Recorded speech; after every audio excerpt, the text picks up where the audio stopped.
right-handers, and there's a run to the line if you want it. Round 2 is here for the Junior GP World Championship, and as I say, 6 races to come throughout Sunday. My name's Kiko Giles, and alongside me, as ever, Steve English is here.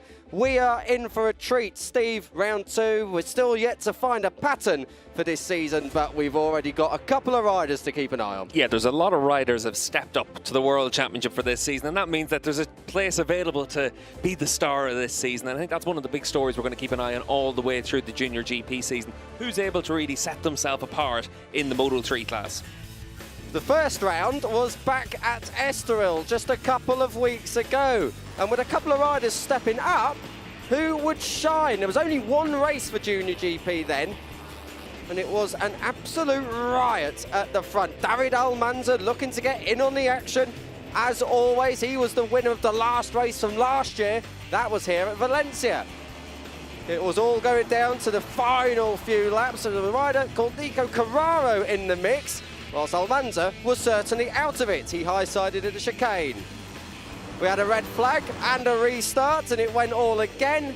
Angel Piqueras was in the mix, but on the run to the line, Nico Carraro was driving, and somehow got the victory. That was his first in the class. Another Aspar Junior Team star is born. Can he continue here in Valencia? And that is one of the main questions, actually. It's his birthday today. Happy 21st birthday to Nico Carraro. He goes from 4th. We'll take a look through the grid and all of the runners and riders very, very soon. But Steve, he was a bit of a shock winner. He never really qualified that strongly before, and he came out the blocks fighting and took a victory at the start of the year. How many times have we said it all before? The Estoril, you can't read into it, but he's 4th on the grid today, and he's a championship leader. He's looking all right. He's got his tail up as well. He's at 2 podiums in the Italian Championship so far this season as well. So for Nico, it's about trying to build on that all the way through. Those podiums in Italy came at Mugello and Misano, so it hasn't been a case of just hitting form once this season. He's done it 3 times already. So keep an eye out for him through the course of today's running, just to see if he can really back that up here in the Junior World Championship. Different circuit as well. This Valencia is a little bit more technical. Estoril as well has its technicalities, but it always provides good racing.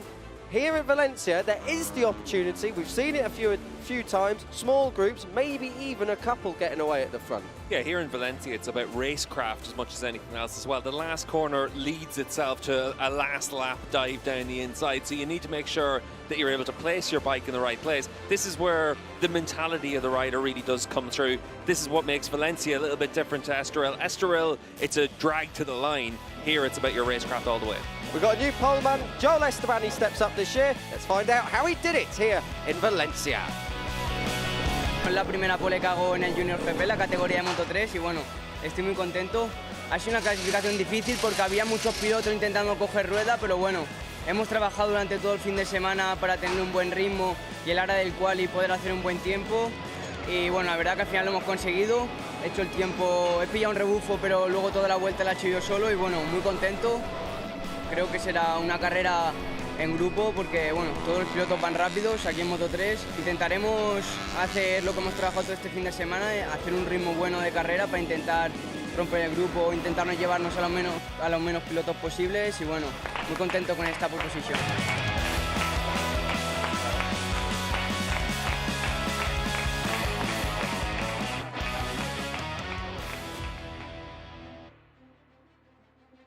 We can decipher from that he is very content with his first pole in the class. And why wouldn't you be, Steve? I remember we were here covering this championship last year, and he was one of the standout performers in the European Talent Cup. He missed out on the title in the end here at Valencia, but he has earned his step up, and he's on pole in just his 2nd round. This kid's got a major talent. Sure, he's one to watch. Yeah, for Joel, last year we saw in the European Talent Cup 3 wins, 7 podiums, and he was a race winner here in Valencia as well. So this is a track he goes well at. He's been fast all the way through the weekend. He was 2nd in free practice, and then he's been able to build on that all the way through the qualifying sessions as well. And he's got a great team around him. We touched on it before, the Aspar Junior team, so much experience nurturing young talent, and he's got a good team around him, and that's important at this level. Yeah, for the Aspar team, the Estrella Galicia team, they're the ones to keep an eye on. They're the ones that always seem to have that talent coming through. Second on the grid is Angel Piqueras. What does this kid need to do to take a first victory? Missed out again in the closest finish this championship's ever seen, 0.02 of a second at Estoril. He's always strong here. First podium here last year in this class. Can he get the monkey off his back, Steve? All he has to do is keep doing what he's doing. Second in the opening round of the year here in Junior GP, but he's won 5 out of 6 races in the Rookies Cup. He finished second in the other race as well, only missed out by less than 1/10 of a second. So he's riding great all the way through this season so far. Certainly you would expect him to be able to pick up a win today. It wouldn't be too much of a surprise. Next up is Luca Lanetta, the number 58 for the AC Racing team. He had a strong showing here last year. He had a first pole of his career at the start of this year, and he's back on the front row, and it looks like he's having fun. Yeah, and the big thing for him is Valencia is a good track for him. He was a Red Bull Rookies Cup race winner here last year, and he's been able to keep himself in those leading positions all the way through the season so far. Pole sitter in Estoril, like you said, for the opening round of the year. We're going to come to your championship leader next in a moment. Great to see the fans here at Junior GP in Valencia. It's always a good turnout, and it's always good racing. Here is your championship leader, and it's his birthday today, 21 years of age. 1 win, 1 podium, no poles. He's a championship leader. Nico Carraro from Padova in Italy.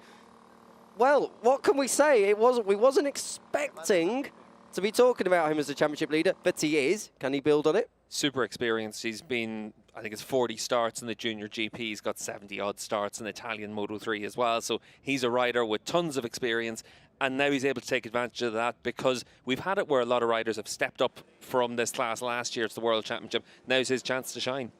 This is David Almanza, race winner in Valencia last year. That is a get-well-soon card for Ruche Moodley, who had an enormous accident yesterday. The bike was a complete write-off. We hope that Ruche is okay. That's about in the European Talent Cup. About Almanza himself, he is the most recent winner here in Valencia. Whether or not he's going to build on it, he's got Moto3 World Championship experience this time, which is going to be a big factor in terms of racecraft. Yeah, one of the big stars, the Argentinian Grand Prix this year, but a big crash out of the lead group in the opening race of the year. So he's got ground to make up, but it is still very early days in the championship.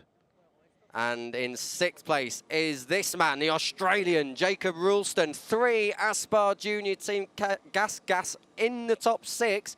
And as we were saying, that is a team that's got plenty of experience. What can we expect from Jacob? He's always had them flashes of potential. He's already had a podium in the Red Bull Rookies so far this season. He's had 3 top 6 finishes in it. So he's been at the front of the field in the Rookies Cup. He also had a couple of podiums here in Valencia last year in the European Talent Cup. So he likes the track. He's qualified well in the second row of the grid. This is about gaining the experience for him, keeping himself in that lead group. 7th place will be Alessandro Morossi, the number 19, as we are getting ready to get underway very, very shortly.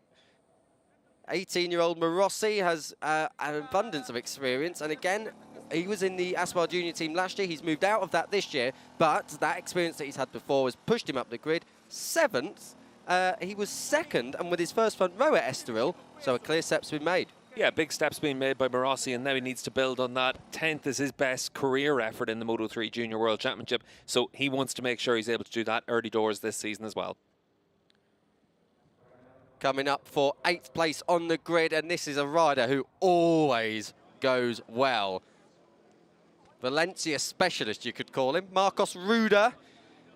He will be looking for a very, very strong start to this year. He was just a little bit off the pace at Estoril, but his best finish in Junior GP is 8th from last year. So keep an eye for Marcus Ruda, the number 69, going from the middle of that 3rd row. Completing that 3rd row is the number 94. That's Facundo Yambias. You may remember him from having a really strong start last year. Then he was injured, and he's just fighting his way back. A top 10 qualifying from him. Steve, we know Facundo relatively well from other championships, and he's always had that pace, but he didn't quite get it nailed down here last year. Yeah, Supersport 300 World Championship runner on a couple of occasions, and a rider that has a lot of potential to be able to come through, and certainly one that this season in the Junior World Championship, he needs to consistently be up there inside the top 10. Completing the top 10 on the first grid of, second grid of the year, our first grid together of the year. And we will have Elia Bartolini, the 2021 CIV Moto3 champion, and also Moto3 World Championship best finish of 8th in that. So that came at Mandalika and Mugello. Here he is. He is 7th in the championship, courtesy of a 7th place finish in the first round. And Steve, again, Bartolini, a name that we know relatively well. What can we expect from him this year? Well, this is the challenge for the riders that we have seen on the world stage. It's up to them to really show that they warrant that spot full time. And for Bartolini, it is a case of having to show what you can do all the way through. And it's going to be interesting to see how he does. But the field this year, a little bit weaker than we had seen at different times, or a little bit less experienced than we'd seen at different times. This could be a good chance for him. 11th place on the grid, Alvaro Carpe. He is always one to watch, and he actually crossed the line 3rd at Estoril. If you missed it, he was disqualified after for weight infringement. Completing the top 12 is Eddie O'Shea, Britain's Eddie O'Shea, but your pole man is Joel Esteban. He was a winner here in ETC last year. Can he do it this year in Junior GP?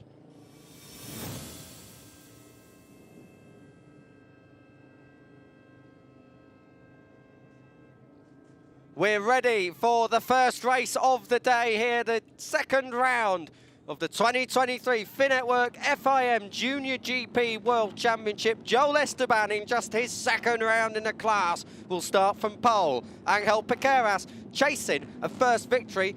Don't write off Luca Lunetta. He completes that front row. We took you to 12th earlier. Eddie O'Shea, the top Brit in the class. What can he do? He's had a podium before. Adrian Cruces, Arbi Aditama and Shinya Ezawa are on the 5th row. Keep an eye out for charges there. And also behind them, there will be plenty of riders to look out for. One is Jabizura Tuze. He's picked up a penalty. He did originally qualify 14th. He starts from the back of the grid in 27th. Kiko Giles and Steve English here taking you through the action. We have got 6 action-packed races to take you right the course of the day. We will have 2 Junior GP. This is the first one. Then we will have an ETC race, then the Moto2 race, another ETC race, and then we close the day with the new stock class, which we're all excited to get on with in just their 2nd round. Steve, this is a 4-kilometre long circuit, 2.5 miles back home. What are the quirks of this track? What can we expect from this track? This is a track where one corner can lead into the other. It's about trying to meet that you're in the right place at the right time. This opening sequence of corners as well, we tend to see a lot of riders exceed the track limit, so keep an eye on the green paint on the outside of the track. If you run onto that too many times, you will get a penalty from the race stewards. This is a section of track that's always action-packed. Down in towards turn 4, this is where you can have a cold front tyre, you can have it crash through here very easily. This is where we always tend to put one of our top cameramen at this corner because there tends to be so much action at it. And then for the rest of the lap, it's about trying to build yourself up, to put yourself in a position to make some overtaking moves. Valencia does offer good opportunities to make some moves, but you need to make sure you've got good racecraft. That's what separates the riders at the front of the field in the Junior GP. And what about on a Moto3 bike, which this is in Junior GP? Slipstream's very important. So how important is it to not lose touch with that lead group at the front? You have to stay in the lead group. If you're able to keep yourself in contention, you've got a good chance of winning races. And I think one of the big things that you see year on year in Junior GP here in Valencia is it's a big group, but it can get splintered as well. If you make a move and it doesn't quite work out, suddenly a 10-bike group can become a 5-bike group. So you do need to make sure that you're able to make clean moves if you're trying to come through the pack. And then if you're at the front of the field, you've got to take advantage if there is any splintering. Just because it comes down to a bit of a lottery on the last lap, you want to make sure that you've got as many cards in your deck as possible. We're just looking at the last sector, this amazing left-hander down into the final hairpin. how important is this? Let's talk us briefly about you on the last lap. You want to be saving all your cards for this corner, really, and ramming it through up the inside. Yeah, if you're leading into the last corner, you're going to try and place your bike into a defensive position. It actually leaves you vulnerable for someone sweeping around the outside as well. It's a great design that, especially in the smaller capacity classes, like the Moto3 class we have here for the Junior GP or for the ETC, it always comes down to a last lap move. We've seen very close finishes here before. In fact, in race 1 of the final round last year, 0.02 of a second between David Salvador and Colin Vaya. And in the first race of this year, 0.02 of a second again. Will we see another close finish at the end of these 17 laps? Race 1, Junior GP, lights out. Good start from Joel Esteban, good one from Luca Lanetta. He got that drive in from third on the grid. It's all about trying to get into position. It's going to be Luca Lanetta who's going to take the whole shot down towards turn 1. Luca Lanetta on the AC Racing team. KTM has got the job done. He's ahead of Angel Piqueras. 14, that's Cormac Buchanan out wide. But out for, Angel Piqueras going through already, so Piqueras has made his move. Piqueras leads after the first 2 corners. They're all still side by side, jockeying for position all the way through. Lanetta was second, now he's, 2 in 1. Are you sure, Joel Esteban? That was coming back through to take the lead. The pole sitter back into the lead. Jockey for position, Steve. Frantic opening few corners. Yeah, Esteban making sure that he's at the front of the field, but a really good start for the Aspar riders as well. You can see number 10, Nico Carrera. He was on the podium at the opening round of the year. He was a pole sitter in Estoril. He's up inside the top 5, and the same with his other teammate, Jacob Rolston, as well. So good start from the Aspar boys. They've got to be careful here with Esteban. He had frightening pace, 1 lap pace in qualifying. He put a good race run together as well. And in the past, we have seen him clear off here. He has been one to watch. Joel Esteban, I say in this class, I mean at this circuit. It was ETC last year, but we'll get back to that in a minute. Background, by the way, we didn't pick it up on the warm-up lap. That is where the long lap penalty is, so any discretions, that is where they'll be sent. Leading, it is the number 7 of Joel Esteban from Angel Piqueras. Luca Lanetta coming under increasing pressure from the championship leader, Nico Carraro. Yeah, and we will see that the number 55 of Noah Detweiler will take a double long lap penalty. That was for discretion earlier in the weekend, so he'll have to take that pretty early in the stage, in the opening laps. Detweiler at the moment quite a way downfield, about 17th position, so we'll come back to that soon. Nico Carraro up into the podium positions. He got that, lost the rear end there. Facundo Yambias, the Uruguayan rider, the number 94, he was running out wide, and Alessandro Morossi trying to come through on him as well. We also saw the number 5 of Buasri out wide there as well through turn 1. Very easy to exceed the track limits through there. It's one that the stewards are going to watch all the way through the race. What we saw in the opening lap as well through this section of track, when Joel Esteban came through, we saw that he ran right up onto the curve, very close to the green paint. Didn't look like he went over, but that's the kind of thing that the stewards keep an eye on all the way through races. They try and build that racecraft and the understanding of the regulations right from the ground up in Junior GP. And that is so you don't take the Michael later on in your career as you progress through the classes. The battle we're watching at the moment is the battle for 5th place.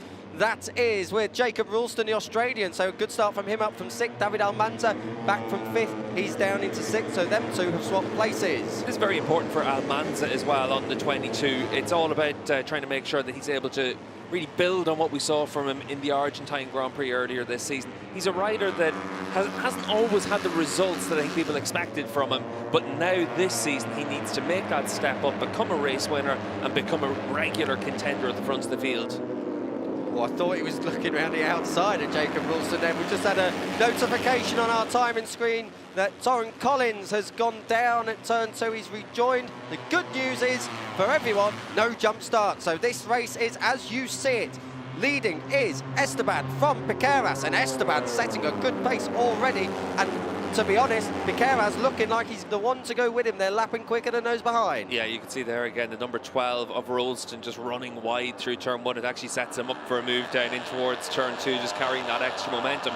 But for Piqueras, he's a rider this season that has been so strong in the Red Bull Rookies Cup. He's won 5 out of 6 races, so he's in great form, but he's still chasing that first win in the Moto3 class in the Junior GP paddock. So for him, this is a real opportunity. The number 18, he's looking very comfortable there, whereas Esteban out in front, a little bit more ragged. Almanza ahead of Rolston now, that's for 5th position. And as you say, yes, Esteban just running out wide a little bit there. Piqueras keeping him honest at the front. We expect this from Piqueras. He has got some great form, plenty of podiums to his name. And now I think that might have been Almanza ahead of Lanetta, and it is. So Almanza making progress up to 4th.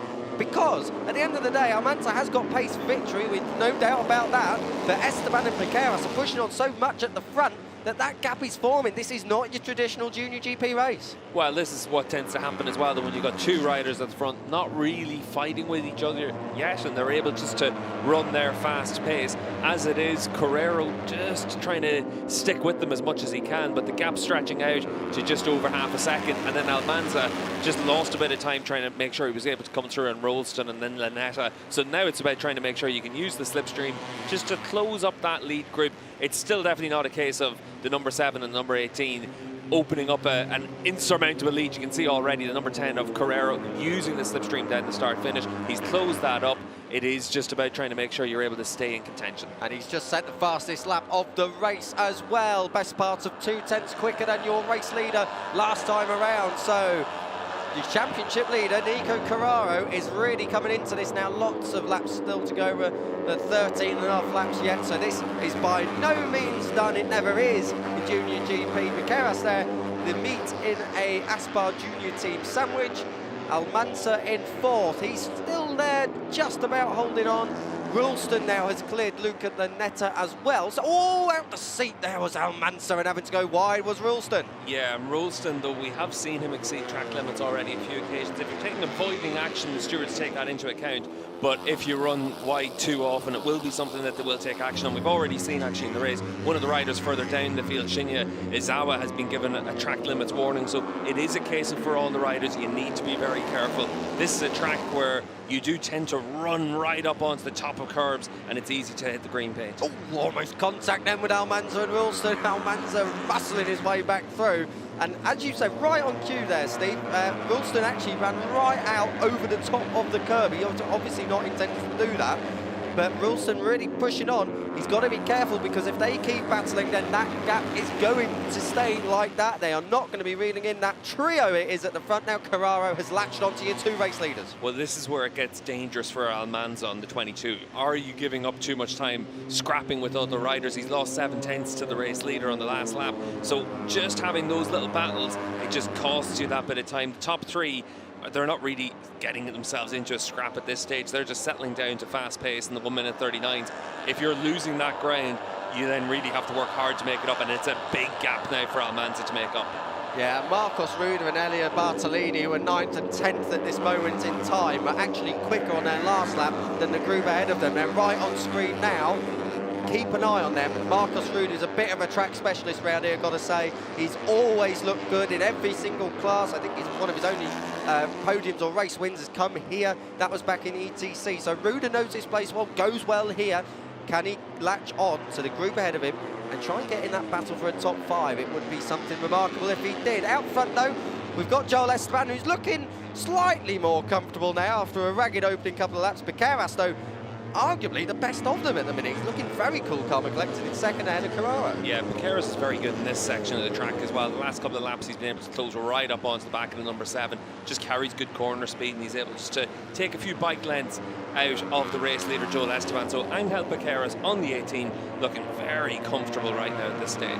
We said at the top of the show, Steve, that we perhaps didn't expect Nico Carrero to take victory or be in the podium fight at Estoril, but here he looks good. He's looking very, very smart. He's ghosted up to the rear of Piqueras there in 3rd place. Carrero looking good, keeping his powder dry. I know it's only early, but he's not looking to try and make that pass on Piqueras. He's with the group, and that's all that matters now. He's had those podiums in the Italian Championship. He's had the win last time out in Estoril, so he's feeling comfortable right now. He's feeling confident, and he's able to use all of his experience. He's had 110 odd starts on Model 3 machinery over the years, so he knows the bike perfectly underneath him, and he knows what he has to do.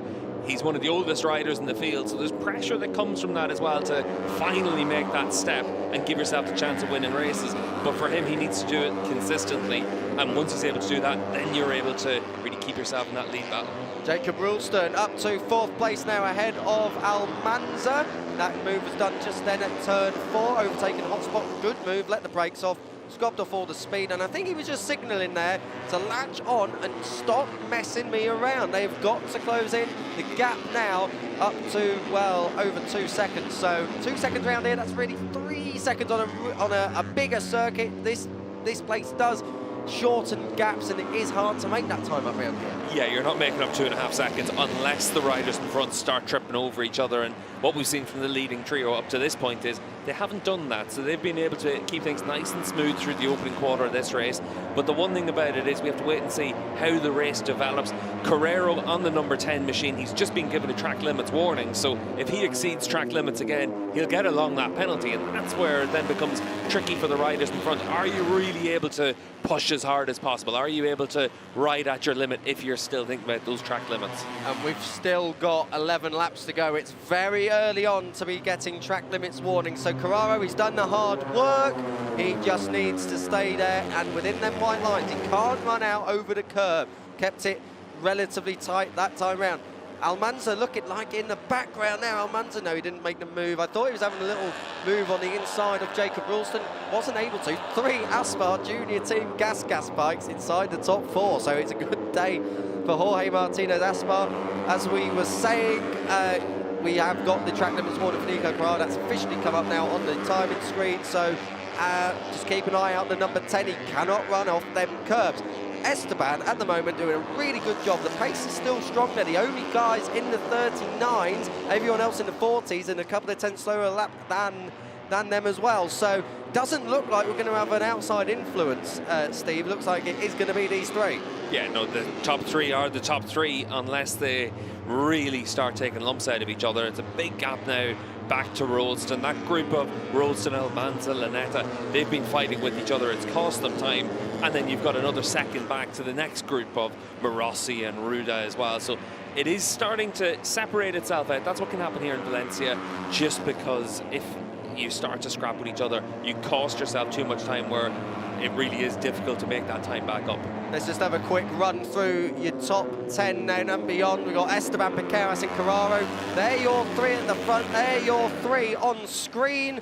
Ralston, Almanza, Lanetta, Marossi, Marcos Ruda, Facundo Yambias and Elliot Bartolini chasing behind. Bartolini at the 23. Then we've got Alvaro Carpe in 11th place. Keep an eye out for him. Cormac Buchanan, the New Zealander. Eddie O'Shea, the Brit, in 13th place. Tachkorn Boisri up from 20th on the grid. He's now in 14th, and rounding out the points is Adrian Cruces, who I must admit I expect a little bit more from him. He's down in 15th, coming under pressure from Xabi Zuratuza. Further down, we've got Leo Ramersdorfer. He is just on the brink of the top 20, but ahead of some good names all the way down the order. Back at the front, still Joel Esteban. Those guys slipped into the 140s for the first time last time around, but they're still a lot quicker than those behind them.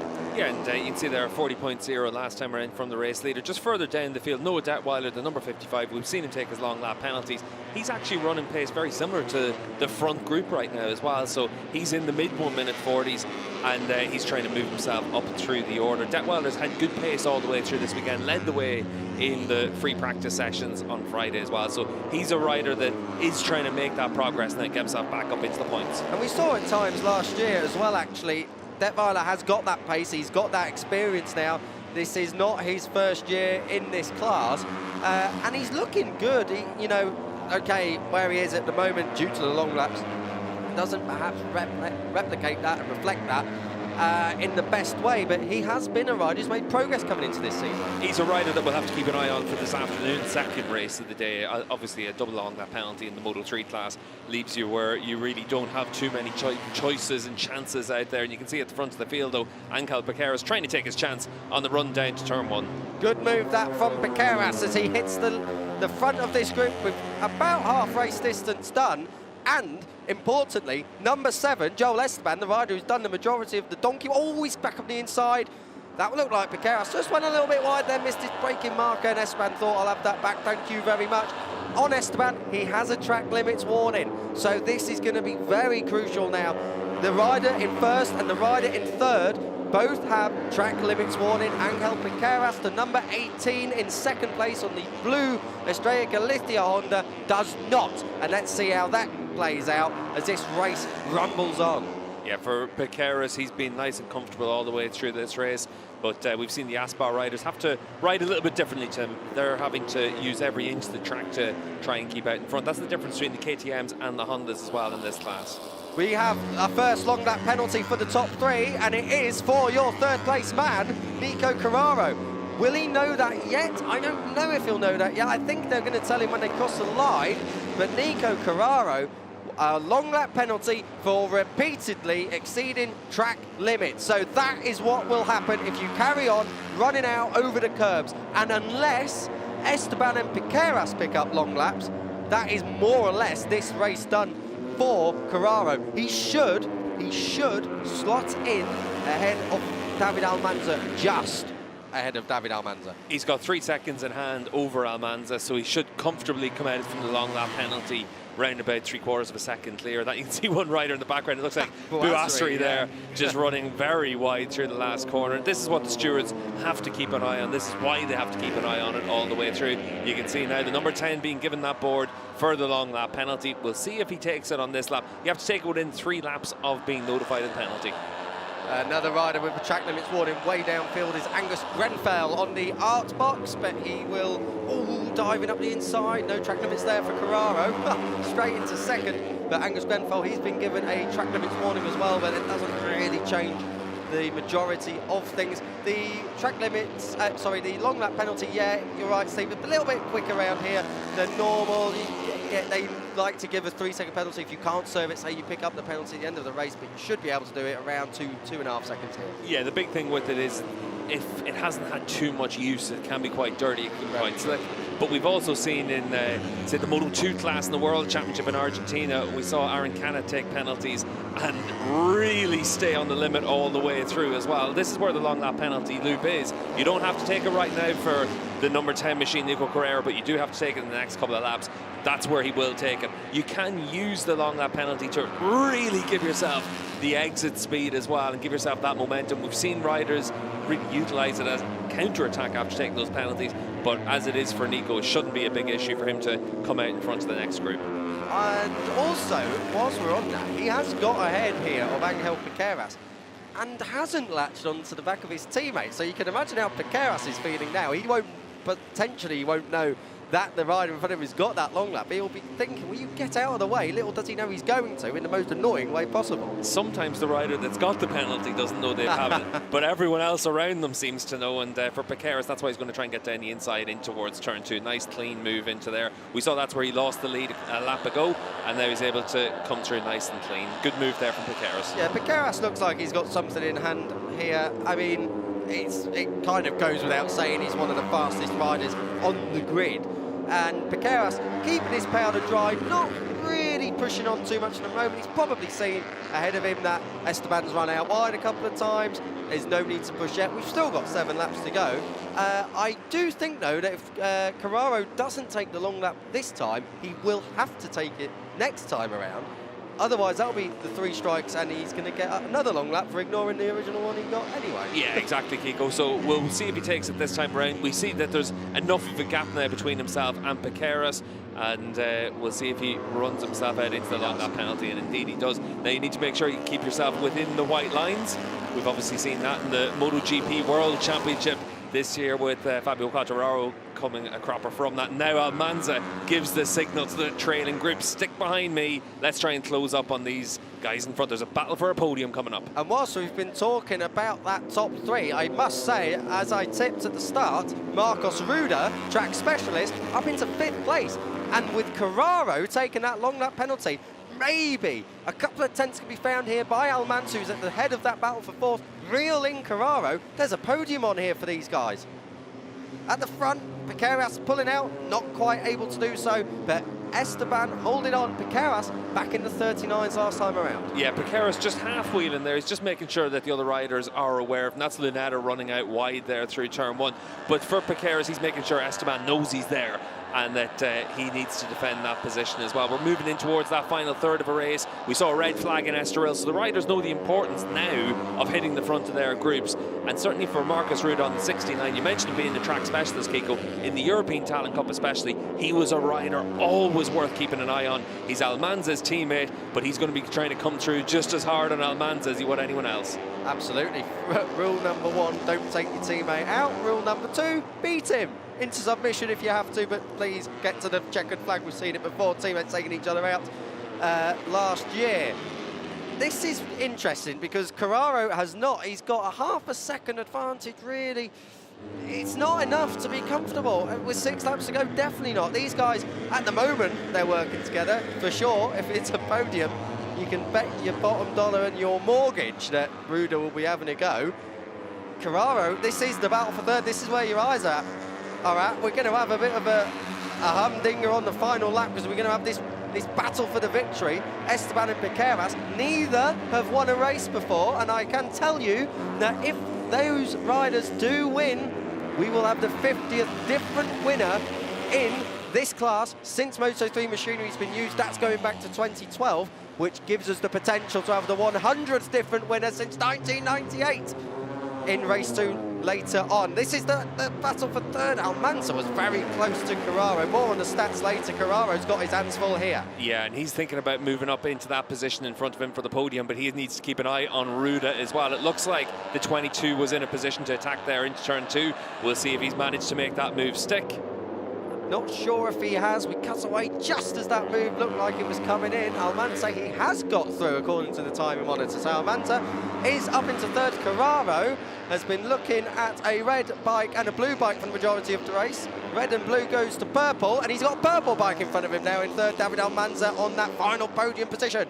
Yeah, and we'll wait and see what happens at the front. The reason we're sticking with it is that you've got a chance for a change of the lead here with Piqueras. He's riding very well, looks so comfortable out there compared to a lot of the other riders. But you have to say, Joel Esteban on the number 7 machine, he looks like a very experienced front-running rider for a rider with such a limited experience on the Moto3 machine. Good effort from him. Yeah, almost seamless this from Esteban, the transition. Ooh, Lunetta parking it up the inside of Carraro. Italian on Italian gets that job. Carraro's going backwards here, and I just wonder if there was a bit of a collision with him and Ruud, because both of them riders have dropped right back out of the top 2 in that group for third. Yeah, I was going to say that Ruud has been banged up a little bit in this lap. Now he's going to try and bang it down the inside, see if he's able to get back some of those positions. This is where the bit of experience does make a big difference, and this is where you need to try and make sure that you're able to put it to good use. That's what Almanza is doing at the front of this field, and Jacob Rolston has been very quiet all the way through, but he's put himself into a position now to attack for the podium. Yeah, brilliant stuff from Rolston. I was just about to say, Lunetta, sorry, it was Ruud up, nearly a collision there. We saw that here last year, actually, with Colin Vire. We saw Marcus Ruud get pushed around a bit, and he went to spin it on the inside, and around the outside of the last corner came Marossi. He went out wide anyway, so it doesn't really matter. And it was quite funny that you're trying to focus on one thing, and just when you think you can't get pushed back anymore, someone else finds another way. At the front of the field, it is still Esteban and Piqueras. Nothing's changed there, a 10th between those two. But this is a riot for third. Rolston, Almanza. Lunetta's just got through on Carraro. Yes, he has. That's at turn 6. Marcus Ruud in 7th place, and Alessandro Marossi in 8th position. That is your battle for third. Just behind them, fantastic ride. 9th place, Cormac Buchanan, and in 10th place, Alvaro Carpe. But this is where the action, the major part of this race, the action is in this battle for third. It's a bit of a head-to-head at the front, and you've got to say, racecraft, you'd be looking to leave it till the last couple of laps as Almanza takes a look over his shoulder, sees a big 58 right in his face. Lunetta, he dropped back at the start of this race, but he's held his own now. He's in this group. This is his pace at the end of the day. Esteban and Piqueras obviously got that bit more at the moment in race 1. Yeah, and what's interesting is that obviously out in front you can see here it's the Aspar bike and then the Honda of Piqueras. The Piqueras bike, the number 18, the only Honda in those leading positions, so he's done a good job on that bike to put himself into a position to attack on the run to turn 1, but it's the same as what we've seen a few times already. It's almost like a rehearsal of the move into turn 1 for him. He doesn't want to go too early either. He doesn't want to play all his cards and give his rival, in this case the number 7 of Joel Esteban, too much time to study where Piqueras is strong. Of course, Piqueras knows where Esteban's strong because he's followed him for the entire race with almost hardly any disruption. We had that little moment with Carraro coming through, but generally speaking, Esteban has been stalked by Piqueras. Piqueras knows where he's stronger, where he can bounce. He almost looks like he's sitting up and letting him have it at the moment, whereas Esteban looks like he's really pushing on. Well, for Piqueras, it's a case of just putting your bike everywhere you want it to be on the track. He's buzzing around behind the number 7 machine, so the race leader, Joel Esteban, knows that Piqueras is always ready to pounce. And even though Esteban's riding really well, he also knows that he's going to be under attack for the last 2.5 laps. Piqueras just building up the pressure. You can see how comfortable he looks on the bike. He's not really got it all cranked over. He's just able to put himself into that comfortable position just to keep himself within that wheel of the race leader, and then it's a case of just going to try and pull the pin on the last lap. 4 podiums for Angel Piqueras so far, and I can tell you the first of which came here last year, exactly 12 months ago, when he was second. He was third at Jerez, he was third at Misano, and he was second at the season opening round this year at Estoril as Luneta comes through and Almanza. Almanza's like a yo-yo, he's going up and down in this group. He's really got to sort that out with 2 laps to go. But 4 podiums for Piqueras, none of which have been a win. And he's again half-wheeling Esteban into turn 1. No move, but he's looking good for that first win at the moment, unless Esteban himself is keeping his own powder dry. Yeah, next time around will be the last lap. That's whenever he's going to try and make the move into turn 1. But he looks very fast rolling through turn 1 into turn 2 to try and set the move up into this left-hander. You can see this group, though. This is going to end in tears for, well, probably 6 riders, you'd imagine. But certainly there's a lot of banging going on between them. And you can see there the move then from the number 10 of Carrero down the inside of Almanza. He wants to get back onto the podium. Yeah, this is, like I said earlier, an absolute riot for this third and final position on the podium. I mean, it would have been the same if it was the battle for 4th. Let's have a look what we're seeing here. This is moving on through. Ralston going up into 3rd, and look at Ruda letting the brakes off. There he goes, Steve. Yeah, really good move there on the run into 1 for Ruda on the 69. As it is for Marcus, he's trying to chase down that podium spot and see if he can get himself through on the Aspar riders. The Aspar team, though, 3 bikes up there inside the top 5. Very impressive start to this weekend for them. Just a reminder, Joel Esteban, rookie in this class this year, yet to have a podium. He started from pole position for this one, and he's looking on course for a podium at least, potentially that first win. We are coming down to the final corner for the penultimate time. Piqueras, long sweeping wide line in there. He's lining it up already, Steve. You said he'd look for the move at turn 1, last lap time. Yeah, now he's going to use the slipstream, try and set it up into T1. He's looking through side by side. He's not half-wheeling this time. He's going on through. So Piqueras has done what we thought he might do, and that's sliding into the lead. He was a little bit wide on the apex there. Gets it pulled down. Covers his line. Esteban, will he have a look back?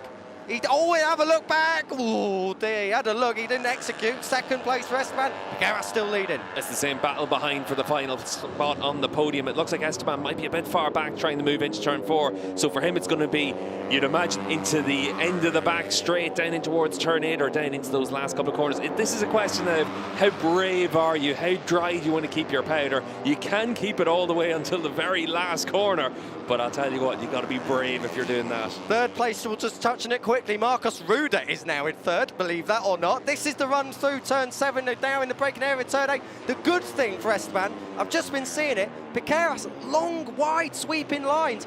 If he leaves the door open, you've got to think Esteban will have that opportunity to ram it through at the final corner. Yeah, for Piqueras, he's trying to make sure that he's able to hold his lines like the Honda needs, but into the last corner, he's not going to leave that door wide open. He's going to be in the middle of the track trying to defend that position. Now it's up to Esteban to make sure he barges through this open door if there is one. We're on the last lap. We are into the last set. Oh dear! Teammate drama! We said rule number 1, don't take your teammate out. Almanza and Rude have done it to each other. Piqueras defends into the final corner in the battle for the win. Piqueras, 4 podiums so far. None have been a victory. We saw a drag to the line here last year and a drag to the line in the first round of this year, but it's not going to be. Piqueras holds on. 2nd place for Joel Esteban. We have a new winner. Jacob Ralston in 3rd, surely. No, it's not. It's Luca Luneta. Luneta got him on the line by 15 thousandths of a second. Nico Carraro holds on to 5th place. Marossi takes 6th, but the two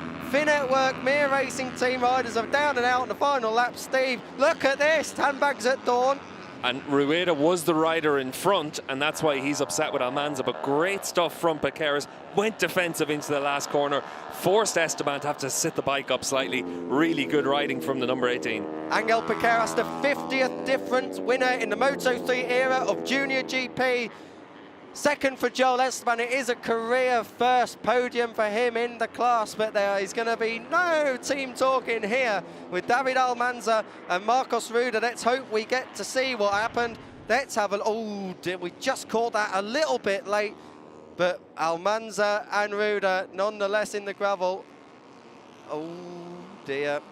Rueda is asking for a little bit more forgiveness there from Almanza. He's absolutely seething.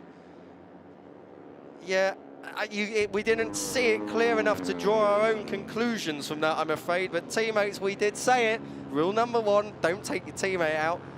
Rule number 2, beat him into submission if you have to, but not like that and not in the gravel. Let's talk about the race winner, Angel Piqueras. That has been a fine ride from the number 18. We said he'd had 4 podiums and none of them had been a win.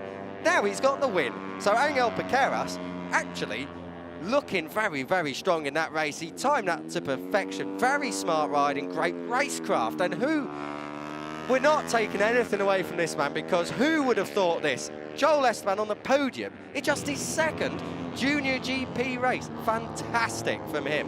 Luca Lanetta, a fine ride by the number 58.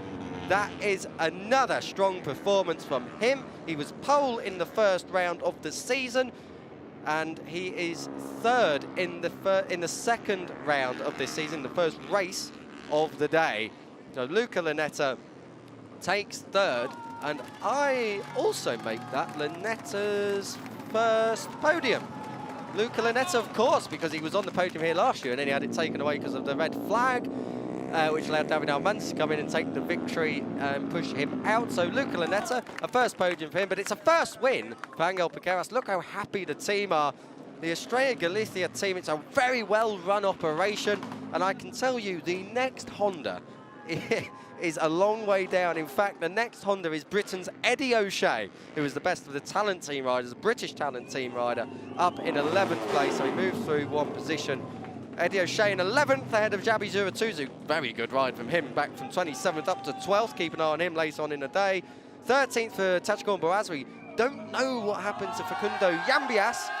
He was down in 14th, though. Detweiler in 15th, but great scenes down there for the number 58 of Luca Lanetta. On the shoulders there, you can see that's one of the ETC riders. That's Giulio Pugliese.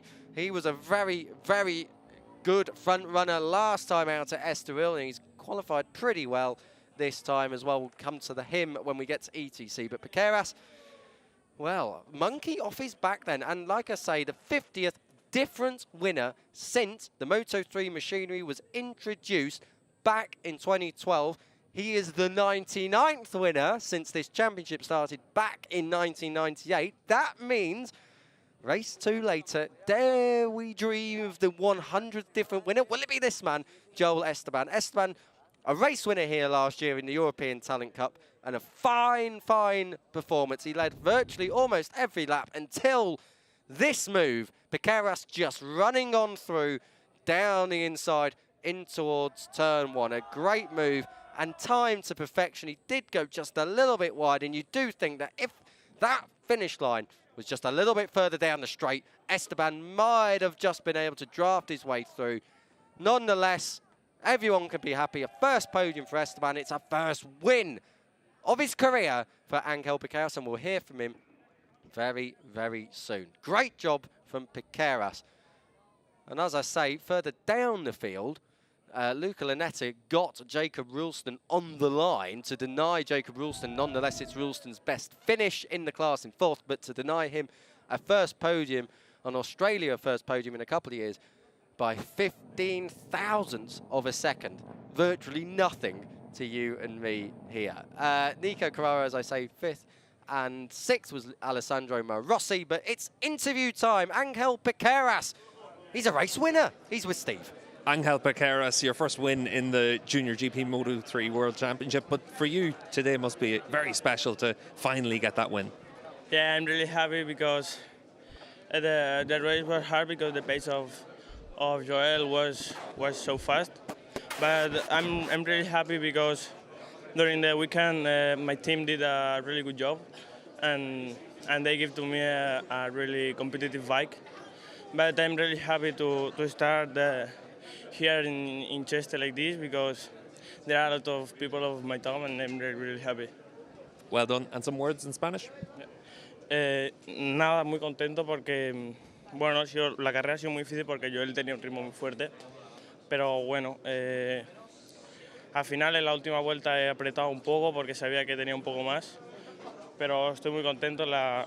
Mi equipo ha hecho un trabajo muy bueno durante todo el fin de semana, y nada, agradecer a toda la gente que me está viendo aquí de mi pueblo, que viene mucha gente, y nada, ahora la carrera 2 y a ver qué tal. Great job, Angel. I thought we're going to get a Steve English translation there, but never mind, we'll have to wait for another day. If you've just joined us, you've missed a belter. A great start to the day. Race 1 Junior GP off with a bang, and it was Joel Esteban, rookie in the class, going from pole and hitting the front. He led almost every single lap.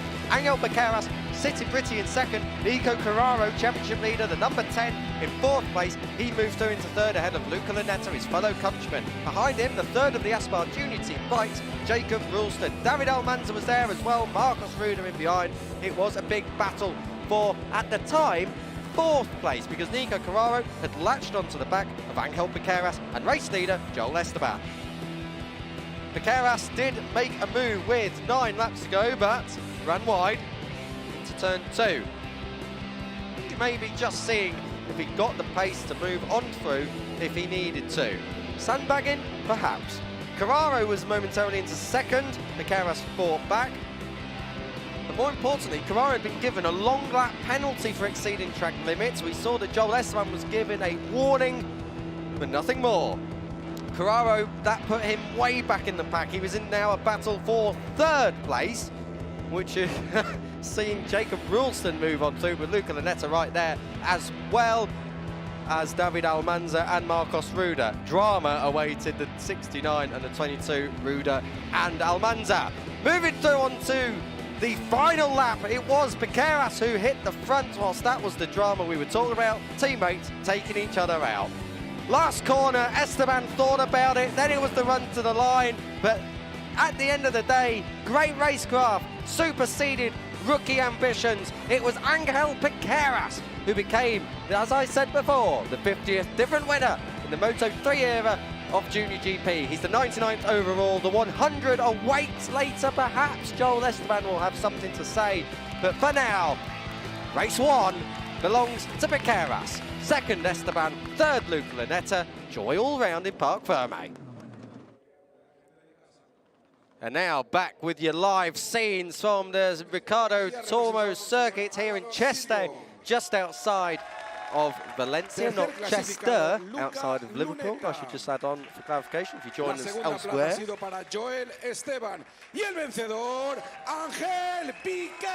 Here we go then, Lunetta on the podium already with them horrendous sunglasses. Then it's Joel Esteban and your race winner, Angel Piqueras. 5 podiums at last. One is a victory. Steve English is with me back in commentary. Steve, he seemed relatively relaxed in his Parc Ferme interview. Yeah, just job done for Angel Piqueras, really, and it was a really impressive ride. Another last lap win for him. Actually, just got a message from a noted Moto3 paddock insider, and they've said that the whole way through the rookie season, it's been this on the last lap. His racecraft from Angel Piqueras really is special, and that's one of the things that shone through in this race as well. We saw him half-wheel riders on a few occasions. We saw him just making sure that he was always in a position to attack, and when it came down to it, he was able to make the move and make it stick, and then rode very well on the last lap. We see a lot of times in this class that sometimes, like last year, like previous years, it's about raw speed. It's Jose Antonio Ueda Ethan Guevara, for example, have always gone on because they got that raw speed, but sometimes it's not enough said for good racecraft. That's what we've just seen. Yeah, exactly, and that's what makes the difference out there, and it is what the top riders that come through, we see the same thing from them year on year. A year of free internet and mobile coverage for Piqueras. This is the national anthem.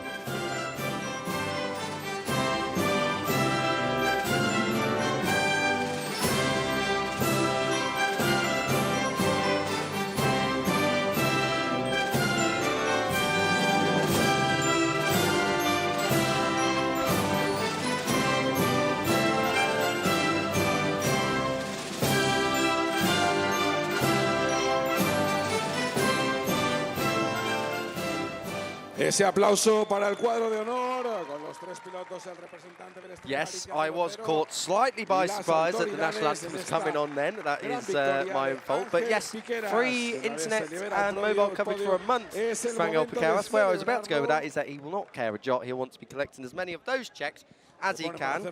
I'll probably need to start a good friendship with him because that would really help right now for me. Free internet, always a good thing. This is the podium ceremony. Time for the pictures. Then we'll talk you through the results and the championship standings, which will make for interesting reading, even after just 2 races of the 12 scheduled for 2023. Celebrations in full flow. That doesn't look like our kind of drink, I must say, Steve. It looks a little bit too civilized. As a teetotal man, it seems perfectly acceptable to me. Race results then. Angel Piqueras, a winner for the first time, and for, I think, perhaps one of the 49th time, I reckon that is. We've had a race decided by less than a tenth of a second. Don't know what draw that stat's just been pulled out of. Luca Lunetta, third behind Joel Esteban, who's a rookie on the podium. Ralston, Carraro, Morossi, Buchanan in 7th for New Zealand. Fantastic from him. Alvaro Carpe completing the top 10. Eddie O'Shea, 11th for Britain. Zuratuza, Brazri, Yambias and Detweiler in 15th. Albi Aditama just missing out on the points. He was 16th ahead of class rookie Shinya Ezawa. Kotaro Uchiumi was 18th and just over 30 seconds back of the win. Leo Ramersdorfer and Torrin Collins completing the top 20 with names all the way through down to the Indian rider Jeffrey Emmanuel in 25th position. David Almanza and Marcos Ruda not finishing, but that's a friendly atmosphere down in that team. Oh, to be a fly. Angel Piqueras is your championship leader by 9 points over Nico Carraro. Luca Lunetta, third at the moment. Joel Esteban with that podium. That's second place, 20 points, added on to his 10th place and 6 points from race 1 of the season at Estoril. He's flying up to 4th. Jacob Ralston, solid in 5th place. Page 2, great stuff from Cormac Buchanan. I really didn't expect that from this race. He had a bit of work to do early on. 7th place, fantastic results, and he's been going well in the Red Bull rookies actually, so we shouldn't all be that surprised perhaps. Going all the way down through the order. Last point scorer so far after just 2 of 12 races this year, Arbi Aditama. A fine way to start the day. Angel Piqueras, it went his way. Joel Esteban will look to correct that later on in race 2, whilst Nico Carraro was pushed back and off that podium due to a long lap penalty. A lesson to be learnt going into later. Race 1 of ETC is coming up, but for Junior GP, Angel Piqueras goes into this afternoon as the rider to beat. Don't go anywhere.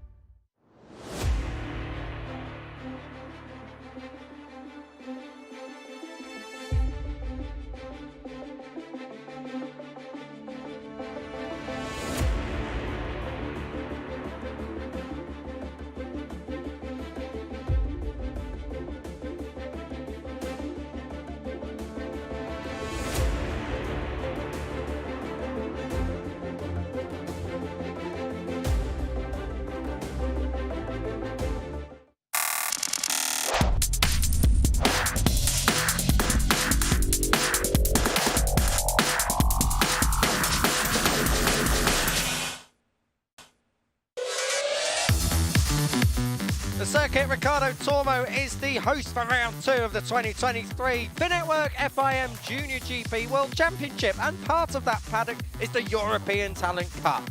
One of the biggest feeder classes and perhaps one of the most interesting in this paddock. This is where the talent isn't just born, it's made. About the circuit itself, it's 4 kilometres in length, or 2.5 miles for British and American audiences. Turn 1 is an overtaking opportunity, as is turn 2, but between there and round about turn 8, it's relatively one line. We can get past the final corner if you're brave enough. Kiko Giles still here alongside Steve English. We're taking you through today. 1 race is already ticked off. We've got 5 more to go. It's a long day, it's a busy day of racing, and that's why we love it. European Talent Cup action up next, Steve. What can we expect from this one? Because like we were discussing on the way here, this is a really interesting class this year. This is probably the class to watch this year, to be honest. This is where, with the changing of the minimum age limits, the ETC probably has the deepest pool of talent in the Junior GP paddock. So this is the class that I think should get a lot of attention through the course of this year. So far this season, Brian Uriarte on the number 51 machine. He is our pole setter. He won both races in Estoril. Looks very strong to start the campaign, but you never really know what's going to happen in ETC. Everyone out there on identical machinery. Comes down to the rider to make the difference. He was able to make the difference in Estoril. Can he keep that form through to round 2 here in Valencia? Well, we'll have a look back at Estoril very, very soon. Uriarte, perhaps, the rider, because he's got the experience, not perhaps a surprise, some might say. He actually could be considered one of the favourites because he's got that couple of years experience. We're going to see what happened here. This was back at Estoril, 2 races for the lads out there that time around. And it wasn't, like we say, the race 1 at least was an absolute riot for the Monlau team. That's an enormous accident at turn 5. Somehow Alberto Fernandez and Carter Thompson got away with that, but it was their race done and dusted.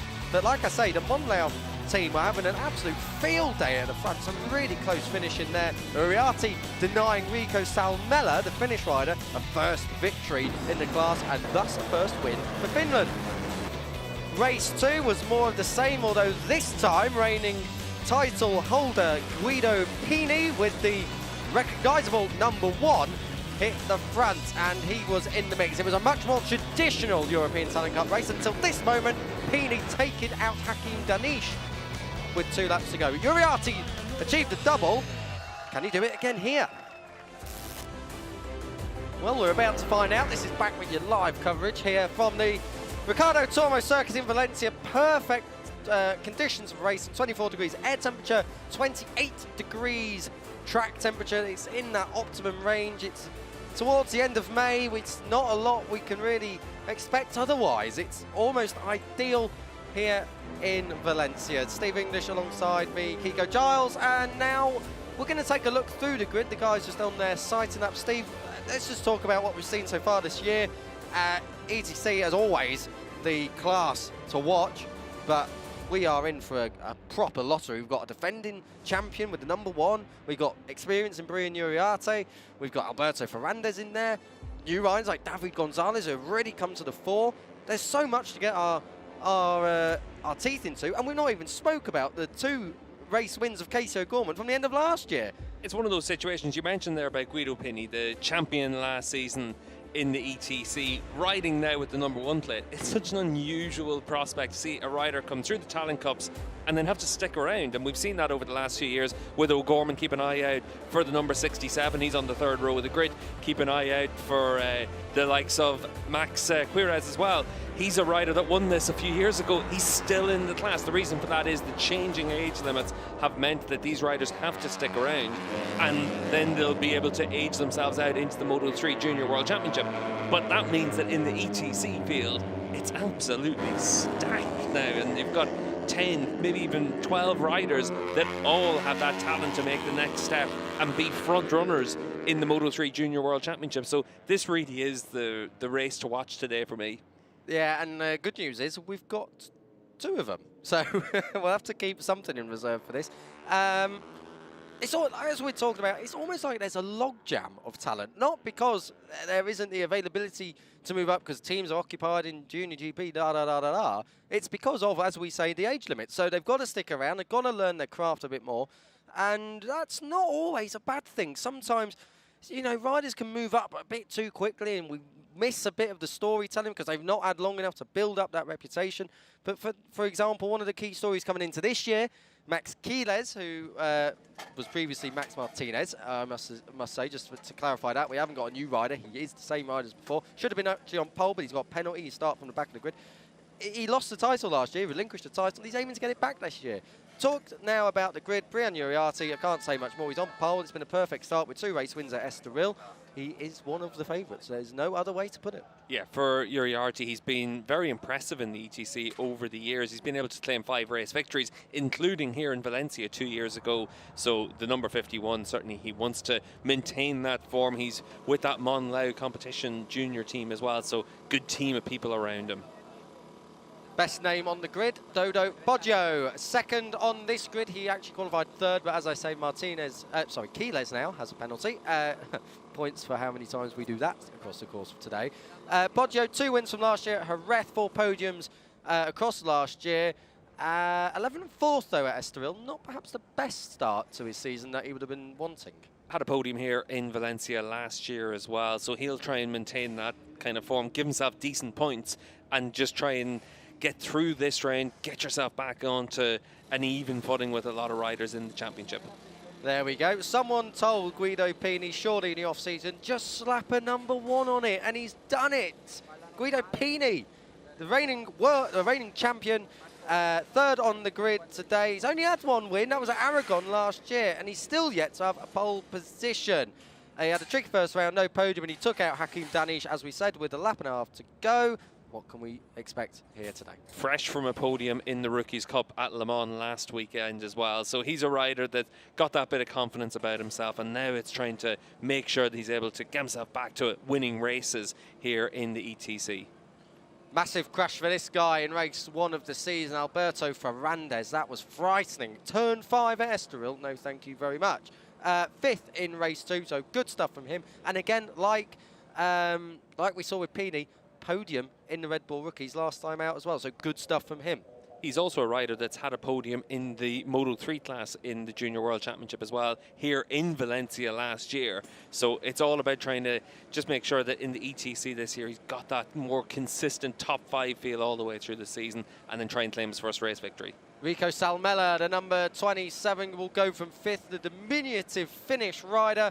It's a Red Bull Rookies race winner from last year, and he's aiming to become the first Finnish rider to take a victory in this class this year. 2nd and 6th in the opening race of the year. Not so bad. He's also had a couple of podiums so far in the Rookies Cup at the opening round in Portimao, and then also last time out in Le Mans. So he's a rider that's got that bit of form already this season as well. Plenty of riders to keep an eye on all the way through the field, the next of which is the number 11 on the Cuna de Campeones Honda team, David Gonzalez. Now, the 15-year-old from Cadiz in Spain, down in Andalusia, podium last time out. This kid has got some serious, serious talent. He's really coming up through the ranks. First saw him last year, and my goodness, has he made an impression this year. I was told to keep an eye out for him by David Clares, the World Superbike photographer from down in Cadiz. And certainly Gonzalez on the opening round of the year had everyone keeping an eye on him as well. Very impressive. Now it's up to him to just show that he can do that week in, week out, but qualifying well here certainly gives him that opportunity. Not sure quite what's going on with this hand movement and hair play going down at the AC Racing team. But this is Giulio Pugliese, the 14-year-old from Italy, 4th on the grid at Estoril, 6th in the race, and first points of 2022 came here last year in Valencia. So this kid has got pace as well. Yeah, and in the Italian Talent Cup, he was actually very impressive in the CIV Pre-Moto 3 Championship. He was 2nd last year, claimed a lot of race victories as well. And he was pretty much a regular podium man, 7 podiums in that championship last season. So a rider worth keeping an eye on for what he's going to be able to do as he grows into the ETC. As is this rider, the number 7 of Beñat Fernandez, the 15-year-old. Only previous point scoring finish came at Valencia before the start of this year. And this is a rider. He was looking so good at Estoril, I must say. he can deliver. Keep an eye out for the number 7. He's one of my riders to watch for sure in this race, along with the number 11 of David Gonzalez. Next up, we have Casey O'Gorman. Here he is. Casey nursing an injury, picks up from qualifying in the last round at Estoril. So far, not an ideal season, but we know Steve. He won here last year. He won 2 races in total last year. He is one of the most exciting prospects coming through the ranks in World Championship racing. Had a quick chat with Michael Laverty this morning as well, and MLav, not actually here in Valencia, he's been able to hand over the reins of the team to a much greater extent and able to just enjoy watching from home for a change. But he said that Casey's pace is good for the race, and we'll see what he's able to do on the 67. Obviously, that injury, it has hampered him so far this season, but he is a race winner in the ETC. He's also a rider that's been a regular front runner in the Rookies Cup and a podium man in it, so we know the talent's there for Casey. Michael Laverty not at a race meeting. My good Lord, what is the world coming to? Hope you're well, Michael, at home. This is Adriano Donoso. He has 1 point scoring finish with 12th in his first ever race at Estoril from Badajoz in Spain. Never previously qualified for any race at Valencia, but he's put that to bed this year. I have to say the most noteworthy thing for Adri as well, born on Christmas Day. Always a good one to know for the riders. But we'll see what he can do from that 4th row of the grid. Good team around him with that Legalis Honda team as well. That's a team that you can progress through the ranks as well. Yeah, a Christmas Day birthday. I mean, it's lucky and also unlucky. Obviously I don't have one myself, but that's just a way for your parents to give you your same presents, but not actually two amounts full, surely? My uncle's born Christmas Eve, and he always seemed to get the biggest present. At least that's what my dad says. Well, I'm staying out of it. It's bad enough I'm born in March. This is Pau Alsina. He's always one to watch. Always in the battle for the top 10. He's yet to convert it. I've been saying this now for about a year. Alsina really should be a little bit further up, but he's still young, got plenty of time to prove himself. As everyone clears from the grid, we'll be getting going very, very soon. Other riders to keep an eye on. This is Lorenzo Tony Luciano. No, he's not a gangster from an 80s TV series or anything. That is his name, a great name at that. 14th and 9th in the first round, Steve. We've had our eyes on him for a little while now, the Belgian, and he's coming good. Yeah, he's come through the ranks of the French Championships, the Northern Talent Cup, raced in the Rookies Cup as well last season and this season, and he's been able to score some good points finishes so far this year. Brian Uriarte on pole. Will he convert?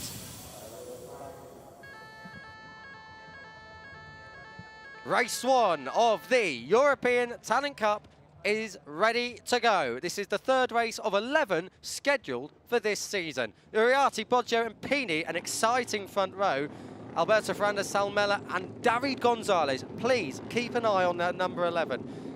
Pugliese, Fernandez and Casey O'Gorman complete the 3rd row. Adriano Donoso, born on Christmas Day, 10th place. Pau Alsina, Luciano Torres, Emmanuel Brinton doing it for the Brits in 14th, and Herlich in 15th, Valentino Herlich. Christian Daniel, America, in 16th place. Riders right the way through the field, including the Vietnamese Luca Agostinelli in 22nd place. Max Quiles was meant to start on the front row in pole position, but he's got a penalty, as has Jesus Rios behind him. So keep an eye out further downfield, because that is going to be exciting. 25th and 26th, they're way back on row 8. So, in fact, might even be row 9. They have got work to do. We saw Max Martinez in Estoril last time out, 28th to 4th. So he can definitely do it. Whether or not he will here, Valencia, slightly more technical, yet to see. Yeah, Max Quiles on the 28th. You can see one rider at the back just having an issue off the line there. 70, I think. Is that Christian Daniel, the American? It might well be. It looks like he's been moved into pit lane anyway, so he'll be able to take the start from there. But for Max Quiles, the artist formerly known as Max Martinez, the number 28 machine, was relegated to the back of the grid, but we had lots of other riders getting their back to grid penalties. One of the others to keep an eye on, Hakim Danish as well, on the number 13 machine. We've seen him make plenty of progress through the field in the past. We'll see what he's going to be able to do in this race as well. And Max Aguilar will be right at the back of the field. And Max has actually been able to show a few bits and pieces in the junior categories coming through. So he's a rider to keep an eye on for later in the season, you'd imagine, as he gains a little bit more experience in the European Talent Cup. I think I said it was Christian Daniel who went in pit lane. It might be his teammate, the other MRE talent machine. That is Jesus Rios. So I've already put the kibosh on him then. If it is, I said watch out for him. We're going to have to keep a real big eye out for him this time. This is the warm-up lap, Steve. These bikes, it is all about corner speed and it is all about slipstreaming. Valencia not known for that kind of racing in terms of slipstream battles, but we always see a classic here. What can we really expect, and what's the strategy in this kind of race? Well, strategy is the key thing, really, in the European Talent Cup. It comes down to being able to make sure you're able to stay in the lead groups, stay in contention, and then try and make sure that on the last lap you're able to attack. We saw last year, the first race we had here was won by Joel Esteban. We've just seen him in the Moto 3 class, very competitive. It was actually the number 90 that will start from pit lane, so that's Agostinelli, so it's a shame for him to start all the way down the order. Uriarte last year here, our pole setter, was second in race 1, and he was obviously very competitive in the opening round of the year. He won both races in Estoril. Pole man now, Brian Uriarte. He is the rider to keep an eye on in terms of the riders making that big step forward this season. And certainly last year we saw Guido Pini on the number 1 machine, the 28 of Queiroz, and then also Casey O'Gorman regularly at the front of the field. Now we wait and see if other riders are able to really make that next step and give themselves the chance of being able to be regular race winners. The defending champion there on the front row, the number 1 of Guido Pini, as everyone rolls into position. Uriarte, well, 2 wins at the start of this season. Will he be able to make it? 3 on the spin. We are ready for race 1 in the European Talent Cup from Valencia. We're into it. Good start from pole, good start from third. Guido Pini got that launch very, very well indeed. Wow, look at Max Quiles. The 28 weaved his way through there in the background of your picture.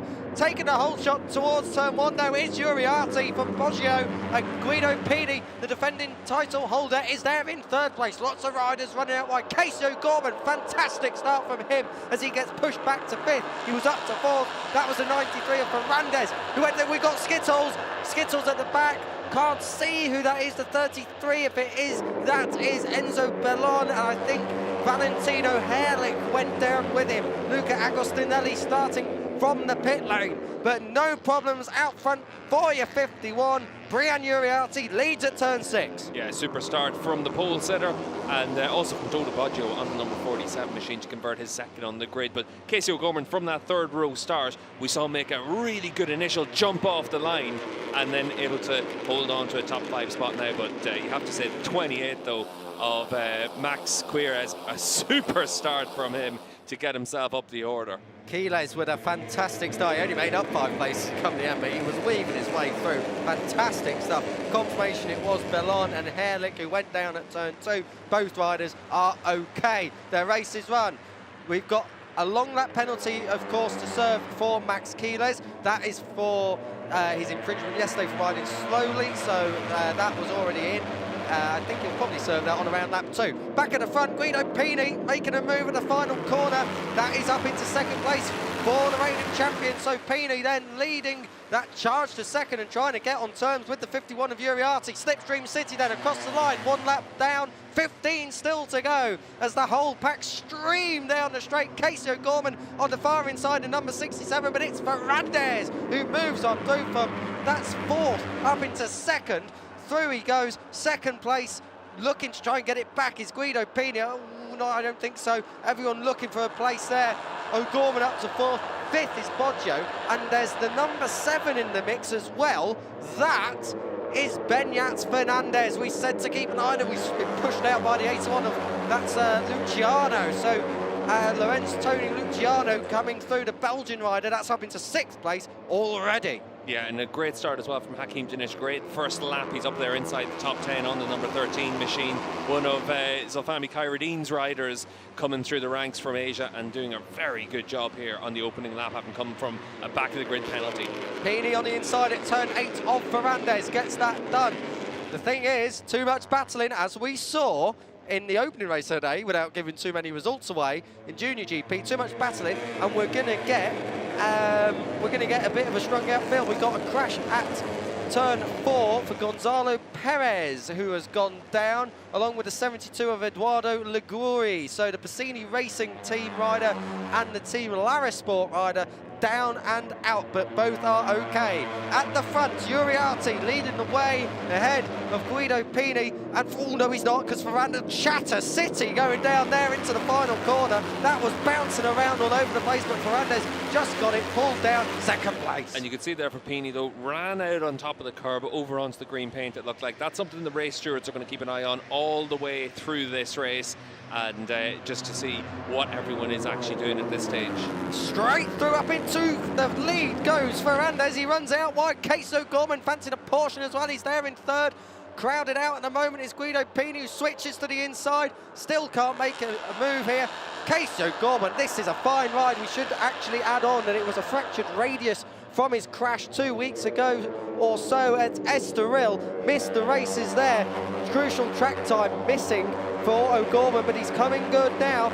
A race winner here last year, 2 race winners. Oh, almost building sandcastles in the sandpit then, I think. The number 67 there, O'Gorman, the Irishman. The top 5 starting to stretch it out. At the back of the top 5 is the Aspar bike of Dodo Baggio. His teammate is Max Quiles. Quiles all the way down the order. I actually got myself mistaken on the opening lap. It was the 26th that I was looking at that had made a great start from Alsina. He's up in the next group, and for our former champion, Quiles on the 28 machine, a rider that needs to make progress now, but we'll see if he's served his long lap penalty. That's also obviously going to drop him down the order. Yeah, I think he has served a long lap, because the notification's gone away from the bottom of the timing screen here in the commentary box. That front 5, as you say, breaking away. The number 11, I said to keep an eye on him, David Gonzalez. He's got a bit of space ahead of him, but he's not being interfered by from behind. So that's crucial. Gonzalez, oh dear me, that was the number 51 and the number 1, Uriarte and Pini, almost coming to blows. Pini up into second. It was actually Casey O'Gorman on the outside, gets pushed wide, and that opens the door for Pini to come through in the number 1, and he's coming through to the race lead now. There's a reason the number 1's on the front of that machine, and he's gone through. Pini then, your race leader, as they go down towards turn 1. Ferrandez so good on the brakes and moves his way through into the lead. Does he run wide like he did the last time around? A little bit, but I don't know if it's enough. Of course it's enough. If there's a rider within striking distance, yes, Guido Pini has gone back through. He's leading the way. Ferrandez second. O'Gorman sitting pretty in third ahead of Uriarte, who won the opening 2 races and started on pole. He's in fourth ahead of Poggio, and David Gonzalez is moving into this. He's 7th behind him. Finnish rider Rico Salmela, I think, has just got ahead of Hakim Danish. That's the battle for 7th, or it might be the other way around. Let's have a look. I think it's the other way around. So Danish into 7th. This is starting to close up again. It's a traditional ETC race. Yeah, and it's closing up because you've got that battle at the front, and you just lose a little bit of momentum, and then the other riders can just start to close up on you, and that's why you tend to have it where the gaps can fluctuate quite a bit during the course of an ETC race. It's about trying to keep yourself out of that trouble. But David Gonzalez, though, one of the stars of the opening round of the year in Estoril, he's doing a good job up here in the top 6 on the number 11 machine. He really is. It's a fine performance. We're keeping an eye on the number 11 on the Cuna de Campeones bike, black and orange in 6th place. We're keeping an eye on the leader, will be Alberto Ferrandez. He's looked so good down in towards turn 1. Pini's looked good into the final corner. Let's see if he's able to hold on this time around. Watch for Uriarte on the outside of O'Gorman. Are you sure? Wow, good move. I'm interested to see what the lap times are now. It was a 1 minute 43.2 last time around from the lead group. That's why the lead train is now so big. They come across the line, it's a 42.8, but that means that the 28 of Max Quiles really is making a lot of progress. He's up into the top 6 now, and he's going to be right there battling for the race lead. He's pulled back 3 seconds in the last 2.5 laps. Incredible from Quiles. No wonder he set the fastest lap of the race quicker. In fact, the only rider in the 41s, it's a low 41, it's a 41.2. So Quiles, wow. I mean, I presume he's taken a long lap. Nothing's come up for us to say he hasn't. So Quiles up in 6th place.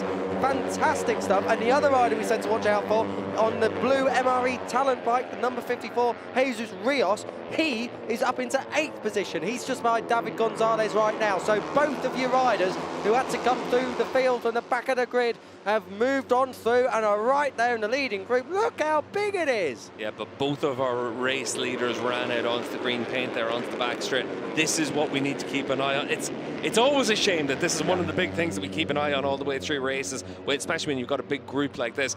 But it really is what makes the difference. We see lots of times riders get long lap penalties for exceeding the track limits continuously. This is what you have to keep an eye on during the course of races like this. That green paint on the outside of the track, you're not allowed to touch that, and if you do, you will get your penalties. And they do tend to, especially in the ETC, really clamp down on that to try and make sure that the riders learn that lesson early in their career. How good, can I just say, does it look seeing the number one at the head of a field in a feeder club? Oh my good Lord, how did he pull that down? Max Keeles just went through them like a hot knife through butter, and he's up into second. I don't think he's going to stop there. I was on about the number one lead in a feeder class race. Well, not any longer. Max Keeles, there's a reason he is an ex-World Championship title holder. He's gone into the lead. Max Keeles from the depths of despair on the grid. He was down outside the top 25. He's leading this, and he's already put gap into him. He's got the speed as well to take advantage of all the scrapping behind them. So for Keeles, he's just going to get his head down and try and open up a big gap. He's very impressive here in the ETC over the course of the last few years, and we know exactly what he can do.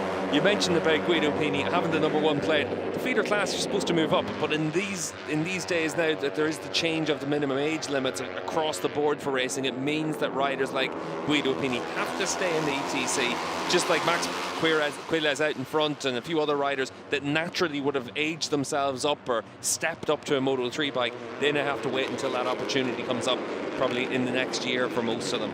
We've got two crashes further down the field, the 37 and the 38. That's Marianos Nicolas and Matteo Raman. Both of them out already, turn 11. So that's going to be a bit lively getting on down there at turn 11. We're coming to that part of the circuit now. This is a replay of Max Keeles, as I'll get that right. There's another Euro for the box. Keeles going straight through them. And look at Uriarte. Not enough said about him, perhaps. 2 in 1, down in towards turn 1. Great stuff there. There's a reason why he is the championship leader. The gap coming down now towards the line is about half a second. And Uriarte, the championship leader, in second position. Well, hopefully that's calmed the rest of the group down as they're seeing Max Keeles try and break this group now. Pini, as I say that, back into second place, and watch Ferrandez on the brakes. He's always good down in towards turn 1. He left that late though, gets it pulled down. Good move from Ferrandez, now up into third place, but Max Keeles looking good here. The riders in second, third, fourth and fifth all set personal best last time around. The only problem is they're all half a second slower than the race leader, so the gap really is stretching out now for Maximo out in front, and he's trying to just open that gap. It's a case of, in the opening third of the race, if you're able to open up a few seconds, you can then try and control the race from the front. Everyone else will be trying to knock spots off each other, but Keeles doing exactly what he has to do at this stage. Fantastic ride from Keeles. I mean, maybe we shouldn't be so surprised that he's up at the front. That is not a surprise, even from where he started. It's so quickly though. That's what we're stunned at. So soon after the race start, he's made his way up into the lead of this race from, like I say, absolutely nowhere. He was so far down. He should have qualified on pole, yes, okay, but he still got to cut his way through all the traffic. Fantastic stuff. Ooh, lots of gravel down there. That would have been where the accident was for the two riders that went down, Nicolas and Raman. So a bit of gravel there. Maybe that will need sweeping up. So far, though, everyone through okay. So Keeles now, he's got a second lead. He's got a 9/10 of a second lead. As through on the inside comes Uriarte on Ferrandez. Keeles is gone, and the battling that's going on for second is costing them lap time. We'll see what it is to come across line once again. Last time around, Keeles was the only rider inside the 41s. He's a 41.6. He's pulled out another half second. All the battling behind them just costs you lap time whenever you've got someone like Max out in front that can get his head down, time trial through. This is now a battle for second. This is a battle for second, unless, of course, we have a track limits infringement for your race leader, or he makes a mistake all on his own. I just don't see how this group that we're watching in second place are going to work together. So Keeles controlling this one so far. Let's have a rundown. Keeles ahead of Ferrandez, Uriarte, reigning champion Pini, and Casey Gorman in 5th place. 6th, Dodo Boggio. Jesus Rios in 7th, Rico Salmela up in 8th place. Luciano 9th, 10th for David Gonzalez. He's just dropped back. Up into second there goes Uriarte. Just about keeps it on the curb. Guido Pini didn't, though. No. Looked like he had jumped over that, and that's one of the things that we've seen him do a few times already in this race, so don't be too surprised if the number 1 plate gets himself a warning for track limits pretty soon. And this is one of the things for all the riders in this group. This is about trying to be tidy. You can see Brian Uriarte was right out over the curb, it looked like, again, onto the green paint there, and unsettled the bike as well. Dear me, that was Rios who had the lunge of all lunges. Sorry to come in there, Steve. Rios coming through, that was up into 6th place. I thought he was going straight to 5th. Casey O'Gorman would have had a mild heart-in-mouth moment there if he looked behind him to his right. Yeah, I thought he was going through about 3 riders as well, but managed to get it stopped. So very impressive stuff there from Rios on that MRE bike. But at this stage of the race, the pace is so slow for this second group compared to the race leader that it's just bunching everyone up. It's creating opportunities to come through. We're only at half distance, so still lots of running left in this race. Last time around, the gap was a second. It is 2.1. As we say, Quiles, and he's dropped his pace a lot as well. He's back into 41.77, but still a second quicker than everyone else behind him. The second fastest rider in the field right now is the 81 of Tony Luciano. So he's trying to make his way through this group. He's just at the back of that group. And it does show just how slow the pace is. As you fight with one another, you cost yourself so much lap time. And that means that you just make your group bigger and bigger. And as well, for ETC Race 2, we will have Max Quiles back on pole position. So this is not good news for everyone else. And look at the rate he's cleared off up the road in this one. Even from back down on row 8 or 9, can't quite remember where he was. Ferrandez looking good in second, but it is only second, and that is where this battle is. Pini, 4th place, just behind Uriarte in 3rd. The riders to watch will be O'Gorman, and behind him, Jesus Rios. Rios is actually one of the fastest riders in this group. As O'Gorman, good move. You can get that done there. It's a good little move that up the inside, parks it. That's for 4th, but does go out onto the grid. Does take Guido Pini with him, and don't know about race direction, Steve. That's about the 3rd or 4th time we've seen it here in the commentary booth. Yeah, for Pini, that's 4 times I've seen him out onto the green paint, and that's definitely something that into the second half of the race is going to get more and more difficult for the riders. Just out in front as well, it's worth mentioning that for Max Quiles, it wasn't the best start to the season for him, but he still ended up with 2 top 4 finishes, a podium in the second race in Estoril. It was Brian Uriarte doing such a good job to win both races. It just makes it look like he was very dominant in that opening round. But for Max on the 28 machine, he started the season quite well. Now's his chance to make up some points on Uriarte and make up for not being able to claim a race victory at the opening round of the year. Great move that from Casey O'Gorman, who went from 5th to 2nd, and now he's just gone back from 2nd to 4th. That was all in the space of 2 corners. So Casey O'Gorman, the Irishman there, the number 67, looking good here. It's a shame he's kind of got mired in this group, but I don't think anyone really has the pace to go with Quiles anyway. I think people might have the pace to be with him, but not while you're scrapping like this, and that's where race 2 can be quite different as well. You never know what's going to happen in the afternoon race, but as it is right now, Max just needs time trial, just make sure he's able to get himself to the front of the field, keep himself there, and now just keep opening up that bit of a gap. Last time around he pulled back another second on the rest of the field, so the number 28 is gone, and with a bit of luck we'll only see him in Parc Ferme from now on, because this is what the scrap really is about. It's about trying to get yourself onto the podium, about trying to make sure you're able to pick up some good points today. O'Gorman up into 3rd, he got that move. Oh wow, oh dear me, hand waving there. That was Uriarte being shuffled around. I think that was by Guido Pini, who's paid the ultimate price then and ceded about 3 positions. So Uriarte waving his hands in the air, but Guido Pini just doesn't care because he's got a riot going on all around him. Is he looking on the inside of Oh, got that done there. It's smart from Uriarte to just show that frustration as well. We saw that at the Spanish Grand Prix in the MotoGP class. If you show your frustration, at least it shows why you've made a mistake. It shows why you're off the track, and it means that the stewards might take a closer eye on what happened to cause that incident as well. But certainly for the number 51 of Uriarte, it's about trying to make sure that in the final third of this race, you keep yourself out of trouble. He had a great opening round of the year. Now this is about consolidating that, trying to get yourself onto the podium. Definitely make sure you're able to come away with a top 5 finish in this big group, and then see what happens in the afternoon race. Pini on the inside of Boggio, yeah, line out at turn 3, good move, and Gonzalez followed suit that time on Luciano. So Gonzalez moving up into 8th, Pini up into 6th, so 2 riders making progress or making ground back through this group as Uriarte moves on up into 3rd place. Keeps it on the curb as well, doesn't run wide, so that's Ferrandez back to 4th for now. Now he's back through, and Jesus Rios fancies a point. 4 abreast towards turn 8. Are you sure? As they come through, O'Gorman's pretty safe out there in 2nd place at the minute, but the riot behind.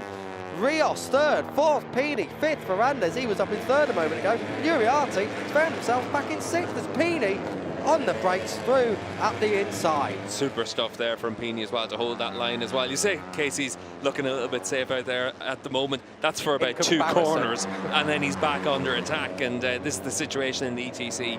And certainly on this lap, once again, we've seen Quiles out in front, able to pull out already 9/10 of a second. And it's just because of all this battling. And you can see you're going from 4th to 3rd to 2nd in an instant, really, in this group. So this is just a pure scrap out there. This is fighting in a phone booth. Yeah, these guys are taking lumps out of each other. We've got long lap penalties coming in. The American rider in 16th place, Christian Daniel, has got one, and also the number 22 of Jesus Torres. He's in 13th, but they don't really affect this group. Jesus Torres was there or thereabouts, but not now at the moment. Yeah, Torres was trying to close up onto the back of this group, and going onto the back straight exceeded the limits, so that's ended his race really from the perspective of trying to catch this group. He'd actually been doing a good job the previous laps to pull back half a second and give himself a chance of trying to at least stay in contention, but obviously that's not going to be the case now. Yeah, one rider I'm just keeping an eye on it, down in 11th at the moment, Nico Salmela. Now, he's not really featured here. He's been pushed around a little bit in this race. He's at the back of this group, the number 27. Keep an eye on him. We've got 4.5 laps to go. He is one rider to watch. He was right there, just denied a victory. Ha! Christian Daniel there, that was the number 7 in the background. He's the one who's got the long lap penalty, by the way. Obviously, it has not deterred him from exceeding track limits. But back on Salmela, did expect a little bit more from him. Let's see what he can do in the last 4.5 laps. This is Max Quiles, who's so calm and relaxed out front, whilst this is all going on behind. What a fight this is. Yeah, and you can see there for O'Gorman on the 67, he's lost 3 spots in the last half a lap as well, and it's just because of the way that the battle tends to go around this track. And down in towards the double apex right-hander, that's where we see a lot of riders really just put the bike down the inside, force the other rider to set it up, the same as what happens down into the last corner here as well. And you can see there for Ferrandez on the 93, comes from 7th up into the top 5 there as well. So you can make the double moves on a few places around this lap. As long as you're brave enough and have total faith in that front end, you'll make moves. Yeah, the rider on the outside has got to have a lot of faith as well, but not in his front end, on someone else's front end. Moving through, Boggio. Oh, dear me, we're almost right pillion there. That was with Uriarte, I believe, for 4th place. So Boggio left that so late to make the move. O'Gorman back up into 2nd ahead of Pini's moment there. That was Uriarte out the seat. Oh, that's cost him a little bit of time, but he's just gathered it up. Salmela, we were saying he was down to 11th, he's up into 5th. It's Gonzalez on the 11 as well. He consistently manages to keep himself up in that 5th, 6th position, and he's just stalking his way through. Casey O'Gorman, a big look over his shoulder, and he sees the 51 of Uriarte is now coming through. Great spot that, Steve. I was just about to come on. Oh dear, 81 has gone down, and that's is Tony Luciano, the Belgian. Don't know what's happened there. Is that turn 4? Looks like it's down in turn 4. That's a shame for him, but we'll see what happens in the afternoon race for him. This is back to our race leader, and the lead now stretched out to 7 seconds over Guido Pini. So super stuff out in front from Max Quiles, trying to claim his first race victory of the ETC season. He could get 2 long lap penalties and still come out with a 2nd advantage here. Max Quiles is making this look so easy. He's got loads of time. He's got daylight behind him for ages. So Quiles, so good, and look how relaxed he's looking. He looks like he's riding so easy. He's looking relaxed. His teammate, though, Dodo Boggio, won't be relaxed. Boggio's dropped down to about 10th position on this lap, just getting outboxed, and being punted down the order in that 2nd group. And look at the 2nd group now as they come across the line. 3 laps to go. Casey O'Gorman pulling out from 3rd, he's up into 2nd, but there comes your championship leader Uriarte on the 51. No, not this time. Salmela was down in 11th 2 laps ago, he's now 4th. Such is the nature of this group. Guido Pini still there in 5th place ahead of Ferrandez. And look at the 11 of David Gonzalez. He's just got Jesus Rios underneath him in the 54. So Gonzalez still in that group, still looking good. One rider we've not spoke about, and he's in 9th place, Giulio Pugliese. Had a great first round at Estoril, and he's just hanging on in there. The other rider on the luminous yellow teammates to the defending champion, the number 1 of Guido Pini. Keep an eye on the 31, who's just at the back of that first part of this big group. I actually really like the 93, Alberto Ferrandez as well. There's a lot of times he's been able to carry so much more corner speed than some of the other riders. He's been attacked a few times, immediately answers back each time. Ferrandez, he's had a lot of podiums in the ETC, he's still chasing his first race victory. Obviously not going to happen in this race, but he's always been able to get himself into those top 5, top 6 spots all the way through his ETC career, and now's the chance for him to try and make sure he's able to come away with another podium in this battle. But you can see here the 54 as well, though. He's Rios is always on the offensive. Rios coming through there. Rios actually taking the 54 for this year. That is why Ferrandez is running the 93. One thing I want to touch on just quickly before this all lights up even more than it has done is that riders with experience taking them long sweeping lines. Ferrandez is one of them, and in Junior GP we saw in the first race, Angel Piqueras another. That is a bit of experience coming into play. Same for Max Keeler's at the front. That experience, that confidence to have. Whoa, where are they going there? Hugging the white line on the inside of the circuit. Wow, good stuff all around as they somehow stayed on the track. They're almost cutting the grass. There's a hole on the inside that goes down with Gonzalez, not that time. But a bit of experience in the 2 classes we've seen already. That's why them riders are coming to the fore. Yeah, and we've seen it in the ETC over the course of the last few years. Lots of riders having to stick around for a little bit longer as they gain their experience, just with those minimum age limits having increased for the Moto 3 class. That means that we've got lots of riders with lots of racecraft out there as well, and you can see, you can. I think I had a bigger moment. Sorry, Steve. Guido Pini just about getting launched out of the seat, and he's been put back. That has got to be. That is so far down. That is around 15th place. He's behind Emmanuel Brinton on the 43. The British rider, Emmanuel Brinton on the 43, is in this lead group. This group for second. That's how big it is. It's down to the last point scoring place. Great camera. It's just all starting to stretch out a little bit now as well, and that's a big mistake from Pini, but that can happen as well in a group like this as everyone starts to increase their pace and attack. Look at that, David Gonzalez. He just went through. Surely he did. I can't believe our timing monitor is not updated. Surely. No, it wasn't. Torres. It was his teammate. I thought that was a bit strange. Has Torres taken his long lap penalty though as well? Well, we'll find out. It's gone from our timing screens, but who knows? We'll find out at the end. Maybe no one knows. One man who doesn't even need to care is this one. 28 out in front, Max Keeles. It's job done, barring act of God on the last lap. We need to watch this battle for second. At the moment, Keso Gorman's got it.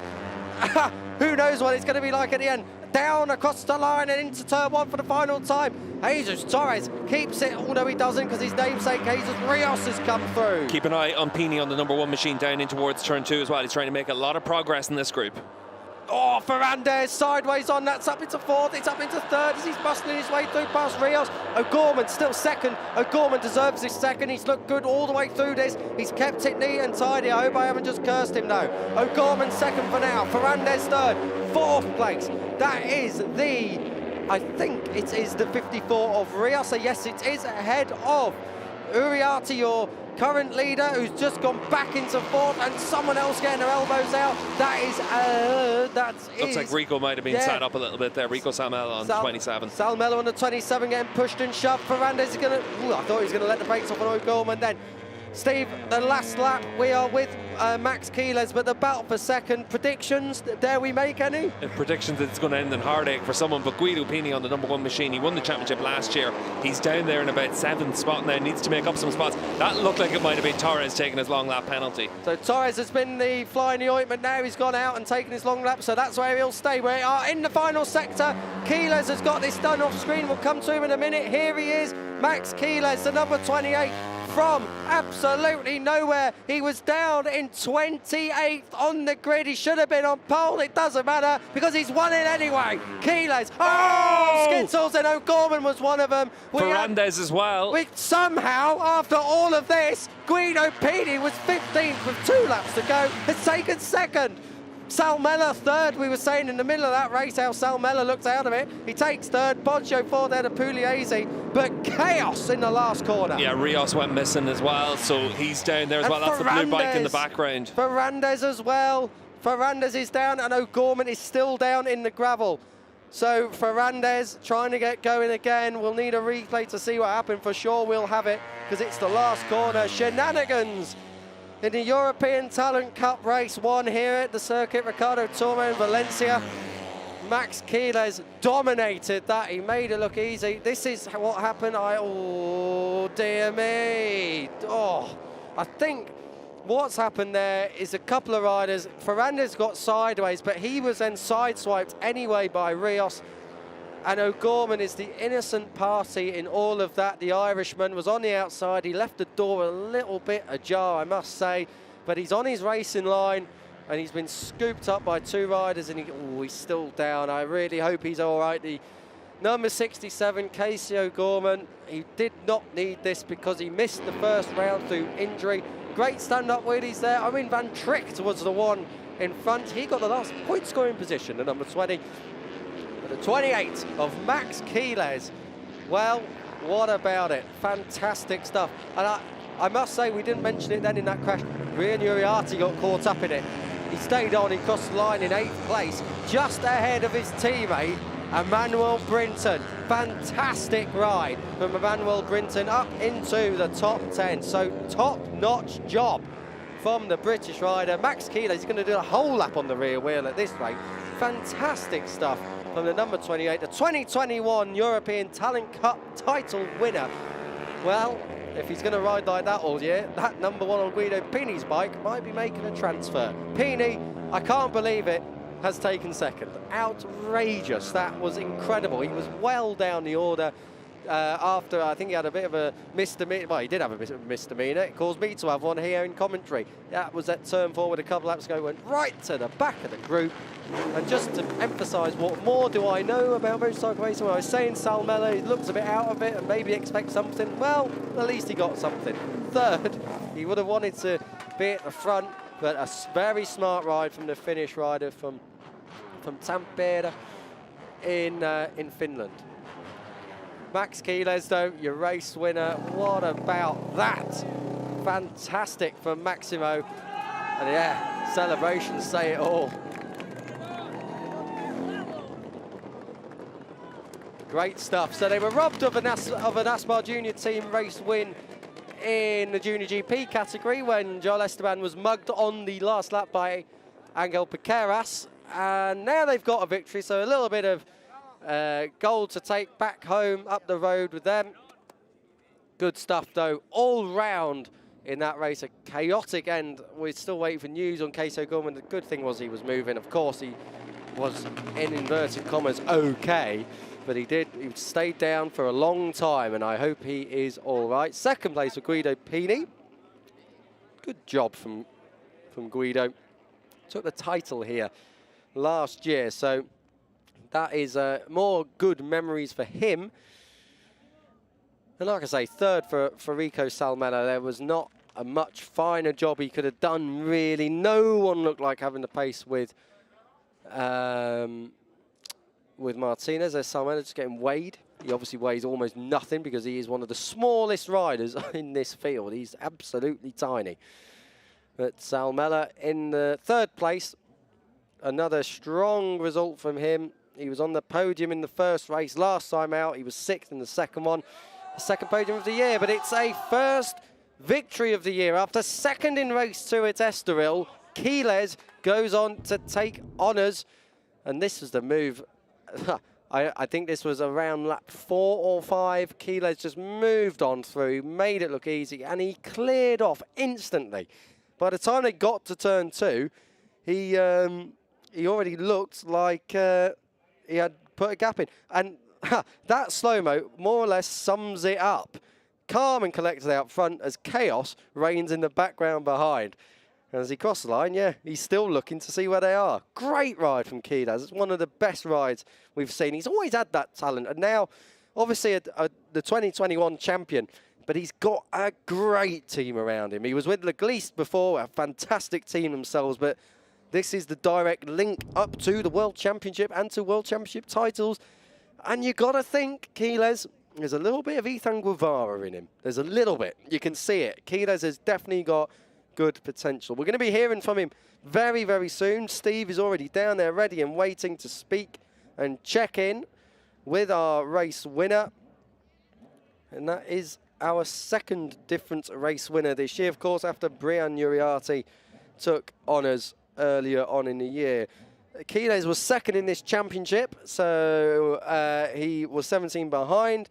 He will be on 58 points after this. Uriarte scored 8, so he's on 58. So they are both joint leaders at the top of the title race. Guido Pini was down in 15th after the opening round. 20 points for him will do his title race all very well indeed. Yeah, there's another look at that crash behind.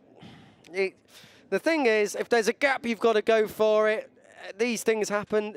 If he loses, if Jesus Rios lost the front on his own, we probably wouldn't be talking about it. I don't know if he did lose that. It looked like he just got a bobble on, to be honest. It looked like he got a bobble on. It ran in the back of Ferrandez. If only we had onboards, we could have a look. And then, obviously, that's skittle Ferrandez straight into O'Gorman, who is lying down there in pain. It looks like he's holding his right leg. But here's an interview. Steve is with Max Quiles. What a ride. Max Quiles, what a race to get yourself from the back of the grid to out in front and then dominate here in the European Talent Cup.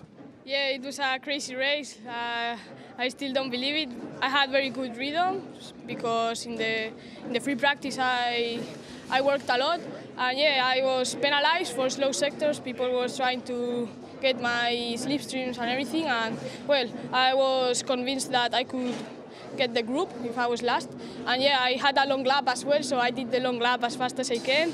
And then I overtake everybody and I push as hard and I opened quite a lot of gaps. So yeah, I'm very happy. I want to thank my team and everybody, my mother, my dad, my sister, and yeah, and mi child. And some words in Spanish? Bueno, sí, a ver, ha sido una carrera increíble. Estoy muy contento, la verdad, tenía muy buen ritmo, en los entrenos lo practicaba bastante y bueno, me pusieron sectores lentos, tuve que salir último con una long lap porque la gente quería cogerme la rueda y eso, y bueno, estaba convencido de que podía llegar al grupo fácilmente, entonces pues salí a saco, abrí un poco de margen y ya me escapé bastante. Y bueno, esta carrera quiero dedicársela al equipo, a todo el mundo que está, mi madre, mi padre, mi hermana y a mi child. Great job, Max. Well, let's check out the highlights then of this one. Max Quiles said it was a crazy race. How does he know? He was so clear at the front. He had to do it the hard way though. Brian Uriarte inherited what should have been Max's pole. Uriarte hit the front straight away. We had skittles down at turn 2. Thankfully both riders up and okay. Quiles had to come through the order really quickly, to be honest, and he had a long lap as well for the slow riding in all sectors.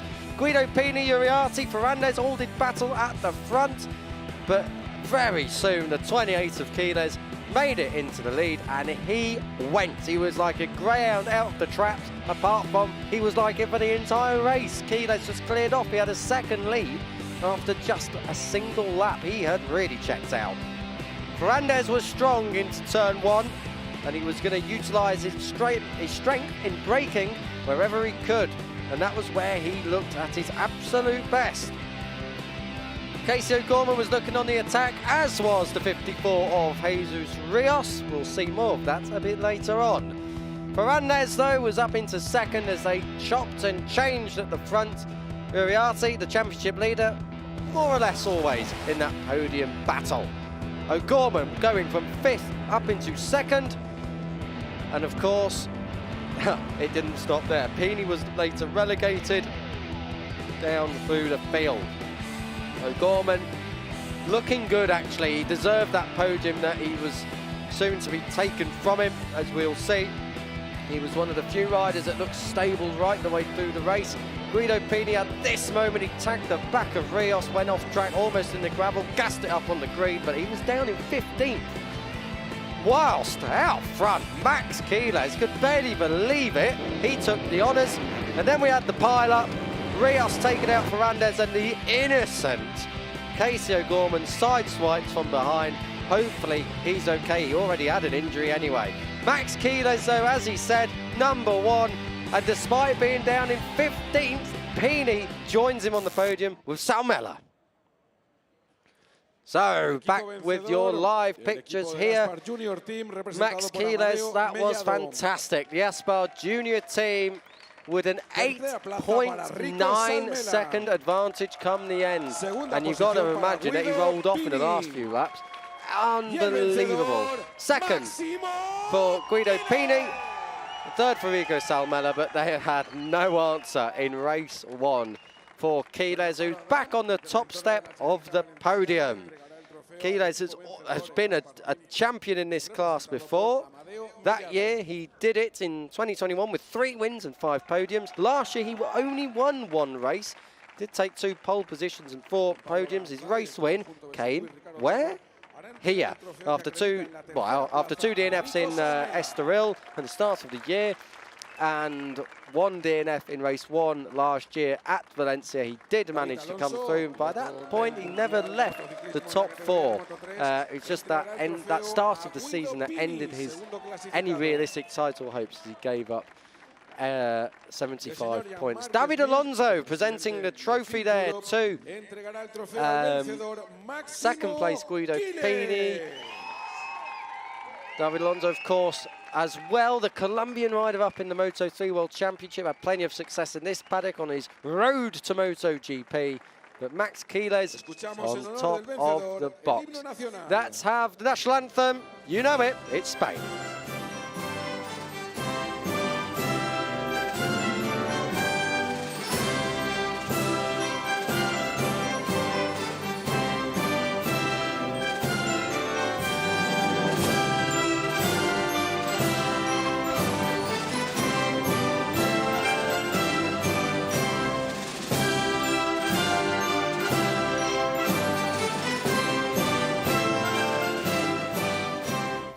Ese aplauso del carrerón que se ha marcado Máximo Quiles. So, we've heard it another time today, the Spanish national anthem. Will we hear it again in European Talent Cup style? Well, wait and see, and we'll come to that later on. ETC Race 2 scheduled for, I can tell you, 3 o'clock local time this afternoon. That's 2 o'clock back home if you're watching on BT Sport or in the UK and Ireland, or Portugal, of course, on YouTube. So, celebrations then. 2 races out of 6 already done, and we already need a lie down. We're going to check out the race results in a moment, and then the championship standings. As I said earlier, Quiles and Uriarte will be joint championship leaders. 58 points for them, if my maths is correct. Always doubtful. Steve is back with me in the commentary box. Steve, Quiles looking good down there in Parc Ferme. We'll get your thoughts on that in a moment. Quiles, your winner, ahead of Guido Pini in 2nd place, and Rico Salmela 3rd. Spain, Italy and Finland represented in the top 3. Dodo Poggio, Giulio Pugliese in 5th place. That was a fine performance from him, ahead of Donoso, who took his best ever result. Pugliese, likewise as well, his first top 5. David Gonzalez, expect more from him later on. He took 10th ahead of Hakim Danish, who really struggled to come through. Christian Daniel, the American, in 12th. Jesus Torres after a long lap in 13th. Alamar in 14th, and Owen van Schlicht, the Dutch rider, in 15th. Lots of crashes and DNF. Most notable ones, O'Gorman, Ferrandez and Rios at the last corner. Hopefully Casey O'Gorman is okay, and as soon as we get word up here in commentary, we'll give you an update throughout the rest of the day. But Michael Laverty's Vision Track team looking strong again in 2023. Luck just not on their side.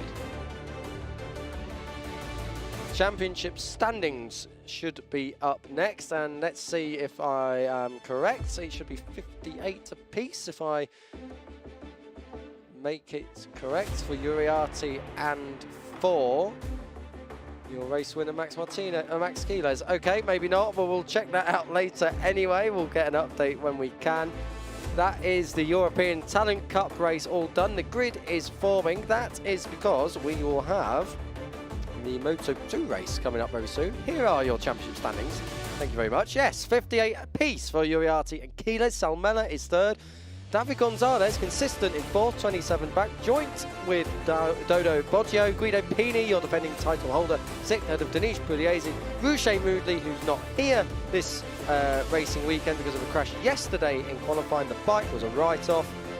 Expect more from him when the South African returns. Paul Sina is in 10th, Adriano Donoso in 11th, Jesus Torres. Ferrandez, that position of 13 does not represent where he really is. Fine ride from Emmanuel Brinton as well, who went up the order. He is now on 7 points, courtesy of that 9th place finish, which is his best so far of the season. Expect to see more of him in the top 10. Maximo Quiles, full to the max. It was a fine ride in ETC Race 1. Let's see if anybody has even an answer. Later on, Race 2. This has been ETC. Moto 2 coming up next. Who's it going to be there? Don't go anywhere.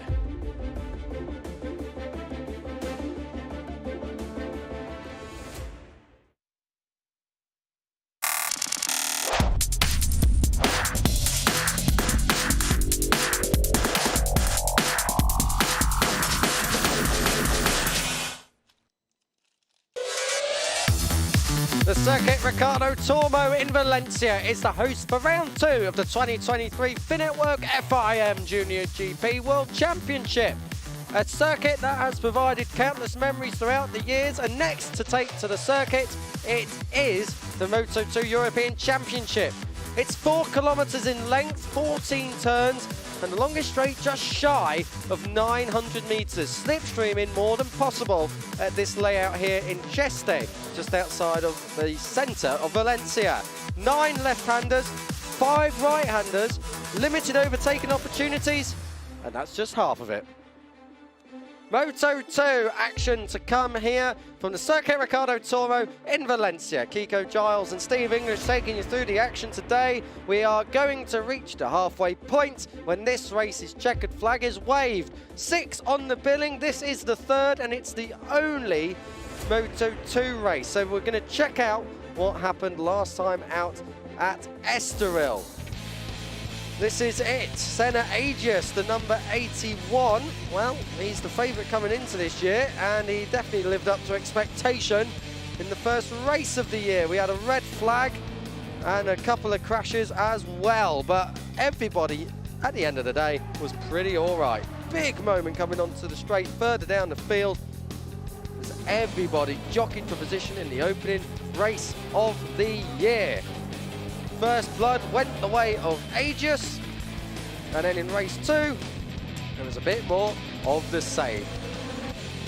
Plenty of action. It was an absolute riot through the field, as well as a couple of bits of fisticuffs and smashing up the doctor's branding on the outside of the track. But like I say, track temperature came up and we lost a lot of front runners from the main part of the race. No one could touch Senna Agius though, and he heads to Valencia as the rider to beat in the standings. So, here we are with blue sky and a little bit of cloud there, or depending on how you see it, a little bit of blue sky and quite a lot of cloud. A few oranges, but we're not going to have time to tuck into them. Steve, we are here for Moto2, who's going to be flying high today as the 3rd race of the season, the only one on the billing this weekend, Moto2. Terrible punnery there. I'm disappointed in you, Kiko. I'm glad you thought it was so good as terrible. Yeah, well, it's a step up from the usual, but in the Moto2 class, it is actually a big step up compared to what we've had in the past in this class. If you think back over the last few years, we've been able to see a lot of riders really come through this class, the likes of Alonso, Aldeguer, Alex Escrique. They've all been able to come through the European Championship. And this has also then created a bit of a backlog now. You've got riders actually looking to learn about a Moto2 bike in this class and try and prove themselves to get onto the world stage. That's where the likes of Antonelli or quite a few riders that have come from the Moto3 World Championship didn't get an opportunity in Moto2. Carlos Tate, for instance, and then they were able to make the steps into the European Championship and then hopefully into the World Championship. And that's what we've seen from Senna Agius, obviously in as a replacement rider in the past and pole sitter for today's Moto2 race. Today's been really good. In the morning we did a good lap time when the conditions were optimal to make the good lap time, and then in the afternoon we worked for the race and got an understanding with the tyre life for the race. And so I feel prepared, thanks to my guys, thanks to everybody, thanks to the whole team for all their support and their work this weekend, and I'm excited to see what I can give them back tomorrow.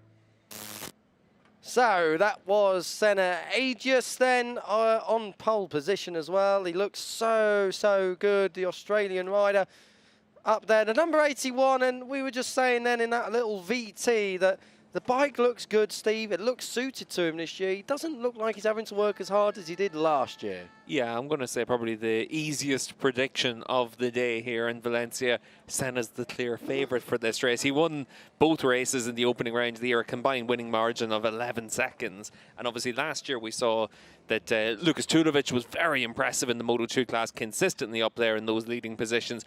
Senna starts the year as the favourite, and he backed all of that up in the opening round of the year, and he's doing the same here in Valencia as well. He's been very impressive, took the pole by a few tenths of a second.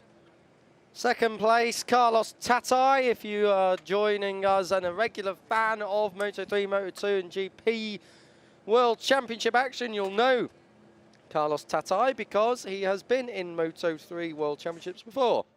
He qualified second on the grid at Estoril, second in the first race, retired from second in the second race. What can he do, Steve? Are you expecting him to challenge or not really with Agius? It's about trying to just build as the season progresses. He's a rider that's had a Moto3 World Championship podium, so we know that Carlos has a lot of speed, and now he's adapting to the Moto2 machinery, and certainly that's one of the big steps that riders do have to make, and he's done very well up to this point in his rookie season. Last time out in Estoril, he was very clearly the closest challenger to Senna all the way through the weekend. Harrison Voigt was on the podium last time out as well, but he couldn't do it from the front row. He had to do it from the third row. And I can tell you, for the first time ever in the Moto2 European Championship history, 2 Australians on the front row. Can we have an Aussie one too? He's had a Rookies Cup podium in the past, Harrison, but he was always a little bit too big for a Moto3 bike. Never had a podium in the Junior GP classes in the Moto3 bikes, but on a Moto2 bike, looks much more comfortable, looks much more suited to it. We've seen, as you say, Steve, we've seen some riders actually struggle to get on in the smaller classes and then make that step up, and it is a bit okay. Senna Agius is one of them. He never really did anything in the Junior GP class. Very familiar face and name here. Niccolo Antonelli, multiple Moto3 World Championship race winner. He's over with the Team MMR squad, learning his craft in Moto2 after a World Championship season last year, yielded no points. He's had a podium already. It's not looking too bad. Yeah, best finish last year in the World Championship of 16th, but he had a podium in Estoril race 2, so he's just adapting to the European Championship, and it's a good chance for him to be able to learn on the fly. 4-time Moto3 race winner, so we know that he's a good, talented rider. Juan Rodriguez is 5th on the grid here. He's got plenty of success in the Spanish Championship, 4 podiums in the Spanish 600 class, and he had a relatively all-right first round. Never featured too much. It was consistent with 2 9ths, and he qualified in the top 10 on the grid as well. Senna Agius, though, your pole man, as we take a closer look at him. Not long until this race gets underway, around 7 minutes from now. We're going to check out Mattia Ratto next on the AGR team. Now, I spoke with his team actually this morning down in pit lane, Sam Wilford. Sam from the fantastic area of Sidcup, where one yours truly is from. So not partisan there at all.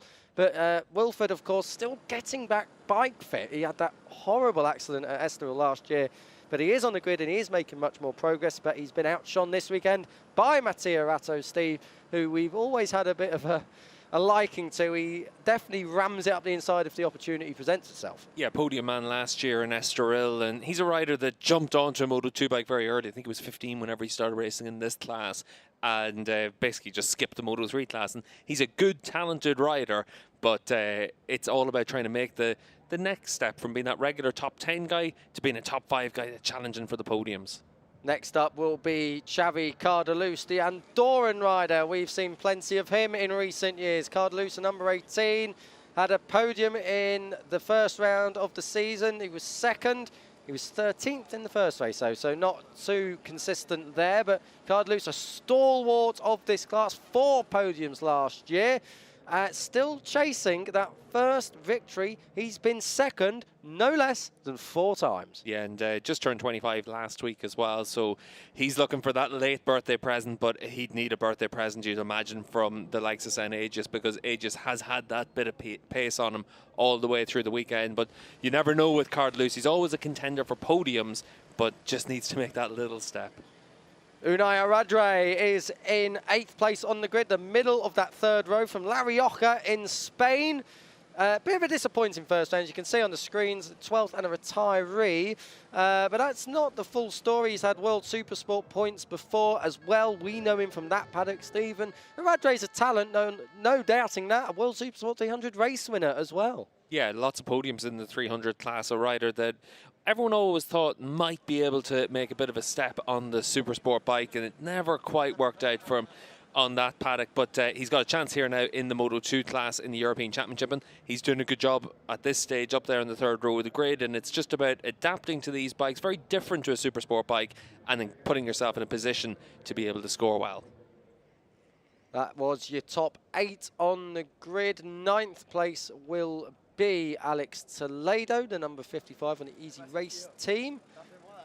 And that is Jorge Martin, if I'm not mistaken, Steve. Yeah, down in the paddock, and we've seen plenty of Grand Prix riders in the paddock through the course of today as well. Lots of them coming back to the championships that they came through the ranks on, and like I said, for quite a few riders in the Moto2 World Championship now, they came from this European Championship. So it isn't always just a case of going through the Moto3, the junior MotoGP ranks, and then into Moto3, Moto2, MotoGP classes. It can be a case of going straight from the European Moto2 Championship into the World Championship and giving yourself a chance to shine. And of course, Jorge Martin coming in off the back of a victory in the MotoGP Sprint at Le Mans. So that is what all of these guys are aspiring to, not just in this class, but of course in this paddock. This is Alex Toledo, who I was talking about, in the number 55. What can he do on the Easy Race Team machine? 10th place, completing the top 10. We are going to come to Sam Wilford in just a moment. Hopefully. Well, we'll talk about Sam Wilford after this. This is your pole sitter, Senna Aegis. He's looking to make it 3 on the spin. This is the only chance the Moto2 guys have at Valencia.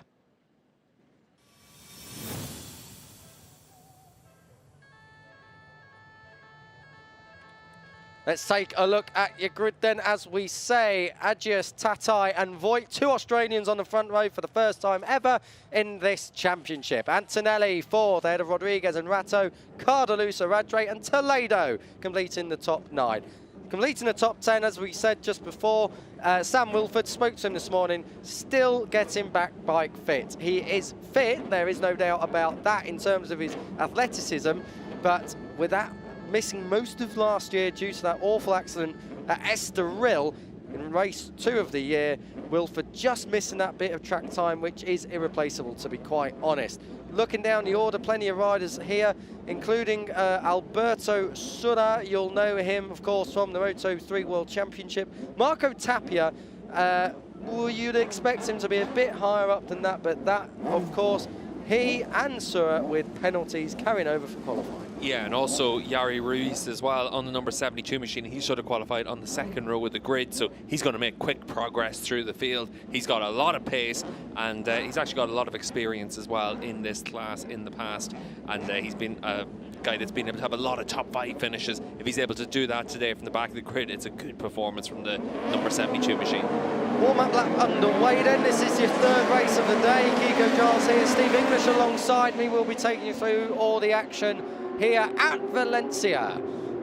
This is one of the most technical circuits on the calendar. We're going to be coming to that in a moment. But warm-up lap, Steve, what are these guys looking for? They have a brief warm-up session this morning, but what is the warm-up? It's just about getting everything up to temperature, making sure everything's feeling good out there. Yeah, get everything up to temperature, get yourself ready for the race, and then just make sure that you're able to make a good start. You can see one rider there ran off at turn 2. That's not where the long lap penalty loop is, but you will see riders having to respect the long lap penalty later in this race as well. We've already seen plenty of riders in the Moto3 and the ETC class have to take long lap penalties, and certainly will be something we'll keep an eye on all the way through this race as well. As it is though, Senna Agius on the number 81 machine, he's your clear favourite. He's the rider that many feel will make the step to the World Championship. We've seen him in action in the World Championship over the last few years as a replacement rider, last year especially in place of Sam Lowe's on quite a few occasions on the Mark VDS team, and one of the top teams in that paddock thinking that he was the ideal replacement rider does mean that you're going to get an opportunity on the world stage pretty soon. So Senna Agius, he's the rider to watch in the class this season. Won the opening 2 races of the year. He'll be out to make it 3 in a row. Track temperature coming up with just a little bit, and these guys as well, this is when they've had a lot of their sessions across this weekend, so they'll be familiar with this kind of track temperature already. Let's just check in with the championship standings. Agius leads Antonelli already by more than a race win's worth. That's 26. Antonelli tied with countryman Ratto on 24 points. Cardelou's 4th. Just a quick nod, Steve, to any predictions, any ones to watch from your side? Anyone you've got an eye on? I'm excited to see what Yari Ruiz can do from the back of the grid on the number 72 machine. He's got good pace, he's got good experience in World Championship racing as well in the World Superbike paddock, so we'll see if he's able to make good progress on the 72. Certainly a rider that I'd expect to see up inside the top 10 in the opening couple of laps, even though he's having to come through all the field. This is your pole sitter, Agius, the number 81, rolling up then, the Australian, looking to see if he can make it 3 on the spin for 2023. One thing is for sure, the 99 of Tatai will push him hard. We are coming under starters' orders, and when the lights go out, we are going racing. Valencia, stole on the... Oh, dear me. Carlos Tatai. Tatai got away there very, very late. I said he was going to push Agius.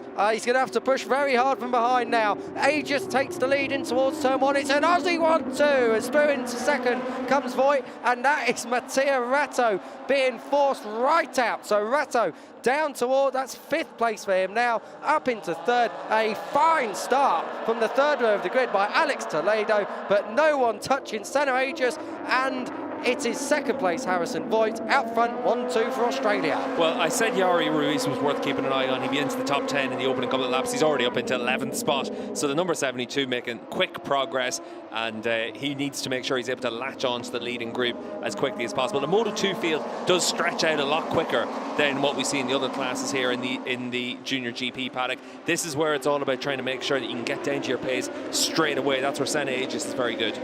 Agius leading the way then as they come through turn 8. So far, so good. Voigt chasing hard, and it is Juan Rodriguez who is into 3rd place now ahead of Toledo, whilst Ratto is chasing hard. Roberto Garcia is up into 6th now. That is a surprise because he's come from quite a way down the order. Roberto Garcia really a long way down. Don't forget, we have actually got long lap penalties for the riders in 2nd and 4th. We should have touched on this before the race got underway, but Harrison Voigt does have a long lap penalty for slow riding across all sectors, and the same for the 55 of Toledo, who is being pushed and shoved by Ratto at the last corner. Pushed out wide. Ratto's going to be on the ideal line. Let's see who it's going to be as they come down across the start and finish line. The front feet are cool enough at the front, but into the battle for 4th place, and it's Ratto who just about holds on ahead of Toledo. So Toledo, don't forget, has got that long lap penalty to serve already. No jump starts, we've just had that confirmed too. Yeah, everyone's just trying to make sure that they're able to get themselves to the lead of their group so that they're in a position to be able to try and go with those front runners. You mentioned about the long lap penalties. The man in 2nd, one of the riders taking that long lap penalty. So that's going to drop this man, Harrison Voigt, right down the order, you'd imagine. He'll have to take that in the opening few laps. lap, so he'll try and delay that as much as possible, try and make sure he's able to open up as big of a gap as possible behind him, and then try and slot himself back into the top 5 spot. Yeah. It should take around 2.5 seconds to complete this long lap penalty. We've seen front-running riders across the other 2 races we've seen so far today have to serve them. But the crucial one is this is at the start of the race, so you've got the full race to build back into. Yeah, we did see in the European Talent Cup race that the race winner had to take a long lap penalty at the start of the race. So it is possible to bounce back from that, and Harrison Voigt immediately taking that now on the 2nd lap, so he just wants to get it out of the way. Watch the slingshot down, there we go. He'll use that. Yeah, he's slotted. Has he got ahead of Tatai? That is fantastic. So Tatai, slow start. They were 2nd and 3rd on the grid. And even with that long lap, Voigt has jumped the rider who we're expecting to come through into the podium positions. But that actually at the front has now released Senna Aegis. We're not expecting Juan Rodriguez to go with him, but stranger things have happened. Yeah, and I'm interested to see what happens with Voigt now as he tries to recover on that 29 machine to see if he can get some decent points out of this race. He's a rider that always looked like he had good speed in the Moto 3 class. He was racing for the SIC 58 team, but he never quite had the results to back it up. Now that he's on a much bigger bike, it does suit a much bigger frame like a rider like Voigt, so he's now really able to show a little bit more of his potential. Yeah, Voigt fits a Moto 2 bike a lot better than he did the Moto 3 bike. You're quite right there, Steve. Just seen the fastest lap come in last time around was by Senna Aegis. He was around 2/10 quicker than the rider behind him, which is Juan Rodriguez on the 38 MMG Hinomoto machine. 3rd place Mattia Ratto, 3.5 to 4 tenths away from Rodriguez at the moment, but he's settled down, looking good in 3rd. Yeah, Rodriguez there on the number 38 machine. He's got a very traditional style on the bike.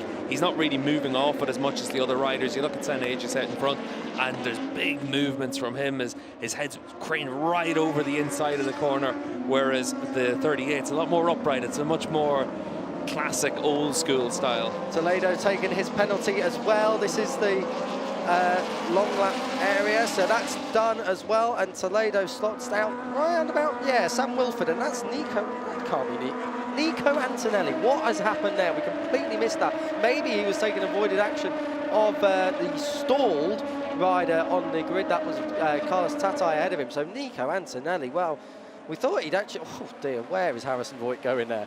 But we thought Antonelli on the MMR machine this year would be a little bit of a star in the reckoning, but it's not turned out that way. He's down in 13th. He's only just ahead of Marco Tapia, who had to come through from the back of this grid. So going one way, Antonelli, but it's the wrong way. Going the right way and upwards, fellow countryman Tapia. So let's keep an eye on that. Tatai making a move now on Harrison Voigt. This is an interesting battle because these are the two that, after Senna Aegis, you've got to say, have got the pace behind him.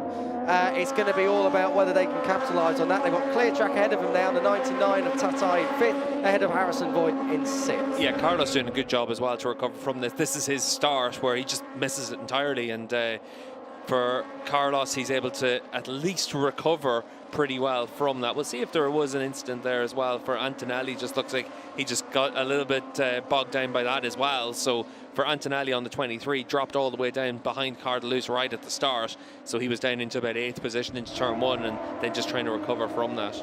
This is the 13 of Ratto on Juan Rodriguez. This is for 2nd place. Ratto looking like he really wants to come through and take it, I must say. So don't think it's going to be too long before Ratto finds his way through. 38 is Rodriguez, the 13 is Ratto. Aegis, I mean, he's got a 1.3 second lead, but it's not, he hasn't cleared off like we thought he would. He had good race pace in his race runs throughout Friday and Saturday, but I mean, he's got the gap, he's doing what he needs to do. But perhaps we expected him just to ease away. He's still got 15 laps to go, Mark. He's picked up a half a second on this lap already compared to the riders behind them. We'll see what it is to come across the line. They actually managed to recover a bit at the end of the lap. It was about 4/10 of a second. So for Aegis, he's doing what he has to do. And that's why for Ratto there on the number 13 machine, he had to come through, because you can't afford to lose that ground in the early stages in the Moto 2 class. You've got to make sure that you're running from the front foot. And as we see, Ratto coming through into 2nd place. Let's see if Rodriguez can respond here. Rodriguez looking good, I must say, in the top 3. Roberto Garcia, mind you, up in 4th. That is a fantastic ride from him so far. Let's check out where he started. He was way down the order, I must say. So we're going to check out on the grid as Senna Aegis leads this race quite well. Garcia was down on row 7. That was incredible. Surely he wasn't that far. No, he wasn't. He was down on row 4. He's still a long way down in 11th. So to be up in 4th place with Tatai and Voigt in 5th and 6th is quite remarkable. Let's see if he can challenge for the podium. Garcia has had good runs out in this Moto2 field before, especially here in Valencia. Yeah, we've seen him have top 5 finishes in the class in the past, and 4th position's his best finish so far in his Moto2 European Championship career. He's up there in 4th right now, and he's got a little bit of a gap between himself and then Carlos Tate and Harrison Voigt and Ruiz trying to recover back to him, and their pace in the last few laps has been pretty similar to one another. Yeah, but more or less the only 2 the last time around. Let's check the times across the line this time. Just at the back of that group as well, the 67 of Alberto Sura. We saw him obviously in the Moto3 World Championship last year. He was right at the back of the field. He's the second fastest rider on the field the last couple of laps. Just Senna Aegis faster than him, but he's been able to get himself up into the top 10 now as well. So number 67 on the speed-up bike, making good progress. Yeah, the lap times at the front are very, very fast. 35.817 for Aegis, 35.852 for Ratto. So Ratto's got pace here. You feel that if he cleared a bit soon, he might have been able to go with Rodriguez last time around 36.6 compared to a 36.2 of Garcia. So Garcia 4/10 quicker. That's your battle. 4th going up to 3rd, but this is the battle on track. Tatai ahead of Yerai Ruiz. Steve, you said keep an eye on Ruiz. He's doing you well here. Yeah, Ruiz is a good rider. He's got a lot of potential in the Moto2 class, and he's doing a good job there with that Hector Faubel squad. Ooh. That looks like that's not the long lap penalty. That's a rider making a mistake. Is that Voigt? It might have been Harrison Voigt. It looked like it was a blue bike. So Voigt, and Voigt's gone missing from that group. So let's hope he's all right and he kept it upright. But Harrison Voigt, well, it was a promising qualifying. It has not come into fruition this time around, though. Voigt has gone, definitely. He's not in that group. So Voigt has gone. This is the number 10 of Unai Aradre. This is the teammate to Senna Aegis, and he is coming through the order pretty well here. He's up into 9th place. He's got Sura just ahead of him, the number 67. Yeah, Voigt lost 7 seconds there with that run off, and it's dropped him all the way down the order. But we'll see if he's able to have good pace to still score some points in this race. But it is going to be tough for the Aussie. Voigt is behind Mongiardo, Francesco Mongiardo on the team Chiatti Bosco Scuro, and that is fighting over 14th place. So Voigt, who was originally up in 2nd, had to serve a long lap penalty, and he hasn't recovered from that, and I don't think he's going to now. He's a long way down. There is a long way to go. It's still 12 laps to go. He'll be knocking on the door of the top 10 soon enough. Out front, Senna Aegis' lead 1.9 over Mattia Ratto, and Roberto Garcia now has got Juan Rodriguez, as you can see on screen. So Garcia coming through. We said earlier he's not had a podium. Well, he's looking good for one at the moment. Rodriguez, he will be pushing on, that is for certain. The number 38 in 4th place. Tatai pulling along Yerai Ruiz on the Hector Faubel machine. 5th and 6th for those two. Those two have definitely got pace. Look at Senna Aegis out front, sliding through the flip-flop S's halfway round this lap. He's looking very comfortable out front, but we expected this as well. The gap is up to 2.1. Yeah, just trying to keep it interesting for himself as much as anything else you'd imagine. He's had the pace in hand over the fields through the course of the season so far, and Senna just looks very comfortable out there. Anytime we've seen him trackside, he has looked like he's the man to beat. And even just when I was walking down pit lane this morning and there was the meet and greet with the fans, he was just looking so relaxed. He knows what he has to do, and he's just making sure that he ticks all the boxes this season in the European Championship. He wants to have his opportunity in the world stage. He's going to get that opportunity as long as he keeps winning.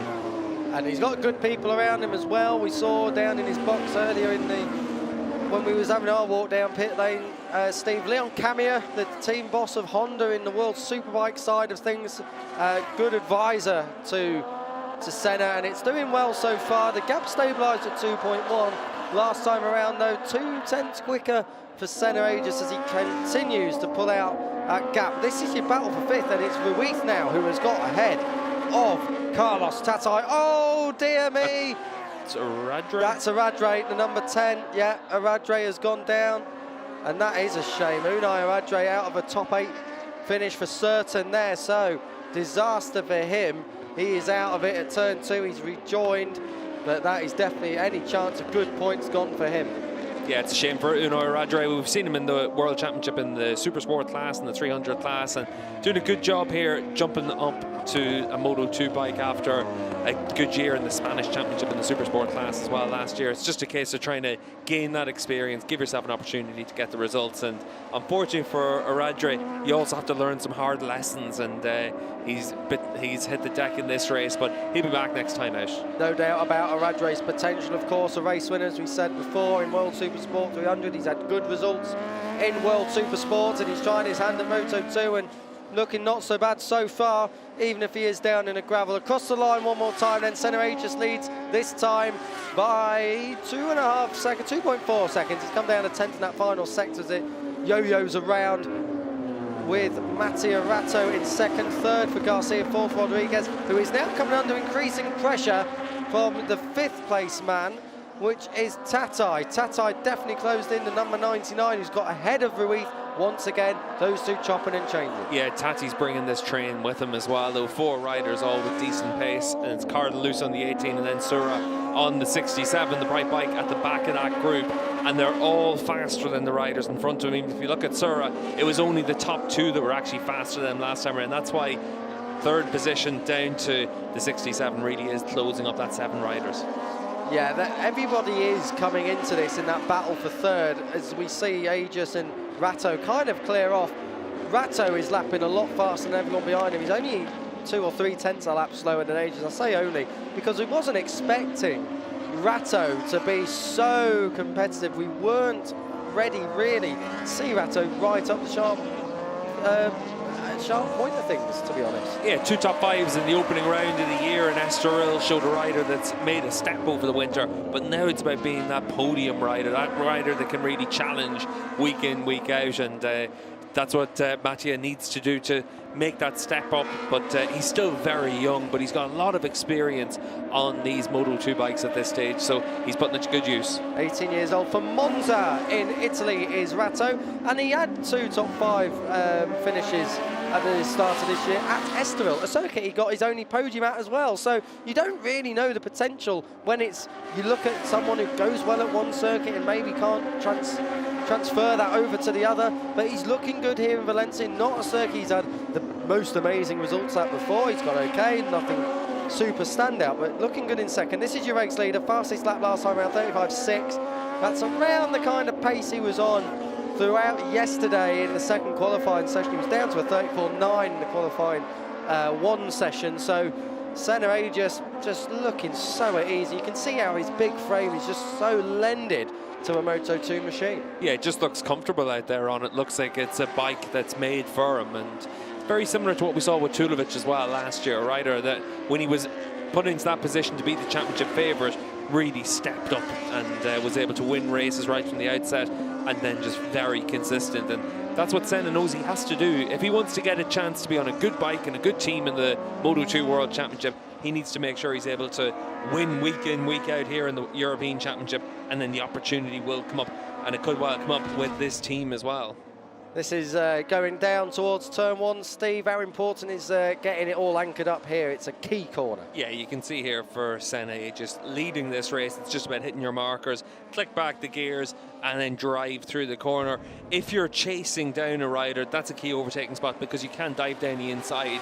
But especially on the Moto 2 bike, you need to be very deliberate with your moves on a Moto 2 bike, and that's where around a track like this, it tends to be a couple of key overtaking opportunities. But turn 1, where we see Mattia Ratto now coming through in the 13 machine, that is one of the key overtaking spots. Ratto looking good in second. Garcia trying to chase him down, was a 1/10 of a second quicker last time around, so Garcia's not completely done yet with 3rd place. 4th is Carlos Tatai at the moment, who's still ahead of Juan Rodriguez. Rodriguez dropping back now into the clutches of Yeray Ruiz, and then it's Xavi Cardeluz and Alberto Sura behind them. So let's check out and see what we can do with this battle for 4th, and whether or not actually Carlos Tatai can bridge the gap up to Garcia in 3rd. Carlos can bridge the gap. Now he's got that clear track in front of him. Let's see if he's able to close up on a podium spot. The gap right now 1.2 seconds with 7.5 laps to go. Very much can be closed down. He was able to make the move into turn 1 last time around, and he just needs to keep doing that. Just a little bit wide down there at turn 8. Now they're coming through turn 9 and 10. The fast change of direction left to right. And then turn 11 where the long lap penalty is. Leave the door open here and someone's coming through on you, but not this time. They're all spaced out enough. The gap as we are coming down now, Garcia back to Tatai is about 1.5 seconds. We'll check out what it is at the end of this lap. It's about 0.9 of a second. We'll check out what it is at the end of this lap. They're coming through the final corner now. Tatai going to come to the line. Here we go. Rodriguez chasing Tatai. Tatai chasing Garcia across the line. It's still 0.9. So we're talking hundreds of a second that time around as Ruiz goes in ahead of Rodriguez for 5th. Yeah, and Ruiz knows that he has to hit the front of that group because Carlos Tatai is pulling away. Last time around, Tatai was 1/4 of a second faster than Garcia, so he is closing in, and he's going to bring the likes of Yari Ruiz with him, you'd imagine. But it is about trying to make sure you're able to make clean progress through the field, not cost yourself when you're overtaking, because it's so difficult to make up big chunks of lap time around here. Even Senna Aegis out in front now, 3.5 seconds clear of the field. He's only pulling out 0.2 of a second on a lap on everyone else. So even though he's got what looks like a big lead, it's actually quite hard earned here in Valencia.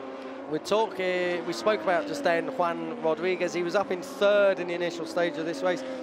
Why is he dropping back, Steve? A little bit of tyre life coming into it, not quite used to the bike yet. What would be a reason for why he's dropping further down? Well, it's just about trying to have your experience in it. He's only done 12 races in the Moto2 class in the past, and this is also where he's made a big step forward, where he's actually in that lead group. If you think back to the start of this season so far, he had top 10 finishes in Estoril, but they were the first top 10 finishes of his Moto2 career, and they were both for 9th position. It's a very different scrap when you're trying to hold on to podiums or top 5s. So he's doing a good job in this race all the same to make that step on the number 38 machine. And we've seen before, actually, Rodriguez has been in the stock class predominantly, and the stock class now is separate. He wanted to stay in the Moto2 European Championship, so he's got to learn new machinery along with that. So doing a solid job. We're not being too hard on him, but it would be nice to see him a little bit further up, back in that battle for 3rd. We said if Tatai will close down Garcia, he's halved that gap. It's now half a second. Here they are on screen, the 31 of Garcia looking for a first podium. Carlos Tatai looking to spoil his party. Yeah, and Tatai just so much faster at this stage, and probably even for Carlos, he's thinking, do I have a chance of being able to catch Rato for 2nd as well? The gap between him and 2nd spot is 2 seconds with 5.5 laps to go. He can still catch him as well. So for the number 99 machine, Carlos Tatai, a rider that we've seen in Moto3 World Championships in the past, this is key for him to show just how good he can be on a Moto2 bike, as well as he has to make pretty quick progress through the field here with 5.5 laps to go. Yeah, Tatai, he's a bit wide there though. He's always wide at turn 8. I don't know if that's just his line, but it doesn't look like it's the quickest way around. He's quite considerably offline. Yaro Ruiz has dropped Cardalus now. Rodriguez is back to 7th behind Cardalus. I don't know whether Ruiz has really got the pace to latch on to the 2 ahead of him. Definitely not Tatai, otherwise he would have gone with him. But maybe if Tatai can ruffle Garcia, that will be when Ruiz takes that opportunity. One person who isn't being ruffled though is this man out front, Senna Aegis, class of his own, and as it stands now, will be 31 points clear as the championship standings graphic says, and a perfect 3 from 3. Yeah, and certainly for Senna, this is exactly what he has to do. I think for Yari Ruiz up there in 5th position, he's got the same pace as the likes of Rato there on the 13 and Garcia on the 31. He just can't do anything with it. And now it's a case of trying to just dig in for the last 5 laps, see if you're able to pick off another rider in front of you. Carlos Tatai, he's going to come through in Garcia on this lap and needs to come through very quickly for it as well. Last time around, Carlos was down in the 35s, so he was still 0.2 of a second faster than the riders in front of him. So he's edging himself up towards Rato there in 2nd spot, but there's a lot of work still to be done. There's the phrase of it's one thing to catch a rider, it's another thing to pass. I don't think Tatai is going to have too much drama doing that. But of course, it's a factor. He's still got to clear Garcia.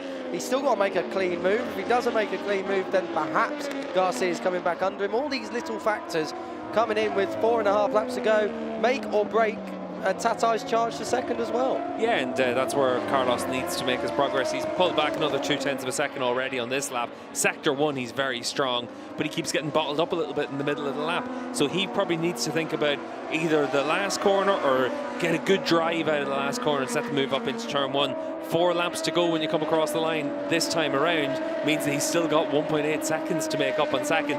It might be just taking him a bit too long to get through here in the 31 and get onto the podium to then give himself a chance of a second spot. He might run out of laps. Tatai there as well. He was looking like he had a good pace coming through that long left-hander turn 13, but very good riding really from Garcia. It was just a little bit towards the inside, which blocked off any opportunity Tatai had into the last corner, and then we go another lap. And you know, Garcia's riding very, very well. He's looking for that first podium, you know, and he's putting his bike in all the right places. It's not about always being the fastest, it's about being the smartest. Yeah, and you can see for Carlos there, he's a little bit ragged now as well. Look at the movement on the bike as well. So he needs to just make sure he's able to keep that nice and calm, and then it'll set up the moves. He needs to force a mistake here. He's not going to be able to catch second, so it is just about getting onto the podium. All pass coming up here, and that was Garcia who left the door wide open. Through comes Tatai. Will Garcia respond? We've seen Tatai go wide at turn 8 before.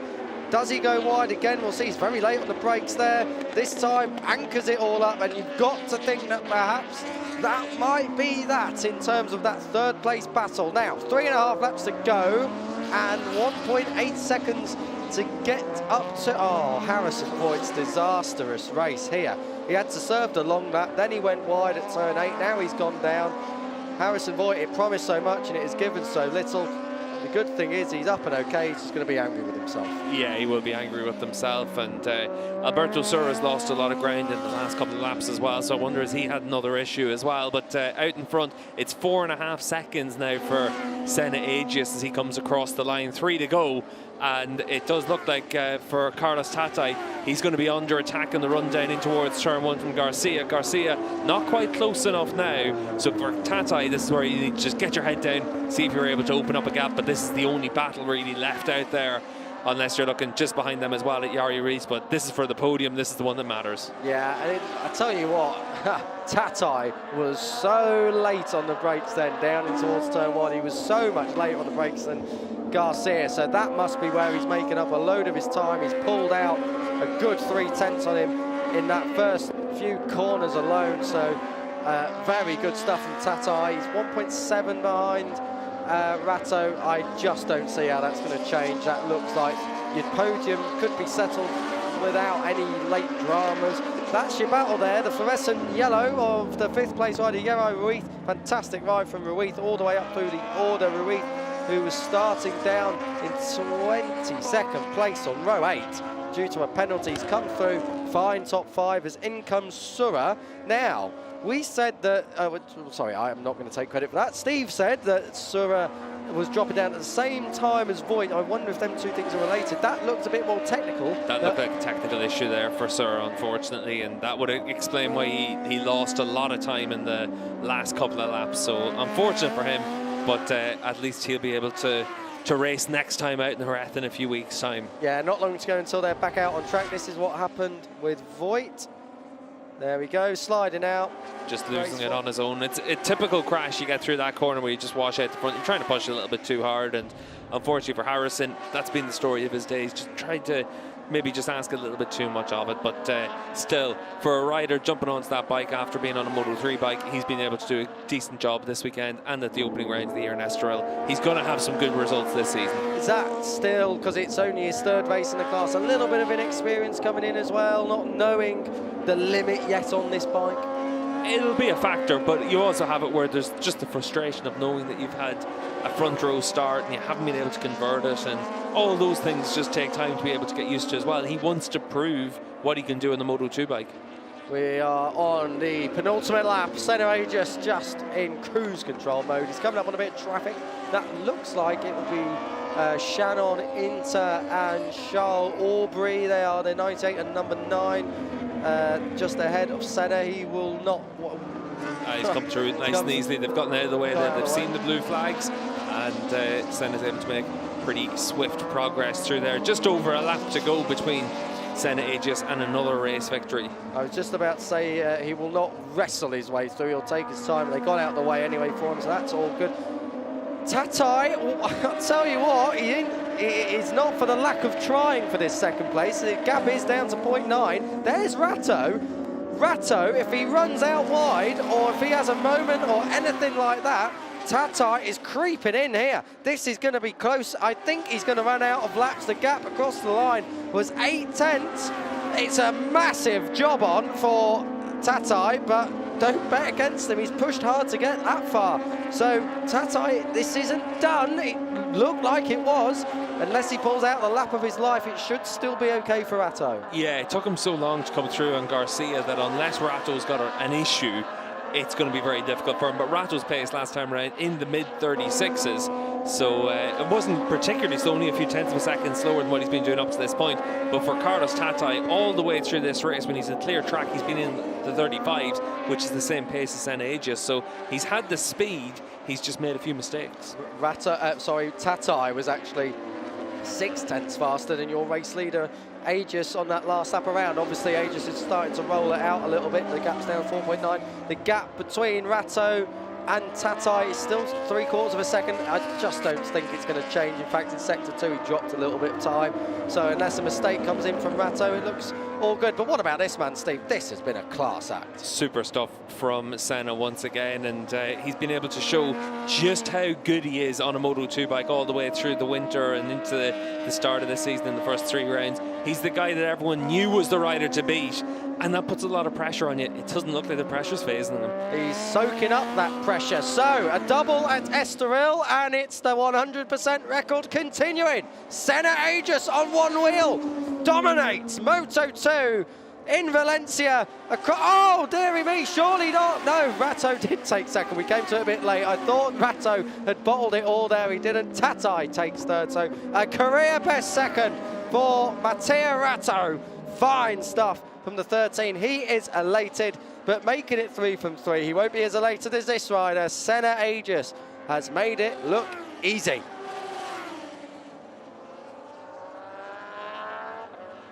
Fine stuff from Aegis. Ratto in second. Tatai third, ahead of Garcia, who equals his career best finish in fourth. Yeray Ruiz up from 22nd on the grid to 5th. Cardelus 6th. Juan Rodriguez, a fine effort in 7th. He's still getting used to Moto2 machinery, but Rodriguez for sure is going to make that come good as the year rumbles on. I think that will be his best result in this class. It is by 2 places. His previous best was 9th, achieved twice, both last time out at Estoril.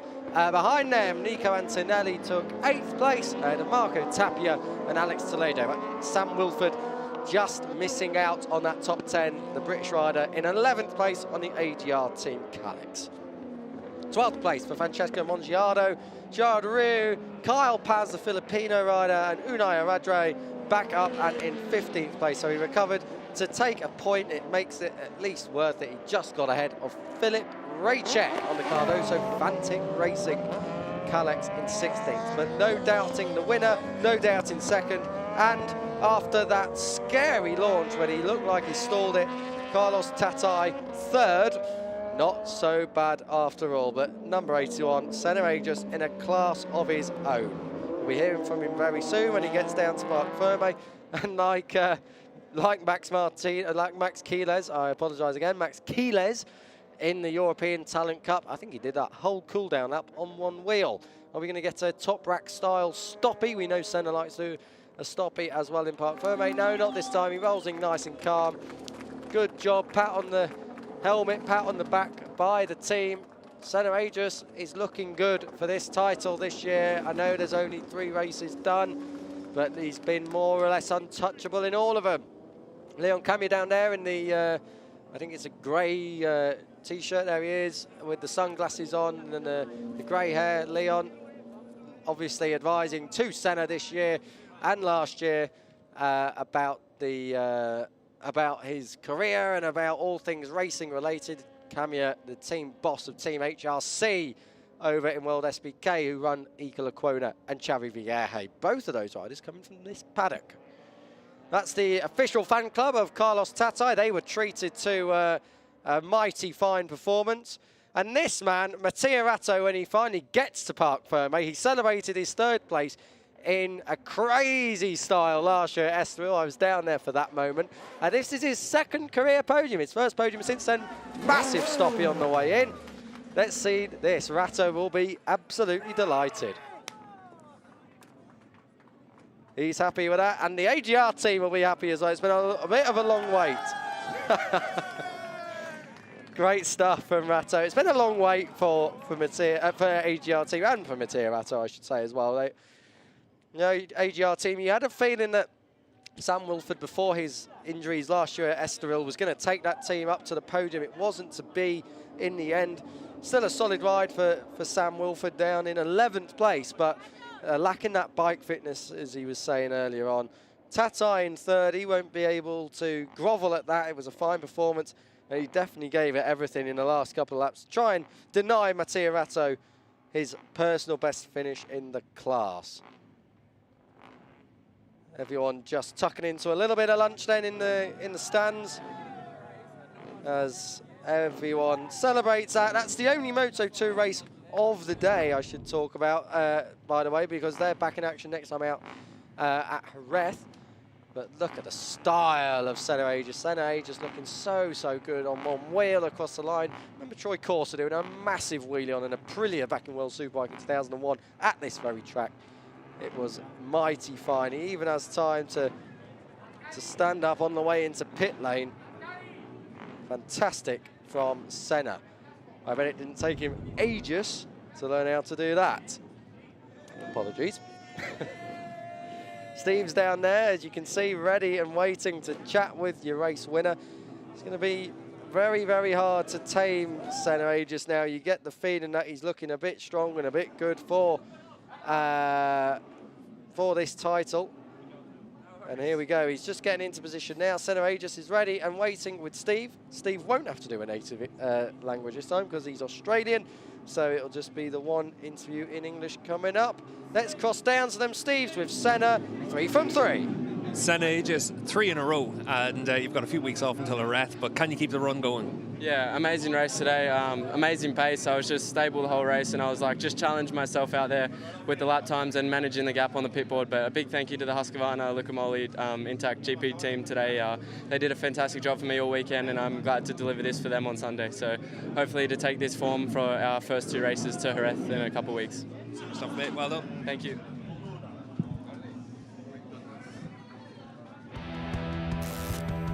Leaving the interview, looks like that's the only time he didn't know where to go. Highlights from race action in Moto2, and it was a lively start. Tatai making a mess of it from the front row, his 2nd place on the grid. Senna Aegis hit the front, and basically that was that. No one really saw which way he went. In the early laps, Harrison Voigt tried to go with him, and Voigt unfortunately had to serve a long lap anyway from a qualifying misdemeanor, so that took him out of contention. Whilst Mattia Ratto was absolutely on a mission coming through on Juan Rodriguez. Roberto Garcia was soon up inside the top 3 too, as he was staring down the barrel of a 1st podium in the class, a previous best of just 4th, but Tatai was also making moves further back. He was not done just yet.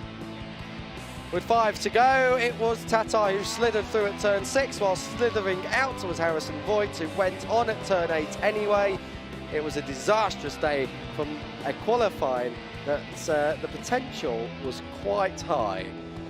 Talking of potential that was quite high, Senna Aegis was in cruise control, and despite a last charge up to 2nd place, Tatai just wasn't able to make amends on Ratto. Ratto on the AGR team bike looking good in 2nd.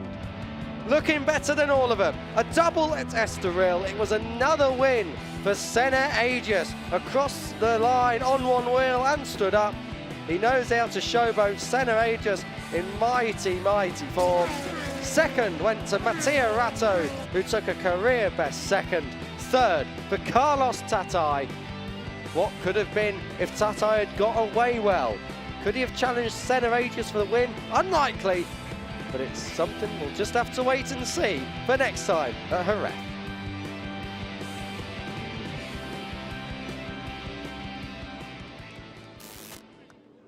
And back now live with the podium.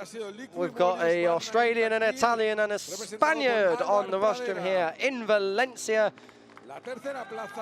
The third place trophy will go to Carlos Tatai. Great ride from him. Fantastic recovery. Mattia Ratto will be celebrating this all evening, I'm sure. But Senna Agius is on top again. It's kind of part of the furniture in that podium when he's just there all the time in the middle in number 1. We'll get the trophies very, very soon. I can tell you that the third place by Tatai, that will be his second podium in the class after race 1 last time out at Estoril. It's a second podium after last year at Estoril for Mattia Ratto.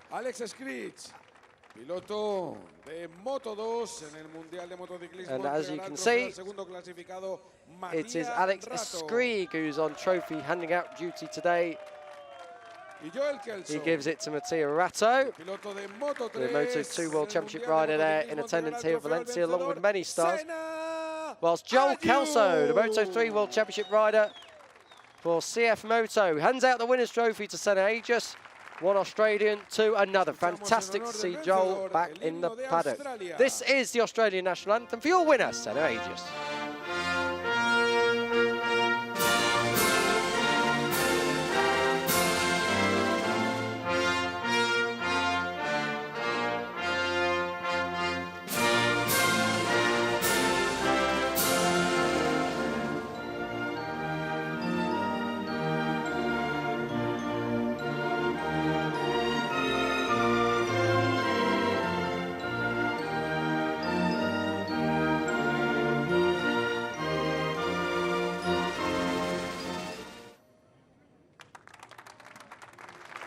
Advancing in the championship standings, it has been a magical performance so far this season for Senna Agius. A 5th win now, that moves him level with Carmelo Morales and Ricard Cardus in the overall standing. Steve's back with me from the interview down there.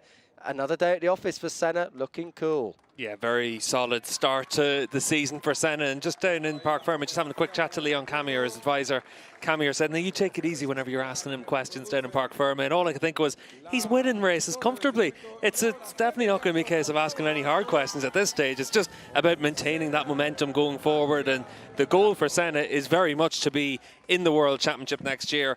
And he's doing everything he can to make sure that he's got a good spot on the grid next season in the World Championship. Yeah, he's looking so good, Senna Agius. He is now moving up in the win rankings as well. He's looking very, very solid, and he's still only 17. He's got such a future ahead of him.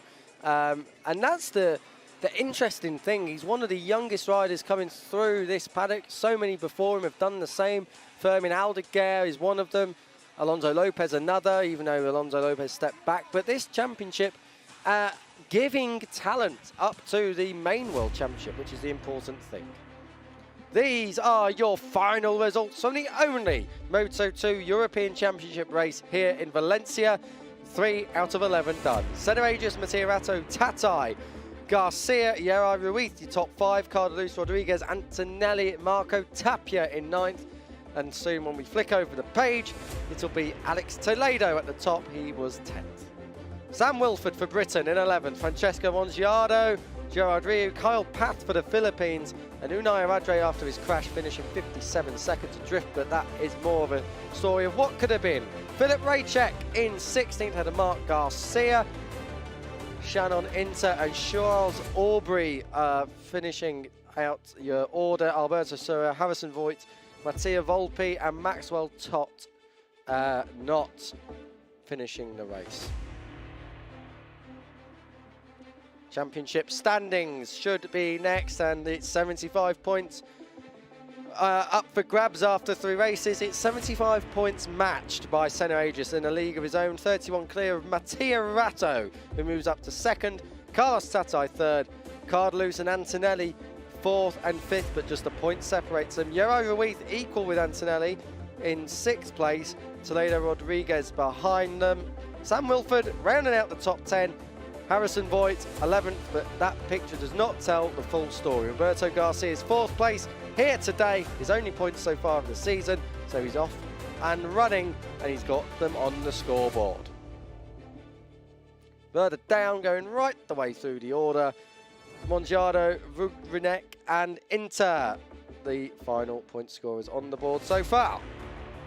A stand-up wheelie in style for Senna Agius. He is looking in a class of his own. Can anyone stop him next time out at Jerez?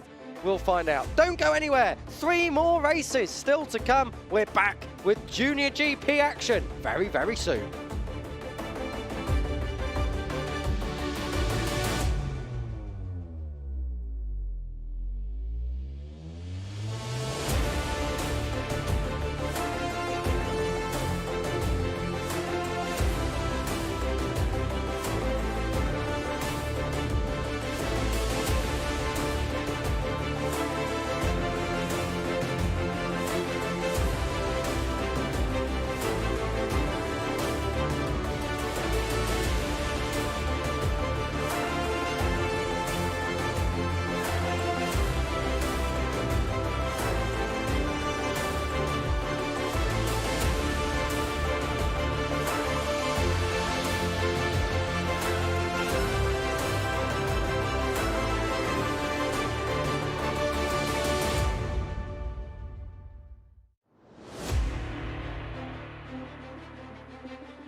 Action continues on the Ricardo Tormo circuit here in Valencia. The second round of the Junior GP World Championship is here, and it is the second race for that same class, the main class in this paddock. The Valencia circuit is 4 kilometers in length, and it's on a small bit of land, but somehow a lot of track is fitted in to a small amount of space. Overtaking hotspots at turn 1, 2, 4, 8, and probably the last corner. 14 of them, 9 of which are left. The other 5 are right-handers, and 900 metres straight offers plenty of slipstream. Kiko Giles and Steve English still here, taking you into the second half of today's action. The 4th race on the billing, the Junior GP race, race 2. Race 1 was a belter. We'll catch that up in a minute, but Steve, so far, brilliant action here today in Valencia. It's exactly what we thought it'd be. Yeah, it's exactly what we expected coming into round 2 of the season, and certainly for the Moto 3 class, this is their chance to shine. This is where they get the double header weekend. Obviously, in a season like this, you tend to have some rounds with the 2 races, other rounds where you're only having 1 chance out on track. Estoril was a tough one for the Moto 3 riders. You've had the winter off, some of them racing obviously in the Red Bull Rookies Cup, but you have the winter off and then you're into 1 race. Now you get the double header. Let's see who's able to make progress into race 2, who's able to bring the fight to this man, Angel Piqueras. Angel looked really good in race 1, very relaxed afterwards as well. He's an impressive rider. This was race 1. A fantastic launch from poleman Joel Esteban, rookie, of course, in the class this year, and in just his second round, was already at the head of the grid. And he had to fight off Angel Piqueras. Piqueras was looking so good throughout the race. He was very, very on form, it must be said. He looked like one of the riders this year who's made a clear step in comparison to last. 3rd place in the early part of the race was Nico Carraro, who was the championship leader back then, and he had an absolute ball. It was these 3 at the front. Carraro soon picked up a long lap penalty, mind, whilst at half race distance, Piqueras was the one making a move into the lead. However, it didn't look like he really wanted to lead. It was just a bit of a dress rehearsal for later in the race, but Carraro bounced nonetheless as he made it, and Aswell Junior Team 1-2. albeit momentarily. Piqueras back into second where he looked so comfortable. And as I said, a long lap penalty needed to be served by Carraro, which he did so, but it put him back in the battle for fourth, which now was the battle for third, and drama was coming. Luca Lunetta was in there, Jacob Rulston had a bit at the front, David Almanza was there as well as his teammate Marcos Ruda. More on that in a moment, oh dear. On the last lap, Piqueras hit the lead from Joel Esteban, and this time he did want to keep it, whilst that was the accident with Almanza and Ruda. Despite Esteban's best efforts at the last corner and on the run to the line, he couldn't topple Piqueras. Piqueras, his 4 podiums previous, he made it 5 and at last became a race winner. The 50th different race winner in the class since 2012, the 99th since 1998. We're on for a 100th different winner. Can we get it? Race 2, Junior GP, Valencia is just around the corner. The drama levels will be exactly the same.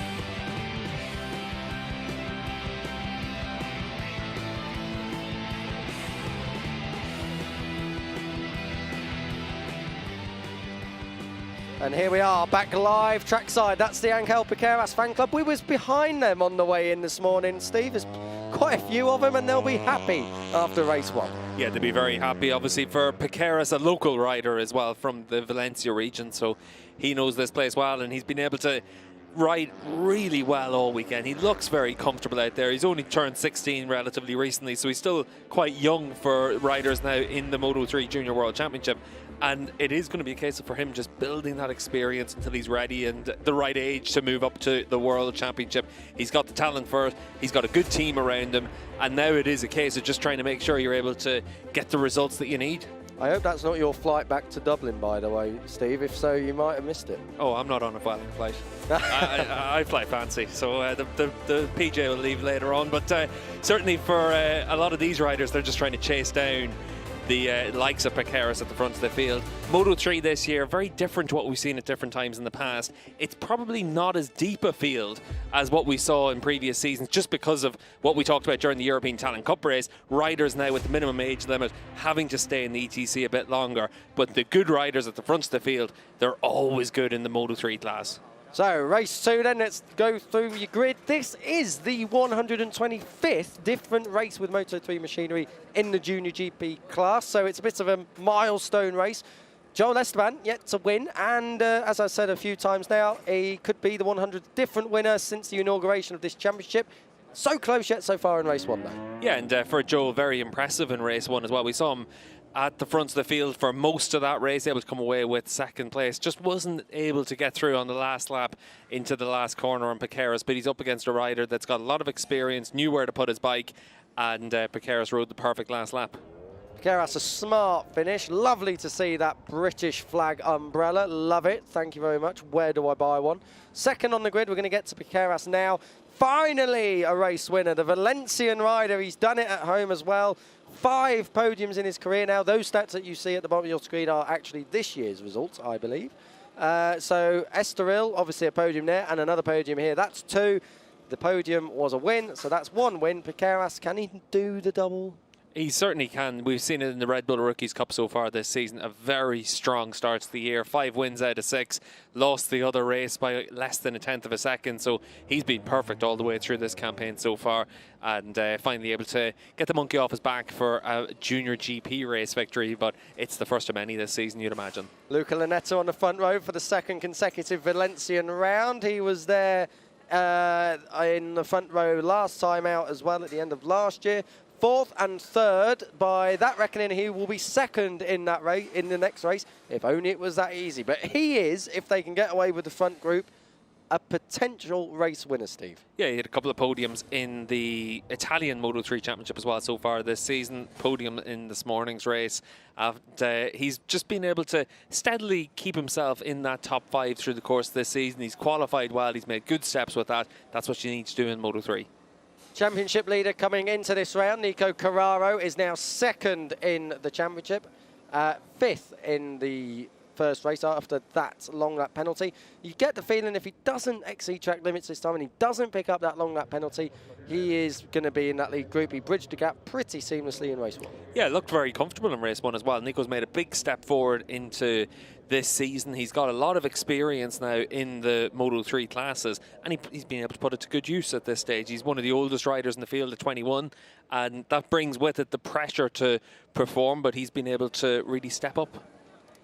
Next up is David Almanza. Now, he had a little bit of a contretemps with his teammate in the gravel trap earlier in race 1.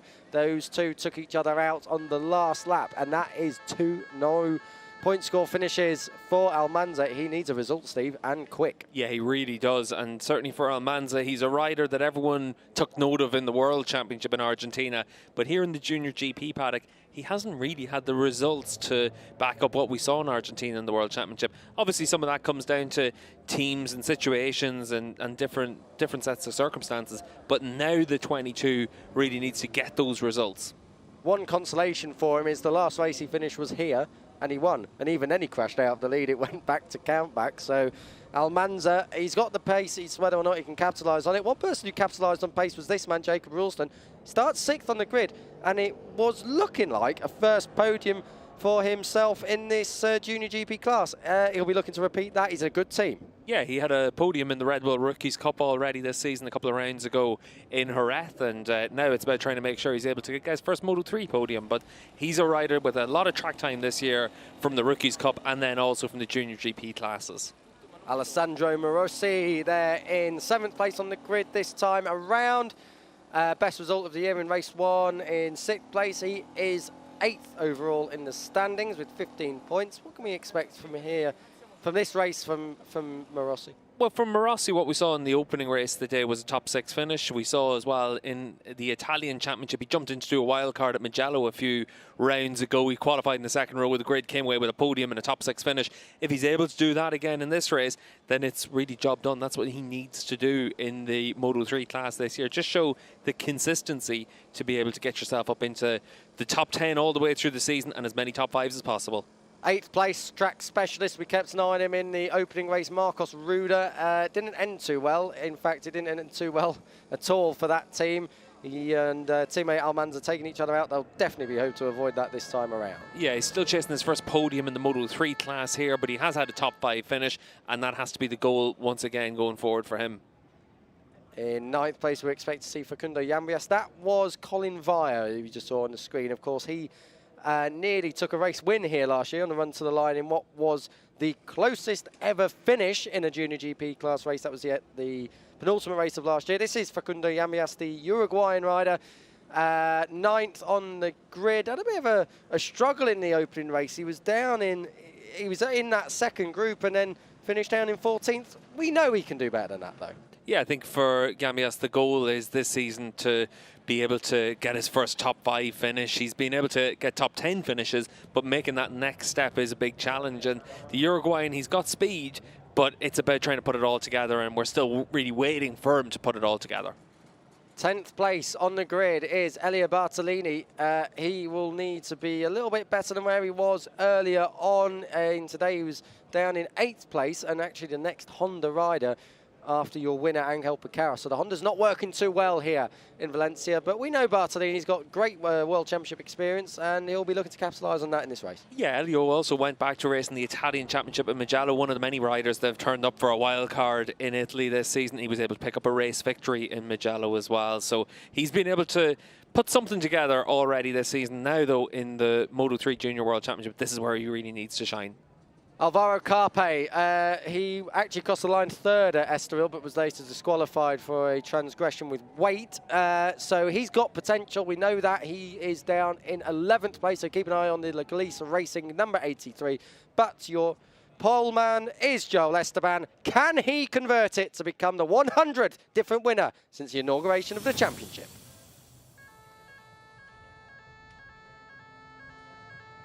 The 4th race on the billing card today sees Joel Esteban go from pole once again. Race 1 winner Angel Piqueras goes from the middle of the front row. Luca Lanetta goes from 3rd.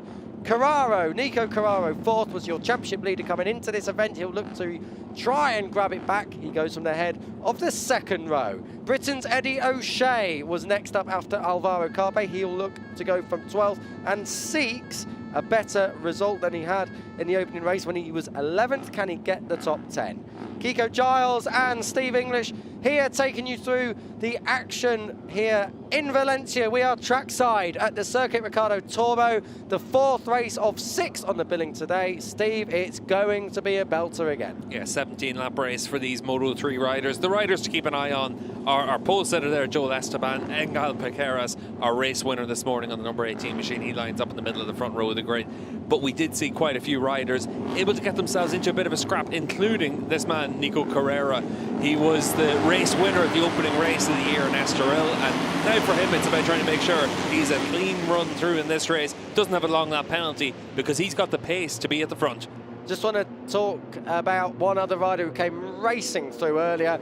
It was Cormac Buchanan, the New Zealander on the AGR team, finished up in 9th place overall, 7th place overall. Best results ever in Junior GP racing. So keep an eye out. He is coming down, coming off the 6th row of the grid, so down in 18th place. Steve, we're on the warm-up lap. What are we looking out for here? Well, just to go back to Cormac as well, he's had his first top 5 finish in the Red Bull Rookies Cup as well recently at Le Mans, so he's got good confidence going forward, and that's really what makes the difference in the Moto3 class, and that's one of the things to keep an eye out for in the course of a season for here in Junior GP. Who's got their tail up, who's got the momentum, and then who's got a chance to be able to spring a surprise. You're always going to see the same riders at the front of the field through the course of this season. This man, Angel Piqueras, he's always going to be there. He's very fast. He's on course to win and dominate the Red Bull Rookies Cup this year as well. He's had 5 wins out of 6, so he's in great form, and he wants to just maintain that momentum. He's looked at recent years with the likes of Jose Antonio Rueda, able to double up last year in Junior GP in the Red Bull Rookies Cup. That's the goal for him this season. And what about these guys? They had the race earlier on and it was a little bit cooler. Joel Esteban just doing a little bit of a long lap there. That's interesting. Of course, he had a track limits warning in race 1, but they had a race earlier. Track conditions a little bit different now. How do these guys approach that as well? It doesn't really affect the Moto3 bikes that much. It affects the bigger bikes more. So if you had super bikes or Moto2 class bikes, like what we just saw on track just before this race, that would be affected much more by the higher track temperatures. This is just a bit of a test for the riders as much as anything else. You've got to deal with your emotions for 2 starts to try and make sure that you're able to get good results in both of them. Can I grab a last-minute prediction, Steve? Who's it going to be? Piqueras. Oh, very direct to the point now. I'll go different. I'll go Esteban because we want the 100th different winner, don't we? Like I say, this class has produced countless champions, have gone on to world champions and world championships in the top class. If I'm looking for an outsider, though, Marcus Ruda on the 69, he's the guy to keep an eye out for. Great shout. Let's see what Eddie O'Shea can do as well. The Brit will go from the back of row 4, but this is it. Race 2. Junior GP, lights on. Held for a long, long time. Oh, we've got jump starts further back there, Weiler. We're going to have this delayed, and we'll be able to get going. And you can see for all the riders on the grid that they were held for a very long time there. We saw Detweiler and one other rider go as well. Uchiumi on the MTA Junior team, number 91. It's very, very easy to go as well whenever you see someone else creeping in front of you as well. So the field's going to be set away now again. They'll do another siding lap to the grid, and then we'll probably be able to get on the way. It looks like we're actually going to have a longer delay than that as we delay the start of this race. And certainly now for the teams and the riders, there's a little bit to do now to keep their riders cool and calm out there on the grid.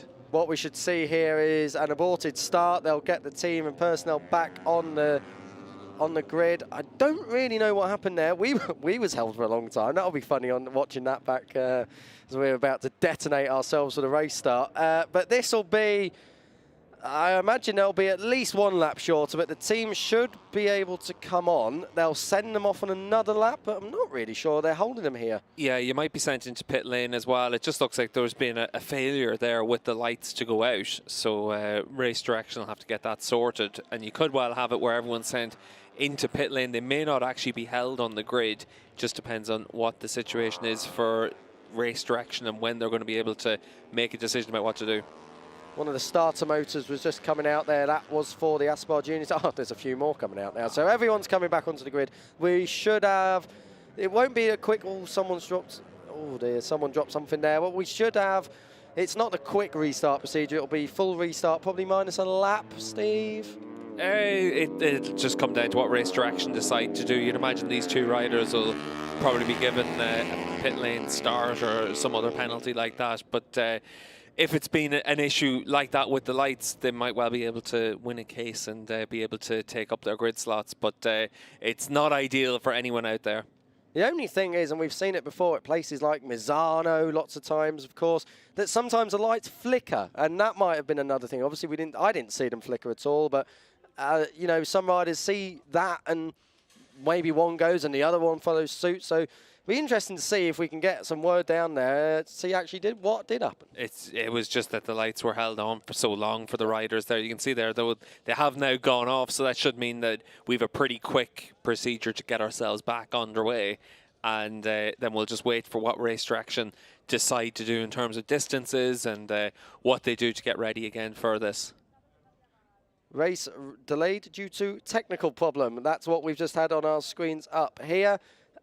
Should just say a bit of housekeeping. Angus Grenfell on the Art Box machine is not taking part in this. I think he had a small incident earlier on, and it will not be in race 2. But this gives us another chance anyway, Steve, to talk about what we could have expected there. I want to touch on something further down. We just missed it. Xabi Zuratuza, the rider from the Basque country up there in Legazpi, I think, he was given a penalty down in around 26th place, as that's Ramon Forcada, legendary crew chief on screen there. He's working with the Finetwork side of things, but Zuratuza came through the order pretty well earlier, and he's now back in his original starting position, just outside the top 12. He's 13th and head of row 5. So what can we? Maybe he could be a feature up towards that battle for the top 6. Yeah, Zuratuza over the course of the last few years, whether it's in the European Talent Cup or in the Junior GP classes, has been a rider worth keeping an eye on. And certainly he'll think that he's going to have an opportunity in this race to get himself up there into the top 5 and then see if you're able to keep yourself in the battle and come away with a chance of a podium. But during the course of this season, expect to see the number 85 able to get himself to the front. He's got speed. He's got a bit of experience now in the Moto3 bikes, and it's up to him to really make that step to being that regular front runner. But it does take time to win in this class. We saw that with Piqueras. It was only today that he was able to claim his first race victory in the class, despite having so many strong performances in the past. Piqueras, of course, 4 podiums before his victory, and the 5th podium came this morning. And sometimes it's a case of floodgates open kind of thing. One win can lead to another, to another, to another. And it wouldn't be a big surprise to see Piqueras do that. No, not at all. He's a rider that's been able to win 5 out of 6 races in the Rookies Cup, so you'd certainly think that he's going to do something similar as well. You can see there down in pit lane as well, Forcada just chatting to some of the Talent Cup team members, and they're now just figuring out what the situation's going to be, and everyone's a little bit unsure of it down there. We did see the 3-minute board flashing there on the pit straight, so hopefully that means that we're underway in 3 minutes. Our lap counter is now down to 16 laps, so they've taken away a lap, and that should be everything we need. It'll be a case of going straight from the start and then back to the grid. It won't have to be the quick restart procedure where someone checks your bike on the grid. Yeah, this should be a more or less a replica start of how we had. Just hopefully this time the lights go out. I remind you of the order. Joel Esteban, Angel Piqueras and Luca Lanetta making up the front row. Carraro, Almanza, Rulston, the second one. Morossi, Ruda, Yambias and Bartolini completing the top 10. Then it is Carpe and Eddie O'Shea that complete the 4th row. Further down, Zuratuza, Adrian Cruces. Now, Cruces will be looking to improve on that. Down in 14th, he's got good pace, as Cruces, and will for sure be keen to improve on that. Further down the order, Shinya Ezawa on the Asia Talent team. Noah Detweiler, he was one of the riders who went earlier in the original start. Cormac Buchanan, one of my riders to watch. Tachikon Boazri, of course, a race winner in this class.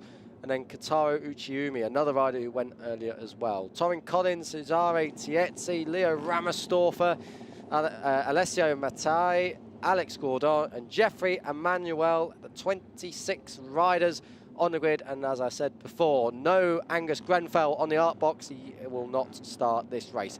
And as Steve said, it's down to 16 laps. After this delay, what are the riders going through? So the team try to relax them now, and it just start again. Yeah, just start again, go for it once again, and see if you're able to just make a good start. And that's what the focus is going to be on all these riders, just to make sure that they're able to get an opportunity to be able to come away with something from this race. And certainly at the front of the field, it's about making a clean start. It's about giving yourself the best opportunity. If you're coming from further down the order, you know that there's ground to be made up. And we've been able to see already so far this weekend, plenty of times riders have been able to come from further down the order, but you need to be able to make quick progress. That's where someone like Noah Detweiler is going to be worth keeping an eye on, because Noah's pace all the way through this weekend has actually been very impressive. He just hasn't really been able to put it all together just yet. But the number 55, after 3 long lap penalties in the opening race of the day, he could be a rider that's going to have an opportunity to get himself up into that lead battle.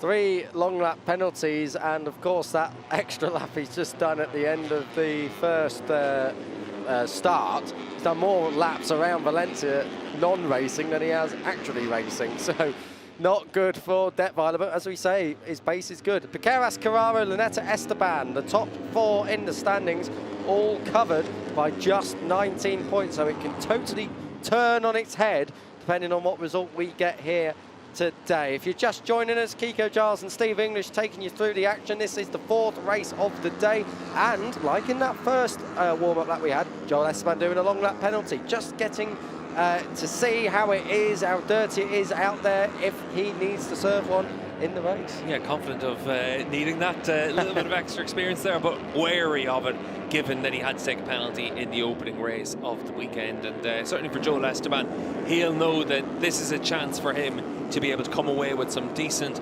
points-paying finishes and be able to give himself a chance of being able to add to the podium in race 1 with a race victory in this afternoon's race. Definitely one of the riders that knows that this could be his chance to shine. I'll give you a chance. You want to deviate from your original prediction of Piqueras, Steve? I'm full of confidence in the local man. I think Angel Piqueras, he is the rider to beat. He's comfortable out there, he's very confident, and he looks so cool, calm and collected in race 1. He's the man to beat. Right, let's see if we can get it right this time. Lights will come on, and when they go out, race 2 is going. They didn't hold him a long time, that's for sure. Piqueras has got an absolute fly from the middle of the front row. Joel Esteban, your poleman, looked like he was caught napping a little bit as they all jockey for position. Lunetta has come through into 2nd. Almanza making amends up the inside into 3rd. Poleman, Esteban back to 4th. Riders running out everywhere. Carraro and Ralston, the other 2 Aspar Junior team bikes, and 2 of them down into the to the 2nd turn, going for 1st. Lunetta takes it and grabs it. Almanza trying to come through as well, and does. So Almanza's through into 2nd place. Looking for 3rd place is Esteban. He gets it, shoves Piqueras out. Ralston looking to get in on the action as well, but we're all through cleanly as they come through turn 5. We're coming up towards turn 6 now, but a 58 is out front of Luca Lunetta. What a great start that is from 3rd on the grid, and pushing and shoving. Who was that coming up the inside? That looked like the 23 of Elia Bartolini. I think it was, Steve. Yeah, everyone cutting each other up through here. We saw Gambias on the number 94 machine getting pushed out onto the green paint as well. Everyone just trying to elbow their way around. Shit. That looked like it might have been Gambias there, just getting sat out of his seat a little bit. Never mind him being sat out of his seat. I was out the seat up here in commentary. Almanza leads. David Almanza, we said he needed a result. If it stays like this, which 16 laps to go, we dream. No, never. Almanza leads ahead of Esteban. Then it's Piqueras. Then it is Bartolini, who has come up from 10th on the grid. It's a fantastic start from Elia Bartolini, I must say. Good job there. But out front, Almanza. Is that all Ralston coming through? Lunetta was leading this race at turn 2. He's now back into 6th.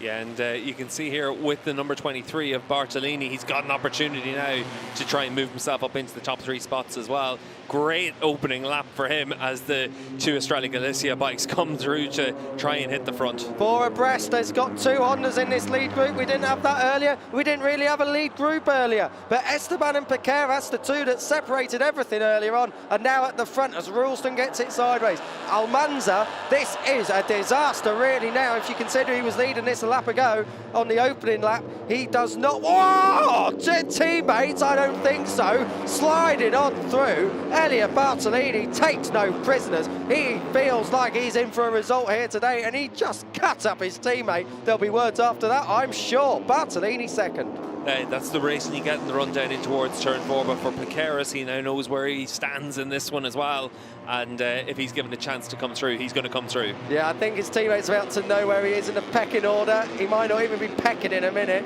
Throughout the inside comes Piqueras, that's up into second. Bartolini shuffled back to third. Ralston's got Carraro. It is Aspar junior team versus Australia Galicia team. That's your front 5. Then there's the gap back to Luca Lanetta, who was your early race leader. But David Almanza, who... Where's Almanza gone? Where has David Almanza gone? Has he... Oh dear. We said that David Almanza could have done with a result, and I think it's resulted in the end of the race. And in fact, I think we've lost a few riders. Down the order, Almanza, Morossi, Buchanan and Bouazwi are all tumbling. Yeah, it does look like that lead group just lost quite a few of those expected runners at the front of the field. So we'll wait and see if we get a replay of what happened. But you can see why there's a big gap that's developed there back to Ruda and Lanetta. And then behind that, the next group as well. So it's certainly a case of those 4 riders have all been involved in an incident together, and it has split the pack. That is a shame for David Almanza, a great shame. That he could have been really on for a strong ride. We haven't seen anything. Nothing's come up on our timing monitor. We can only assume. Hopefully everyone's okay. Back at the front, Joel Esteban is the rider who's looking good so far. Here's one of the riders. Yeah, they've all been involved in the same incident. That's Alessandro Morossi. And walking away, I'm not quite sure. I can't quite pick out who that was walking away. Well, you've got Buchanan down there and Bouasri as well. There's Almanza. And there's Almanza. And it looks like it's down to turn 4. Well, turn 4, it was... Oh, dear, that's Buchanan's bike. Parked neatly. Oh, wide at the front. Esteban gives himself a bit of a shake, and Ralston comes through on the inside of turn 9. But look at Bartolini as well, comes through, and suddenly Joel Esteban goes from the lead to 4th in 2 corners as he gets cut right up, and the number 10 of Carrera is going to have a look at him as well. We said that crash was at turn 4, by the way. That is where Bartolini absolutely pushed and shoved his teammate out the way. So turn 4, an overtaking and a crashing hotspot at this circuit. Let's get back to the front. Ralston fending off Bartolini. This is a great ride from Jacob Ralston. We did not expect this. Yeah, Bartolini's pretty happy as well, just to try and run around the outside into that last corner too. So he's got a lot of confidence in his bike right now. Ralston in the slipstream. Can he get through? Bartolini's picking up a 2-man slipstream. Ralston on the brakes. That is an absolute dive bomb if ever I've seen one. He's through on the inside, down into towards turn 1. Jacob Ralston, he's got an ETC victory to his name from Estoril a couple of years ago. He's never had a Junior GP podium, let alone a victory. Now he's leading this race ahead of the number 18 of Piqueras. Then it's his teammate Bartolini, who's about to be challenged by number 7 of that is Esteban, your pole sitter, and in 5th place, championship leader coming into this round, but not this race, Nico Carraro. Then there's the gap back to track specialist Marcus Ruda, who's completing your top 6. Yeah, Ruda about a second behind as well, so needs to just get his head down. He's going to have this scrap going on in front of him, so they are going to cost each other a little bit of lap time. You need to make sure you're in a position to attack. Coming down towards turn 8, that's one of the overtaking hotspots. This front group just chilled out a little bit now. Ralston, you look to be setting a good pace, 40.6. It's not as fast as it was earlier on in the race, earlier on in race 1. But of course, as well, the track temperature has come up a little bit. Steve, this is the shuffle down towards turn 1. Yeah, and you can see here for Jacob on the number 12 machine, just gets down the inside. Nice move as well, nice and clean to get down through there. and he's able to hold his line, doesn't cost himself much time to be able to make the move, and also doesn't cost Angel Piqueras time as well. But now for Jacob Rolston. Oh, someone's down. That is the 93. That is Arbi Aditama, who was having a great ride. Aditama, the Indonesian, has gone down in a big way. That's a strange crash. I wonder if he had a... Oh dear, he's ripped his own visor off there. He's that angry. So Arbi Aditama, he was coming through from pretty far down as well. That is a great shame for one of the talent team riders. Yeah, he knew he had a chance of a good result in this one, and just pushed a bit too hard into turn 14. You can have that crash through there where you just try and just break a little bit too hard on the angle and you lose the front, and unfortunately for him, that's going to be the end of that race. And you can see there he was pretty close to what looked like Luca Linetti at the time of the crash as well, but I think it just looks like he just pushed a little bit too hard, trying to come away with a good result. Yeah, it's a shame for Aditama. His previous best actually came from this circuit. It was a top 10 here last year, and he was on potentially for a top 6 this year. Great shame for Aditama, but he's got the potential, that is for sure. He's coming from so far down. Meanwhile, back at the front. Oh, no, he's not at the front anymore. Dear me, Jacob Rolston has made a mistake, and that is quite a big one there. He's dropped right off this now. Lost a lot of time there. We've seen riders run off the track there and lose about 7 seconds, so it could have been a lot worse for Jacob, but as it is now, he needs to just make sure he's able to latch on to the back of his teammate and just try and stay in that lead group. But the pace in this race, in the 1:40s at this point, it's about trying to make sure you're able to maintain that and then see if you can force mistakes from other riders. We are seeing it where riders are making mistakes in this race, but it is just a case of trying to just keep chipping away. Your race leader is the race winner from earlier on.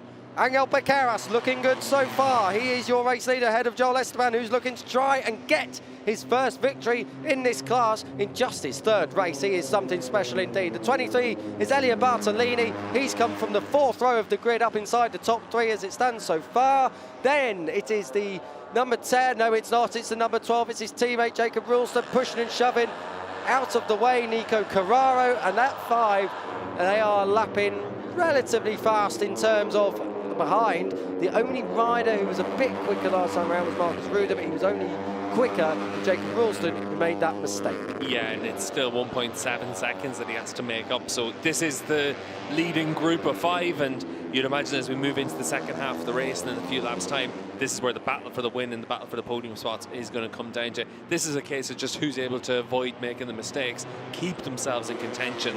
And you can see from Piqueras, again, able to hold that tighter line through there at the end of the back straight. That's where his bike's clearly working well.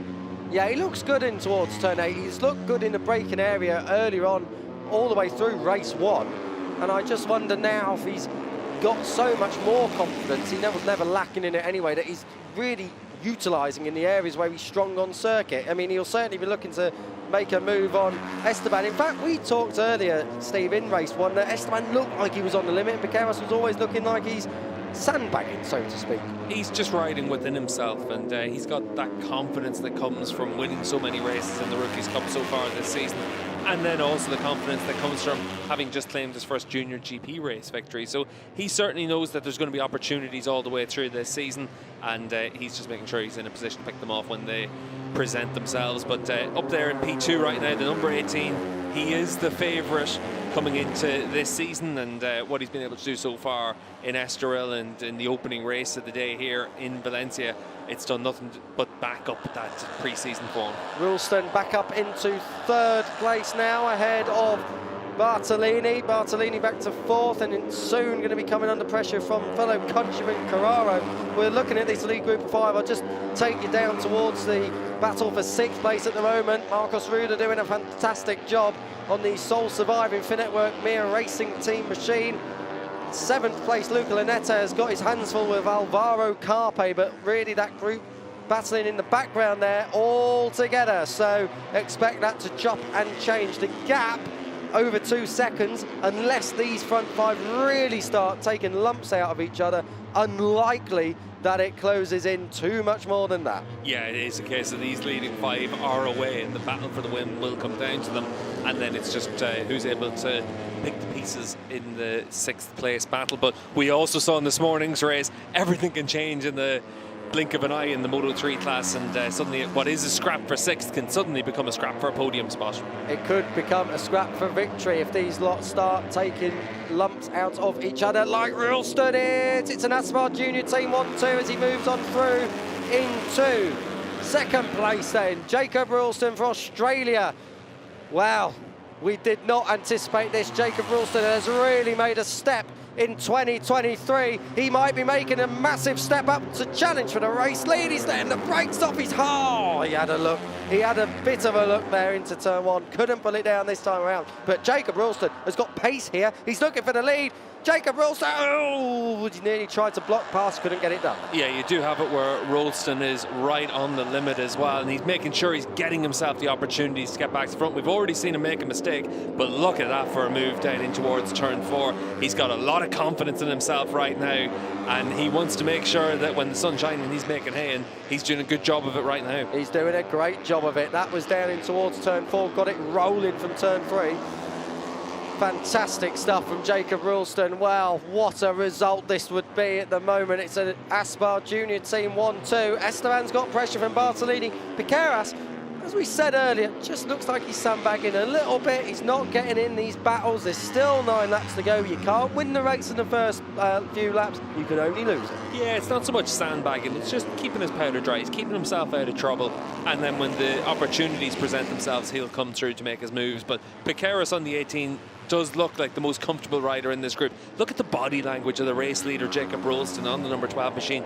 He's really moving around on the bike. He's throwing it into the corners. He's got a lot of confidence that this is his chance to win a race, and he's trying to win from the front. So fair play to Jacob. That's what the goal is for him, and he's doing a very good job in the opening half of this race. Signs of a confident rider as well. How many times do we see it where they just have that one good race and then they start believing, and this could be that race for Ralston. As we've said so many times, the speed is unquestioned, but we did not expect this, and we definitely did not expect to see him leading from the front. It looked like he was a bit wide there, though, as Piqueras picks off Bartolini. Again, that's for 3rd place. And Carraro just watching on in 5th place, making sure that if there are any scraps left for him, he can pick them up. Yeah, making no mistakes as well. That's the key thing as well for the number 10 machine. As he comes down the inside there, and he's going to pick off 2 riders in one go. He takes his hand off the bar there as well. He knows it was a bit forceful through there, trying to get through on 2 riders. But for Nico, good move to get down the inside of Bartolini. But Bartolini does look very aggressive. He knows that he's got a chance of a good result, and he's trying to make sure that he's there to pounce. That all started with Piqueras' lunge at turn 4. It shoved Esteban wide. It half opened the door. Here we go, Steve, talk us through it. Yeah, you can see here from the number 10, he comes from so far back, and then it's at the exact same time that Piqueras has come down the inside of the number 7, Joel Esteban. That's what left Joel out of position there, and the 2 Aspar riders, they don't want to be involved in an incident with each other, so good riding actually from Nico Carrera to see that in front of him and take the avoiding action. Yeah, one asks maybe would he have been so evasive if it wasn't his teammate? I think it's just a situation, though, of Joel being in the wrong place there just because he's been pushed off by another rider, and there isn't much benefit at this stage of the race to having that hard contact with another rider. So for the number 10, Nico Carrero, he just did the right thing, and you'd imagine he might be more willing to push on to another rider if it's from a different team, but so early in the race, it's not really got much benefit. Piqueras hits the front end with 7 laps to go. Runs it a little bit wide. Ralston will be getting that. He's seen that move done before at turn 2, and he's going to do it again. That's the 3rd time in this race. So Ralston's back. He's in hot, though. He's in hot, but I think he's carried the speed, and he has, and he's through ahead of Piqueras. Piqueras has been strong into turn 4, but not this time around. It's Carraro. He's going to muscle out Bartolini. That's getting close out on the curbs, but good move there from Carraro. He knows that gap. There's a little bit of a gap just forming now as Piqueras takes a look over his shoulder. Won't want to do that because he's going to lose more ground. He's in second as it is. Ralston's your race leader. Ralston, 2 podiums in Valencia 2 years ago in the European Talent Cup. So he knows what it takes to be successful here. He's doing it on the Junior GP bike. Yeah, really good stuff from Jacob as well. And you can see, though, once again from Piqueras, able to hold that slightly tighter line through the long left-hander at the end of the back straight. And then into this section, he can just seem to put his bike into a few different places compared to the other riders out there, and that's what opens the door to get down the inside there, the race leader Jacob Rolston as well. And now is the time for Piqueras. Try and see if you're able to get your head down, open up a bit of a gap as everyone else starts to fight with one another. Jacob Rolston, big slide there, and now's the time for Piqueras just to put the hammer down. Can he do it? You've got to think if Piqueras leads in towards turn one, he's got this not sorted, but that's where the cards start to fall into place. But Slipstream sitting out and buried in behind the bubble. Look at Jacob Rolston. He ain't letting Piqueras get away here. They cross the line, 6 to go. Esteban to the outside. I don't believe he's going to do it from there. Piqueras holds on into turn one, but we've seen Rolston 3 times in this race make that move at turn 2. Basically from this position. Does he do it again? He has a good look, but thinks better of it this time. That's interesting now, because now Piqueras has got clean track ahead of him, and we saw the pace he had in race 1 earlier today. When that happens, what am I talking about? Because through comes Rolston to undo everything I just said. Piqueras is looking back on the inside, takes it from him. These two are swapping paint, and we're back as a group of 5. It's a 10-wheeler. Yeah, the reason I said Piqueras might have a chance to open a gap is if the other riders start to fight with each other. As it is, they're fighting with Piqueras at the front, so they're all costing each other time now. But for Piqueras, he looks the most comfortable there. But for Bartolini on the number 23 machine, he looks like the rider that's most willing to put it on the line in this race. For the likes of Jacob Rolston, he knows this is a chance to win this race, so that's why we're seeing him very combative as well, any chance he has. They're all out there trying to fight for themselves, and you might have 3 Aspar bikes, you might have 2 Estrada Galicia bikes, but this is just 5 riders out there thinking about themselves as we move into the final third of the race. And just off screen as well, down in 6th place. I say down in 6th, over in 6th place. We said keep an eye on Xavi Zurutuza. That is who occupies 6th place, so good stuff there. Jacob Rolston looking on the inside, but thinking better of it there. You can't win the race with 6 laps to go. You can only lose it, and that is what Jacob Rolston will be thinking. Very smart rider now as he gets out behind the slipstream. He's going to draft on by if he can, but watch for Bartolini and watch for Esteban. 4-man slipstream. Carraro's good in 5th place at the back. Rolston has a little look. Doesn't do it this time. Will he make the move into turn 2? We'll find out in a minute. As through comes Carpe. That's on Zurutuza for 7th place, because Marcos Ruda has now got ahead into 6th place on this group as they come through down towards turn 2. Lanetta struggling back there at turn 2. He's down in around 10th place, just behind Eddie O'Shea, who's up into 9th. Well, you see, Kiko, that you can only lose a race at this stage. Don't forget, we're past 2/3 race distance now. Very good. So if there was a red flag, it would be full points awarded for a race result. So at this stage, all the riders do know that they have to get to the front of their groups, and that's why Marcus Ruda there on the 69 has hit the front of that secondary group. But you can see here in the battle for the lead, Jacob Rolston. This is incredible. Those two swapping paint. They're not going to know which fairing's which. They've got so much of each other's bodywork on each other. Rolston back ahead of Piqueras as we cut back to the lead group. 7th is Esteban. Number 7 in 3rd place is Esteban. Then 4th place Bartolini. And Nico Carraro, the smartest one of them all. He's keeping his powder dry and staying out of trouble in 5th. The gap, by the way, back to Marcos Ruda in 6th place is 3.6 seconds. It hasn't changed. This is going to be the battle for the win. Unless, of course, we have late drama, which is never out of the question. As Esteban looks on the inside of Piqueras, but can't get it done. Going to be 4 laps to go across the line, Steve. This is where they start trying to get into position. This is when they start thinking about that last sprint towards... Ooh! An issue for Joel Esteban. Esteban, we saw that Bartolini nearly ran into the back of him, and may well have made contact with the bars there, but Joel Esteban had a problem on the exit of the corner, and he's out of this one. Esteban, dearie me, made us sit up in the commentary box. That was scary. Thankfully, he's all right. It's a technical problem for Esteban. You don't see that very often in this team, or at all, really, with the gas machine. So we are now 2 versus 2. It is the Aspar Junior team versus the Estrella Galicia team. The bike is still running. Yeah, but like you can see here with the number 7 machine, he raises his left hand to alert everyone that he's got an issue. But at that stage, Bartolini was already right there, right on the rear wheel, so he did well to avoid the number 7 machine. As it is, it's a big shame for Joel Esteban, but we've got another round in a couple of weeks' time in Jerez, and that's whenever he'll have the chance to try and claim his first race victory of the season. Nico Terol and David Alonso there looking on in the garage. That will be a disaster for them, and they've still got 2 riders in their team that are well in with a shout of taking victory in this race. So 5 become 4. Ralston doing a fine job. Yeah, I just like Bartolini in this battle though, because he's so willing to make moves. We've got 3 laps to go when they come across the line. Jacob Ralston's done a very good job of consistently being able to hit the front, but it does look like Piqueras is able to hold the tighter lines where he has to and give himself opportunities. 3 laps to go, that's what it comes down to. Who's got that little bit underneath them that they haven't shown just yet? You could see there Bartolini trying to go the long way around Carraro, not able to do so. Piqueras has gone the long way around long way around Jacob Ralston and has made it stick. That's incredible stuff there for Piqueras. That Honda's not slow in a straight line. It certainly isn't, and Piqueras has been able to defend that position into turn 1 as well. He hasn't been able to defend it into turn 2 too often through the course of this race, but it is that top speed making a big difference for the number 18. Down that start-finish straight, just seems that he's able to have that little bit of an edge. Through comes Carraro, that's up into 2nd place. He knows the pace that Piqueras has got. He won't want to see Piqueras get away. This is not smart riding. You two have got to pack that in. Jacob Ralston cost his teammate Carraro there a bit of time, and it was shaken ahead by the Italian as well. So Ralston still believes, rightly so, that he's got potential in this race to win. Whether or not he's pushing and shoving around his teammate too much, because that group is starting to splinter a little bit now, as Piqueras has a 1/4 of a second lead over Ralston. 2.5 laps to go now. It's not over.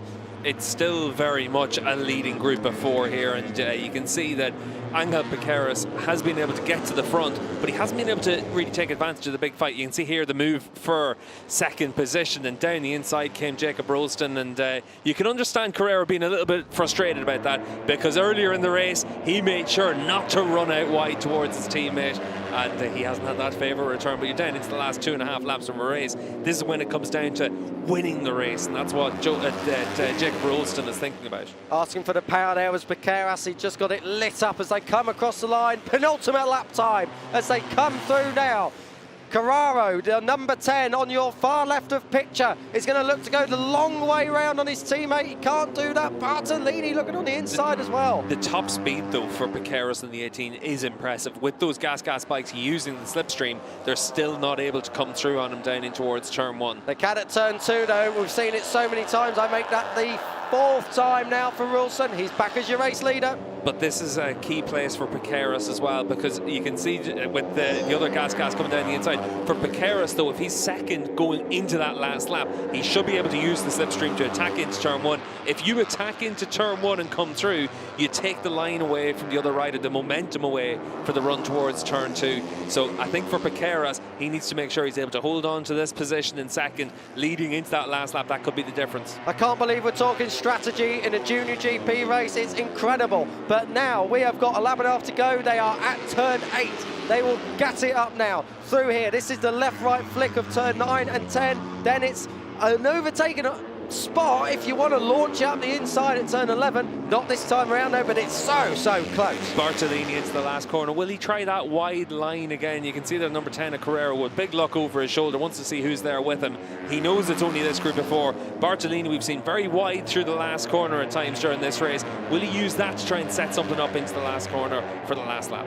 Incredible, really. Piqueras defending very well from Carraro, but he's got to be careful not to cost himself the exit. He hasn't really. He's looking good.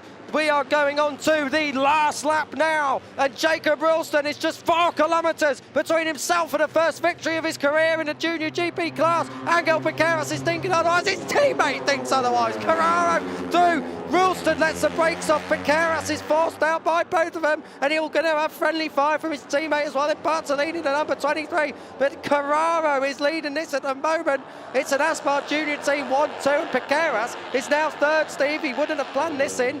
And you're going to see down in towards turn 4, Rolston not close enough, but now for Piqueras, he's running out of time now to try and make moves. He's strong into the end of the back straight, though, that left-hander at the end of the back straight. He can hold the tight line. He's going to need to come through and Rolston into there to then give himself a chance into the last corner on the last lap. Turn 6, nothing changes there. This is the right. Whoa, was Carraro out on the green now? I thought he got a little bit close to it, that's for sure. Jacob Ralston won't want to put it in the hands of race direction anyway. He's going to want to come through. Now, this is interesting. We've got a sector and a half to go. We've got teammates versus teammates everywhere. Piqueras is trying to go up, over, or round Ralston. He'll go under him. Oh, 2 in 1. Are you sure? There was contact. Piqueras ruthless in the final sector. Oh, dear me. We've got 2 riders down. Yeah, Bartolini and Carraro have gone down as we come through. Yes, they have, and Ralston is going to be second here. Ralston's held on. I tell you what, in 3rd place, Alvaro Carpe is going to be surely on the run to the line, but it's going to be, he waited so long for that first victory. Angel Piqueras is doubling up in Valencia. He's done a double at home. Piqueras from Jacob Ralston, and then slipstream battle to the line. Alvaro Carpe holds on and will hopefully this time take it all the way to the podium. Carpe 3rd, Steve. What a last lap. Yeah, we'll wait and see what the replay is for Piqueras down into the double apex right-hander, because he certainly looked like he might have given a bit of a helping hand to the riders around him. But Piqueras, he knew he had to come through. He was able to do that in the last lap. He's able to take this win, doubles up on the day. But I think that from the first viewing of that, it certainly comes from so far back that the other riders involved in it, especially Carrero, might well feel that he's been hard done by. Let's have a look. Yeah, he's up the inside. I think is Bartolini. It's a separate incident there, really. So it's definitely the 23 there just sees an opportunity to come through and tries to follow his teammate. Well, that was a belting final lap. Where do we go with that? Steve's off down to catch a word with the race when Angel Piqueras for a 2nd time today. What a fantastic race that was. What a final lap. Piqueras a winner. The floodgates, maybe they have opened after all. We don't know. It's too early to say. It's 2 wins in one day. Piqueras, Ralston and Alvaro Carpe. I cannot wait to see how this is going to plan out, because he is going to be elated with this. Hopefully everything is all good this time. Of course, he's had this feeling before back at Estoril when he took 3rd then and then had it taken off him. Oh, I'm just looking at the results. Massive shout out behind Carpe. Lunetta Duratuza are 4th and 5th. Eddie O'Shea, the British rider, Eddie O'Shea takes 6th place. Fantastic ride from Eddie O'Shea, up from 12th place on the grid. Adrian Cruces, who's had podiums before, he's up in 7th. A good ride. Marcos Ruda just falling a little bit at the end there, down to 8th. Still, nonetheless, not a bad effort. Facundo Yambias in 9th. Noah Detweiler completes the top 10. It's a personal best result for, in 11th place, Shinya Azawa. Carraro, I can tell you, remounted, and, well, it could have been a podium. It possibly could have been a win.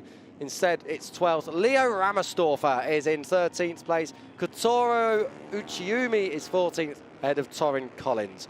That's the fairing of Nico Carraro. Surprised he carried on with that, I must admit. Looks a bit old school, doesn't it? Back in the 70s when we had the big fairings on the front of racing motorcycles. But he was calm earlier in his interview. I bet he's going to be jumping up and down with joy this time. Angel Piqueras has picked them off again at home.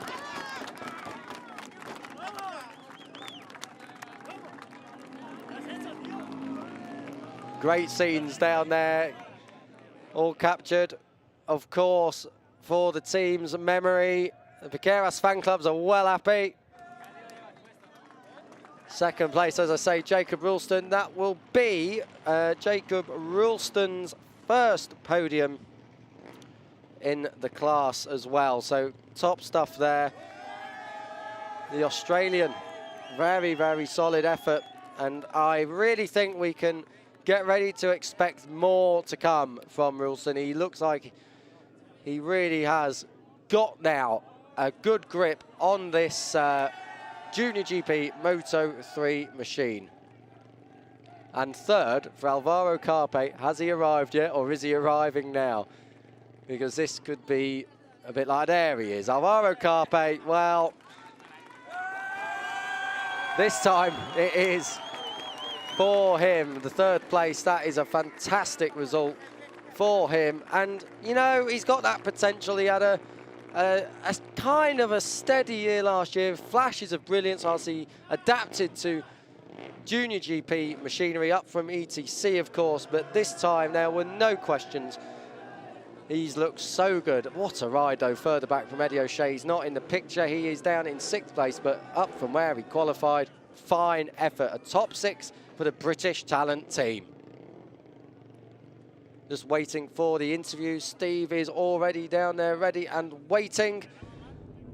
This is that last lap move again. Piqueras, there's no doubt, it shoves a door open, and then Bartolini goes as Carraro's trying to close it, and that is the only way you can sum that up. I don't think there'll be a penalty or anything for that. I mean, it's a racing incident, it's the last lap.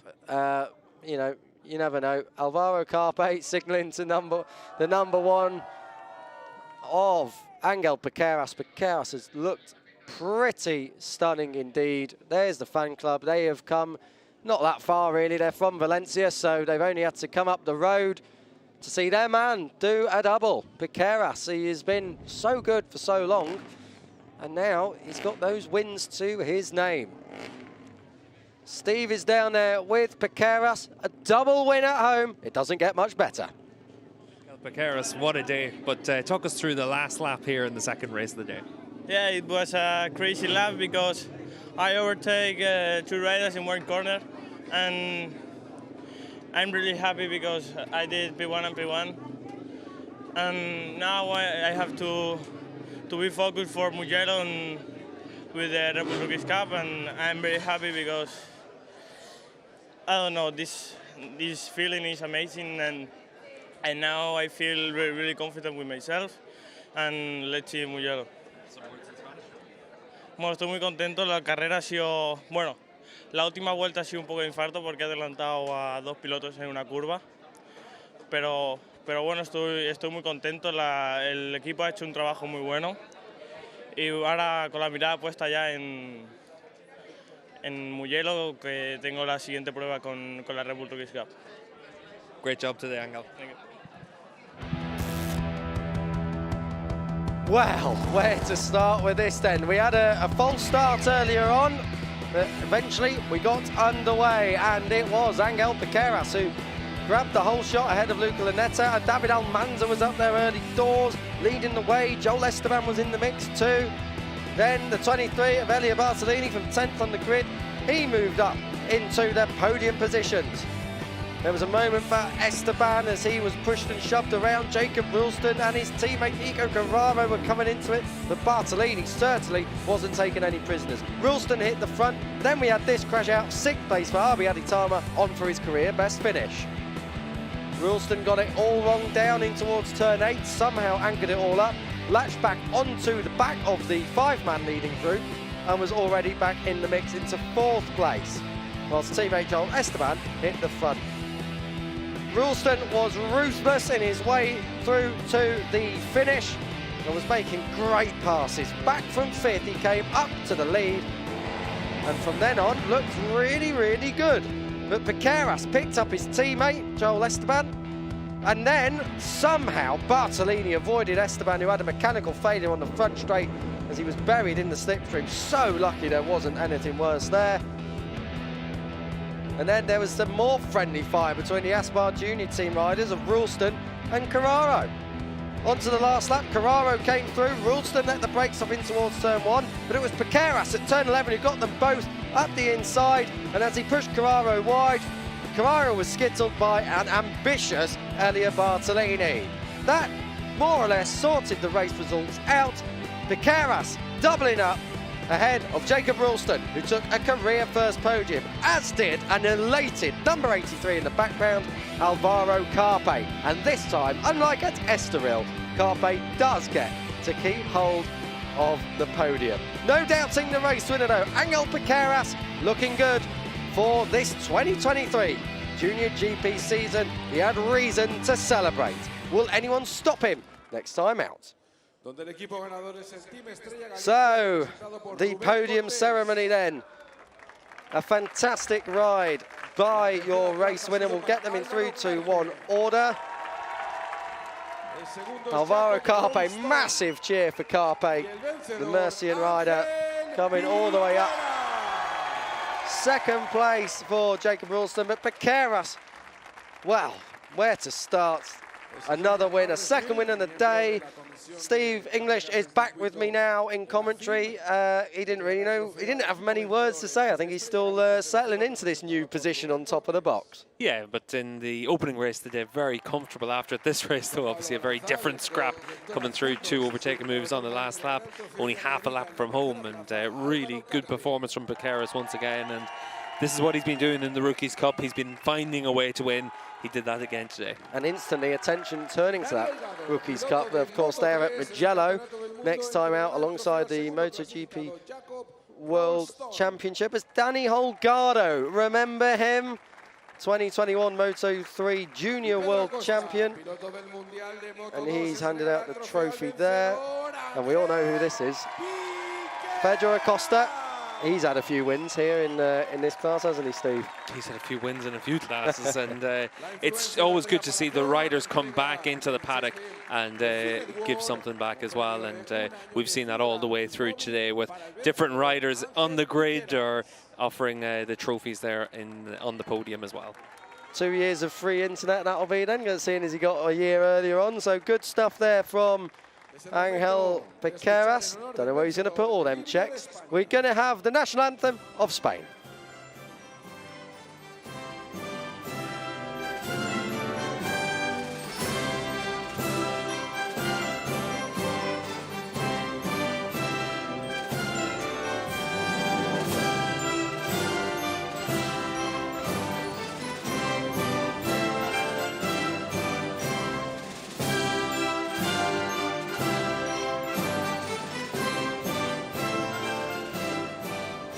Ese aplauso para el equipo Estrella Galicia 0-0, para Álvaro Carpe, Jacob, Ralston y Ángel Piqueras. So, racing done in Junior GP class for this weekend, the second round. Photo time for your podium. Look at the smile on Jacob Ralston's face, the biggest smile in the paddock for sure. But nobody could get ahead of Angel Piqueras, no matter how hard they tried. He really is a start for the future. And of course, that team, the reigning champions, after Jose Antonio Rueda last time out as well in 2022. So do not be surprised if we see Piqueras move into a serious title threat. It's a long way to go. We've had 3 races of the 12 scheduled. Round 2 in the history books. Piqueras, Ralston and Carpe. A Honda, a Gasgas and a Husqvarna. Then it's a KTM, 4 different manufacturers inside the top 4 with Lanetta. Zura 2s are up to 5th. Eddie O'Shea for Great Britain takes 6th. Cruces, Ruda and Facundo Yambias completing the top 9. All separated by just 5.5 seconds. Switzerland's Noah Detweiler ahead of rookie Shinya Izawa. That's a best result for him. Nico Carraro, it's a story of what could have been in 12th. Ramastor for Uchi Umi and Collins. The Canadian Torrent Collins rounding out the points. Notable non-finishers. Elia Bartolini and Joel Esteban were in the fight for victory. Arbi Aditama was on for a top 6. Almanza, Morossi, Buchanan and Tachikorn Boazri all going down in the same incident at turn 4 in the early part of this race. Thankfully, let's hope everyone's all right. But disaster if you're David Almanza. 3 races, no points. Talking of points, here they are. Angel Piqueras came into this round trailing Nico Carraro. He's now got over a race win's worth of points over Jacob Ralston, who is a surprise second place in the standings. Lanetta, Carraro, Esteban and Zura 2s are the top 6. Zura 2s are consistent. Carpe, O'Shea in 8th. And Elia Bartolini taking 9th. Jacob Rosenthaler, who's not been in action since qualifying yesterday. He's 10th after becoming the first Austrian on the podium in round 1. It's Estoril. Cruces, Morossi, Buchanan, Boazri, Detweiler, Yambias and Ruda also scoring points throughout the course of 2023 thus far, ahead of Izawa, Ramersdorf, Ouchi Umi, Aditama, he should have been on more, and Torin Collins for Canada.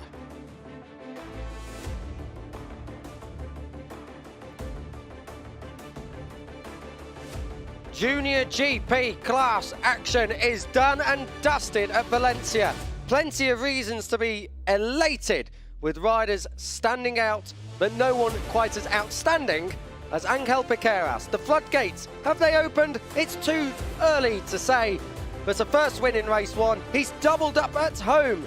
Race 2, a new star. Has one been born? Piqueras, the championship leader after round 2 in 2023.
We're back in action. The European Talent Cup awaits race 2 here at the Circuit Ricardo Tormo in Valencia.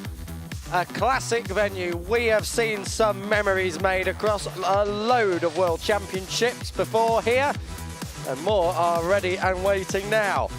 4 kilometres in length, 14 turns, 9 of them of which go in the left direction and 5 in the right. This is a 16-lapper.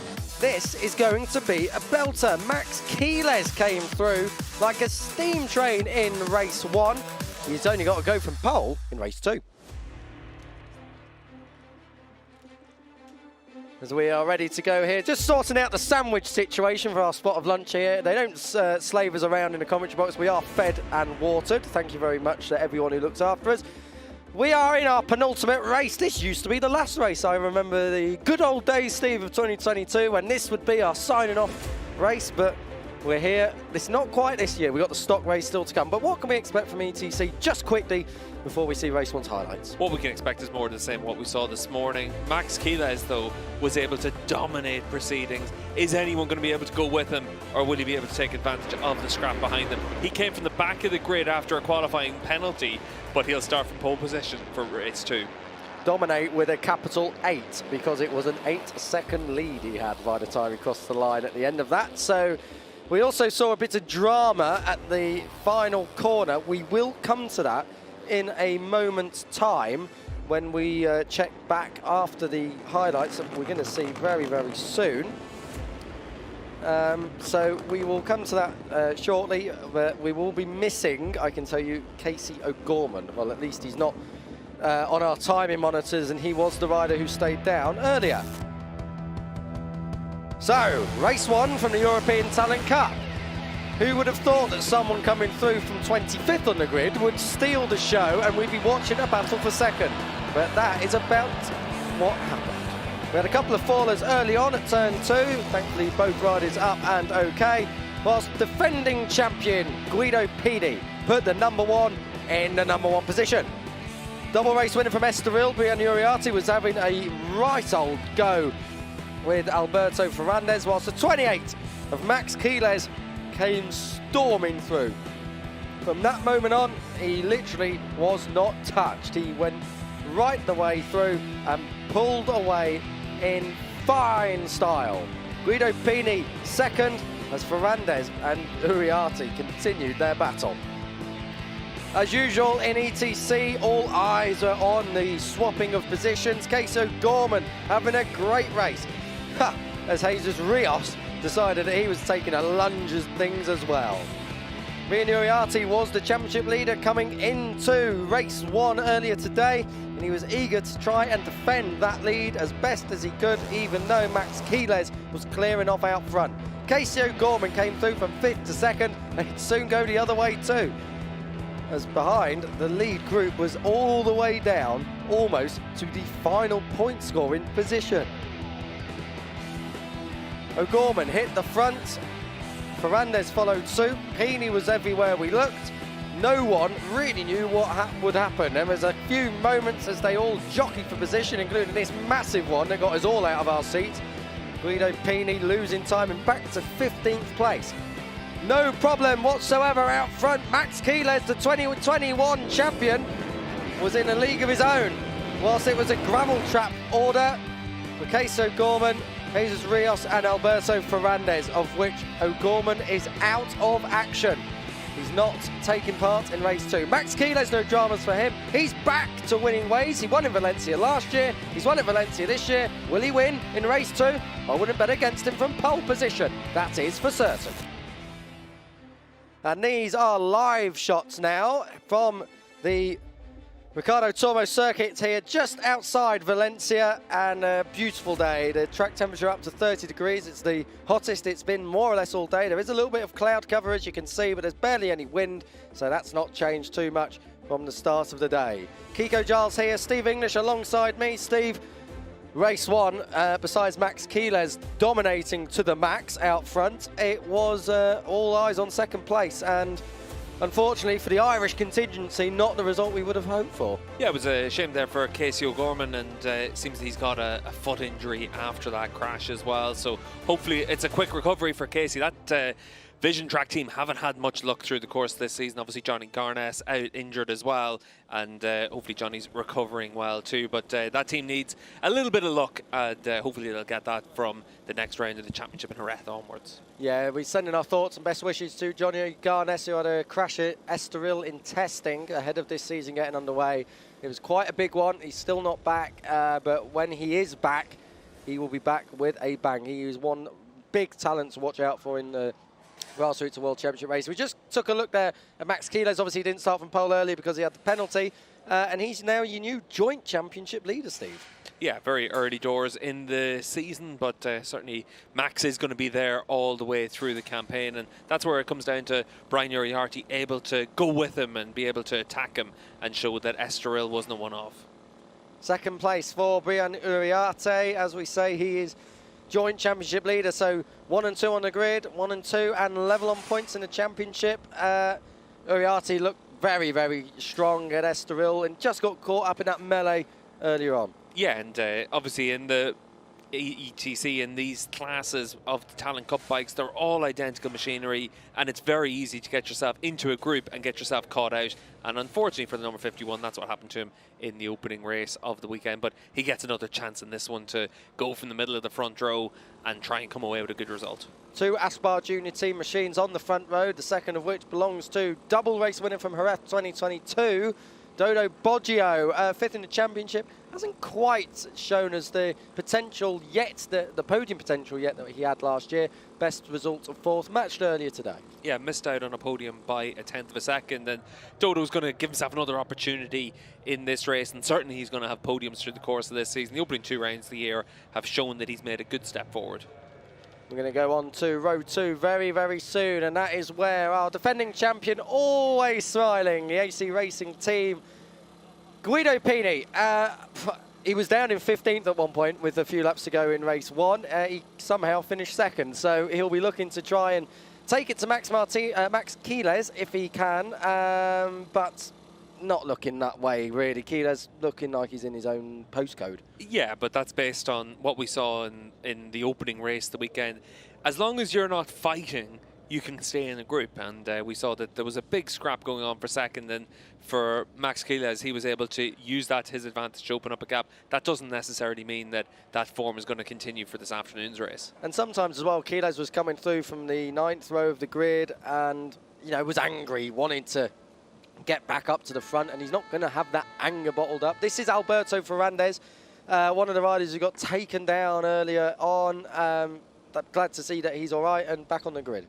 Yeah, and certainly for Ferrandez, we saw a rider that was very fast mid-corner in this morning's race, and anytime someone came past him on the brakes, he immediately shot back to try and attack. So keep an eye out for the 93. He's a rider still chasing a win, but he's had a lot of top 5 finishes and podiums over the course of the last couple of years. Rico Salmela there in 6th place, 3rd in the championship, 2 podiums to his name already out of 3 races raced.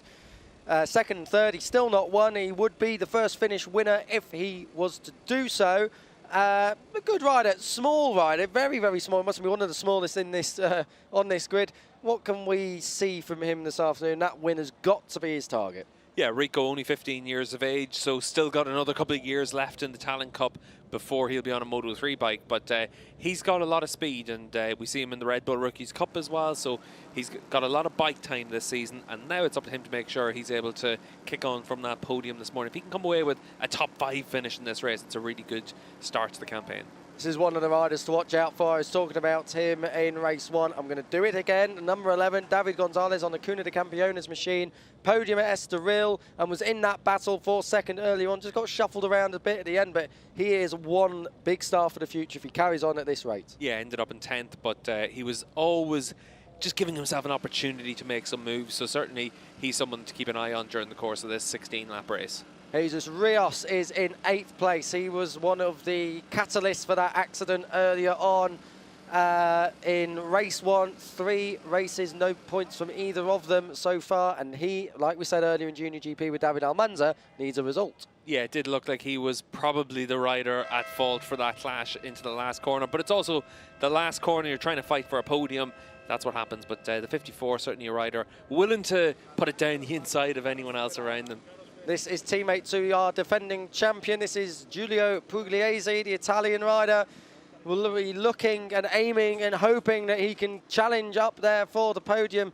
He was in race 1, 5th. So a best result of the season, and he'll be looking to build on that. But relatively solid performance so far from a rider that we didn't have a super high expectation of. Yeah, at the end of the day, he's been able to come away with 2 top 6 finishes from the opening 3 races of the year. And now it's up to him to make sure he can come away with a top 10 finish in this race. Just give yourself that bit of consistency. It's a good start to the season then, and then you see if you can kick on. It's always important to have a platform to build from. This man knows all about that. Beñat Fernandez, the 15-year-old, he was strong at Estoril. Just missed out on the points earlier today, but the number 7 was absolutely in the thick of it and just got shuffled around really. A bit like David Gonzalez, and both of them sharing the same common trait, and a little bit of inexperience, because with the age limits, we touched on it earlier, Steve, this is a stacked grid. There's a lot of experience here now. It really is, and that means that for a lot of riders out there, it's then difficult to really make that step, make that break. But certainly it is going to be a case of over the next few years, some of the younger riders will be the riders that we need to keep an eye on. Adrian Donoso always makes me think of Christmas because he's born on Christmas Day. He is just 15 years old, and again, one rider to watch out for, again featuring in that front group earlier on today. He's 11th on the grid for this one on the Honda Leglice bike, but on pole, back on pole, Max Quiles. He'll be fighting to the max. He'll be looking for maximum points. Can he make it 2 wins from 2 in ETC at Valencia?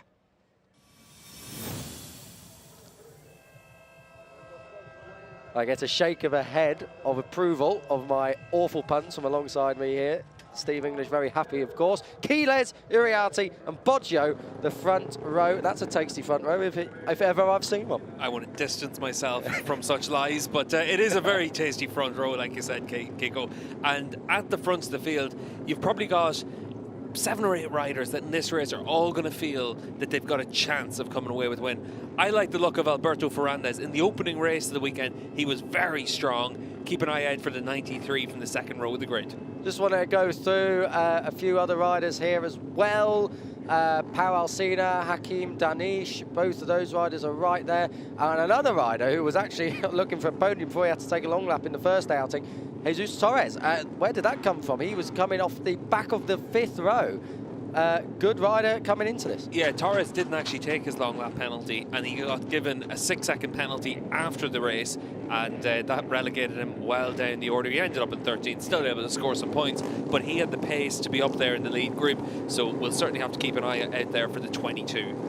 Another rider as well, Emmanuel Brinton, flying the British flag there. He is on the brink of the top 15 on the grid. He heads up the 6th row of the grid, but got his career best result, I have to say, in that first outing earlier on today. Steve, the warm-up lap is underway. Bit cloudy now, but generally the conditions perfect for racing in ETC. Yeah, it's absolutely ideal. Just down in Parc Ferme over the course today, it hasn't been too hot out there. There's a little bit of a breeze that's picked up over the last few hours. Just between the races, I've been able to notice just how it's picked up ever so slightly, but pretty much ideal conditions for these European Talent Cup riders. It's now just a case of 16 laps. Who's going to be able to keep the coolest head, and who's going to be able to go with the pole sitter and race winner from this morning, Max Quiles. He starts as your clear favourite, having won by almost 9 seconds in this morning's race, and now it's a question of whether or not anyone can actually go with him, stay out of trouble, and have a closer battle at the front. It's said earlier about in Junior GP that the race 1 and race 2, they were quite different. Are we expecting it to be quite different again here, or do you think Martinez, maybe not by such a distance, Max Quiles, I beg your pardon, maybe by not such a distance, that we still expect him to break away a little bit at the front, maybe take 1 or 2 with him? I think it's going to be the same story in this race as what we saw in race 1, and by that I mean a big group battling it out for the key positions. As it was, the 28 of Quiles was able to open up a massive gap at the front of the field, but that's because you're able to take advantage of a big scrap behind you. That doesn't necessarily mean that that's going to be the case in this race. And also the experienced team managers down there, whether they're in the Aspar teams or the Finetwork team with the likes of Roman Ricardo down there, they all know what it takes to win races, and they will have spoken to their riders and said, these are the things we did wrong in race 1, let's try and make sure we're able to fight it for a race victory in race 2. Just going back to Emmanuel Brinton, of course I apologise, he had a top 5 last year. It's his best result of the season. We just had someone pulling in there. It was one of the AC Racing Team machines? Was it, I don't think it was Guido Pini, although he's not taking up his position yet. Was it his teammate Pugliese? Pini's there, so I just wonder if it was Pugliese, who was on the 3rd row in 9th place. We'll get a look at that, I'm sure, in a moment. Although, well, we'll find out in a moment anyway. We'll see what has actually gone on. But I thought I saw someone pulling into pits. Pugliese taking his position, so maybe it was someone else. Anyway, European Talent Cup action is going to get going. When the lights go out, they go out now, they're away. Good start from Max Martin, Max Quiles, great stuff from him, the number 28 flying off the line. Guido Pini's coming through as well from the 4th place on the grid. He's already up and alongside and ahead of Uriarte and through into 2nd, but the whole shot has gotten the way of Max Quiles. Oh, everyone out wide there. The 7 of Beñat Fernandez was out there as well. Alberto Ferrandez is up the inside into 3rd place, pushing and shoving Uriarte out, but Max Quiles is leading away. Yeah, Ferrandez knows that he needs to be in a position to try and attack at the front of the field. Quiles had the speed to pull away a big gap in the opening race today, but this is a very different situation now. We'll see if anyone's able to go with him. Guido Pini on the number 1 machine. He's got a lot of experience. He's won a lot of races. Now it's up to him to make sure he's able to bring that fight. Pini, a race winner, of course, last year, yet to do so this year. He looks like he's pushing on, that's for sure. The bike's already moving around. That is one of the MRE talent bikes. It's Christian Daniel who's gone down. So the American rider out at turn 2, and that's the end of his weekend. Yeah, and you can see there as well, there was a bit of contact and he came down heavily on that hand, and you saw him instantly just walking away favouring that wrist. So hopefully Daniel's okay after that one. Obviously a few weeks to go until the next round in Jerez. Back at the front of the field, Max Quiles is already putting about 3 or 4 tenths of a second in between himself and defending title holder Pini. 3rd place is Uriarte, who's your joint series leader. Then it is Ferrandez. Then it's Dodo Boggio on the other Aspar Junior team machine behind them. Jesus Rios, Beñat Fernandez and Salmela. Boggio looking on the inside of Ferrandez. There's Fernandez. Further back, that's the number 7, gets shuffled around with Rico Salmela. Lawrence Tony Luciano makes a good start as well, the Belgian rider up to 9th. Haki's up to 8th place now. 9th is Hakim Danish, and Pau Alsina rounding out your top 10 as we go down towards turn 1. Boggio this time gets it done on Ferrandez. Yeah, and there will be a long lap penalty as well for the 54 of Rios for causing that crash at the end of race 1. So you can see him down the inside. That's deterred him. And just on time to give us a reason to talk about him as well. But Rios has a long lap penalty. He has to take that in the first 3 laps. He's got 2 long lap penalties according to our timing monitor. Maybe that's instant thinking on that move they've just made there at turn 2. Rider 72. Look at the gap though, already Max at the front of the field. Quiles opening up well over a second. Sorry, 72 just to come in and tick it off. We've got a long lap penalty for Eduardo Liguri on the Pacini Racing machine. He is currently in the points at 14th, but it doesn't really change the front of this gap at the front of this battle, of this race. Pini is in 2nd, and Pini looks like he's riding the best we've seen him ride this year. But Max Quiles is in another league. Yeah, Quiles just able to open that gap, but Rios there in the 54 making good progress, but like you said, Kiko, that double long lap penalty is going to cost him an awful lot of lap time. He's going to end up losing about 5 seconds with that. We've got a bit of a gap forming as well. That is behind Salmela and back to Danish. So that is around between 8th and 9th. So this is a bit of a 2nd place back to 8th place battle. So 7 riders in that, of course. It's through on the inside comes Uriarte back into the podium positions ahead of Jesus Rios, who, as we say, does have a double long lap penalty. Ferrandez is looking to get in on the action as well as Boggio pulls out. 2-man slipstream now, all coming by Uriarte though. Wow, Uriarte, well, he got the job done coming onto the straight, and that was Beñat Fernandez taking no prisoners as Pini hits the green on the exit of the first turn. Beñat Fernandez, we said to keep an eye on him. He's doing well as Pini goes wide. Pini's out on the dirty part of the track. He loses 1-2 positions. Fernandez thought about it, didn't take it. We've got a long lap penalty for the number 12 as well. That's further down the field. It's Adriano Donoso. Yeah, and the number 7 is Fernandez, and like you said, Kiko, he's been able to do a really good job over the last couple of laps. So the white bike with the yellow helmet, the rider you're saying to keep an eye on. Fernandez, yeah, the pretty white bike as well, as in it's not really got much paintwork on it. It's just white as they come through the fast turn 7 kink. Fernandez on the outside of Ferrandez. Thank you very much for them two being together on track. Not as they come through turn 8. This is up through the left-right flick of turn 9. This is fast through here on one of these bikes.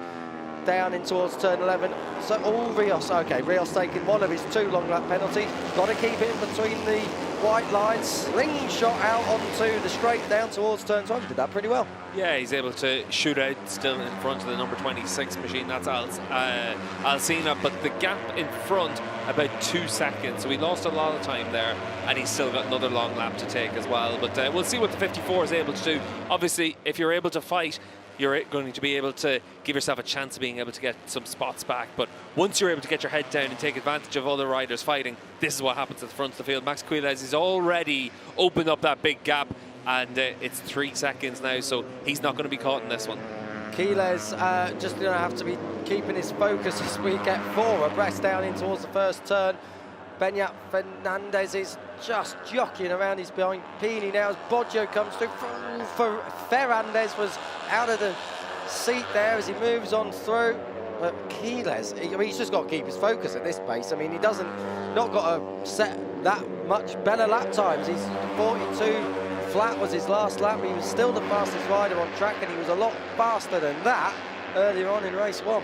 Yeah, there's only a few riders in the 42s, and he's in the low 42s. So for Max out in front on the 28, just doing what he has to do. We did see a rider leaving the pit, so you did call that right earlier, Kiko. It was Bertola on the AC Racing bike. The reason he's come back into the race, even though we're 3 laps into it, is that in this morning's race, there was only 19 finishers. So if you're able to finish the race, you might well be able to score some points. And not just that, if there's a red flag, then he's back in contention, because we've gone past the 3 laps now, so it would be a restart, but reducing in your positions of where you are at the last timing point. And that's a point. Eduardo Bertola might actually, if there is a red flag, join at the back of the grid, and he puts himself back in the restart at least for a decent result.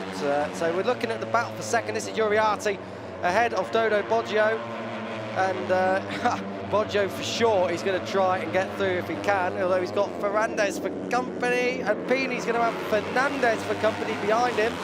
But doesn't quite get, does he get nerfed out? They're going side by side across the line as they come down the straight now. Uriarte hugging the white line. We saw riders almost on the grass there earlier.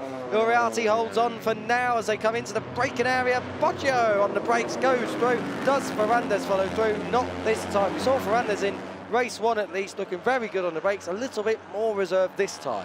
Yeah, and you can see there once again, it's just a case of trying to see how you can evolve from the morning race to the afternoon race. And for Ferrandez on the 93, just not really making too many moves, just making sure he's in a position to take advantage of anyone else making mistakes. You can see there that it looked like Uriarte on the 51 just ran a little bit wide. That's what can happen, and it just creates an opportunity to come through. So Ferrandez on the 93, just waiting and biding his time. Jesus Rios is in 8th place at the moment. I'm not sure if he served his second long lap penalty. We saw him definitely do 1. I think he's still got 1 more to go.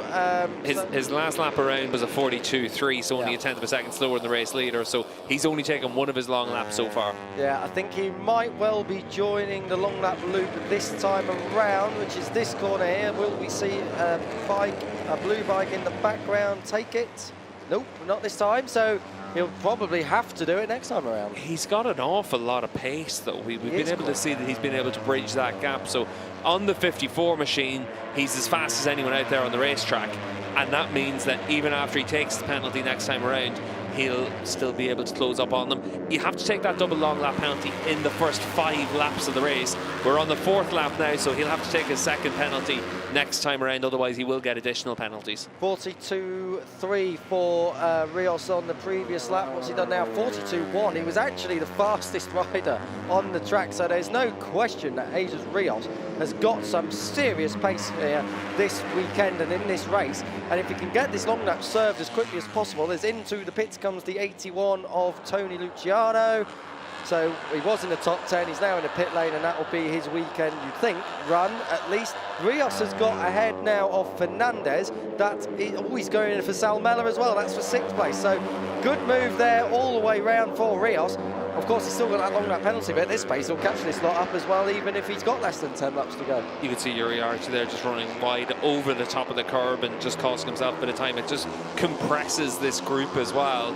But the 54, Rios, though, doing a very good job to bridge the gap after the long lap penalty, but he now needs to take his next long lap penalty very soon as well. He needs to take it in the next couple of corners. Jesus Torres and Emmanuel Brinton have been given track limits warning, so they can't go onto the green too many times. This is where the long lap is.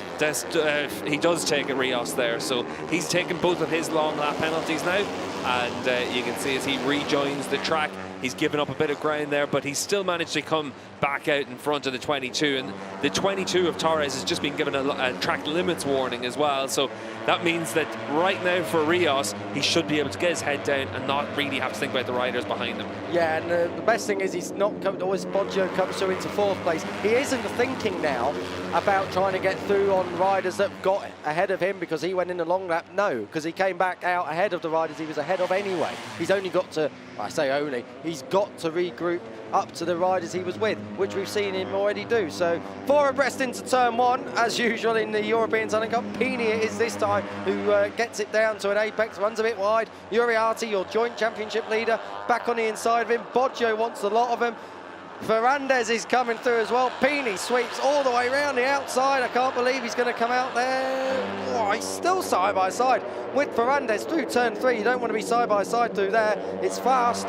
Then he gets it all scrubbed off and neatly down into an apex at turn 4. So Pini in 4th, despite being up into 2nd at turn 1. That's how quick it can change in ETC. Uriarte leading this group. What's interesting though is Rios is a half a second faster in sector 1 than some of the riders in this group as they fight with each other, and that's why the 54, the blue bike, is just edging himself closer and closer to this big scrap for second. The gap is 1.4 between Rios in 8th place and Beñat Fernandez in 7th. The next rider up at the back of this group, the rider with the yellow helmet and white bike. So 1.4 expected to come down. It will possibly be under a second come the end of this lap as we are through turn 11. This is down in towards turn 4, Steve, overtaking hotspot. Yeah, and turn 4 is one of the key places to try and just get the bike down the inside, force the other rider to have to cede the position. That's what you're seeing from Uriarte there as he dives down the inside and just makes sure that the 93 of Fernandez has to just be a little bit reticent to pull in,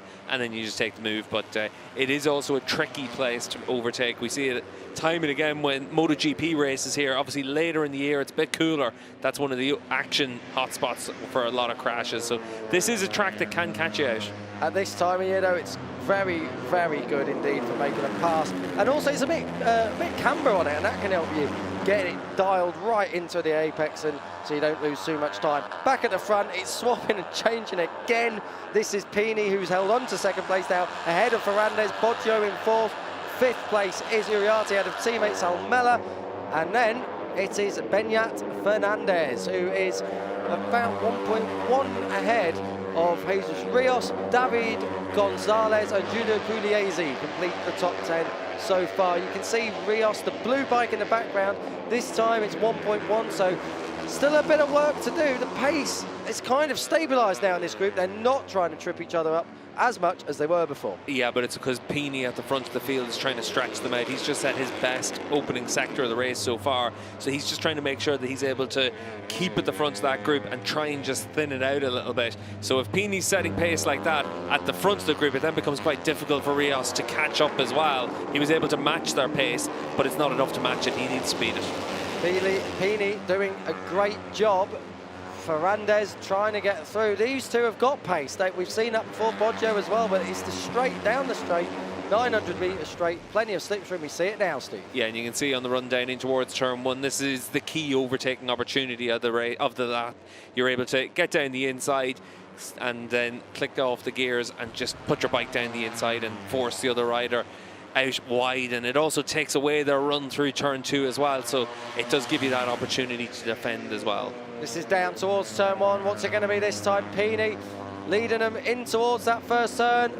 Fernandez comes through, Boggio comes through. We've seen this all before.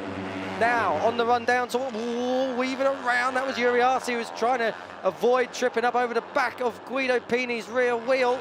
Oh, Uriarte almost hit the back of Boggio. That knocks Salmela back into the clutches of Fernandez, and now Jesus Rios is more or less back with them. Well, that's what Rios needs to see, and he's been able to bridge that gap. He was able to match the pace of the guys up there in 2nd and 3rd position last time around, but now he's able to catch that group.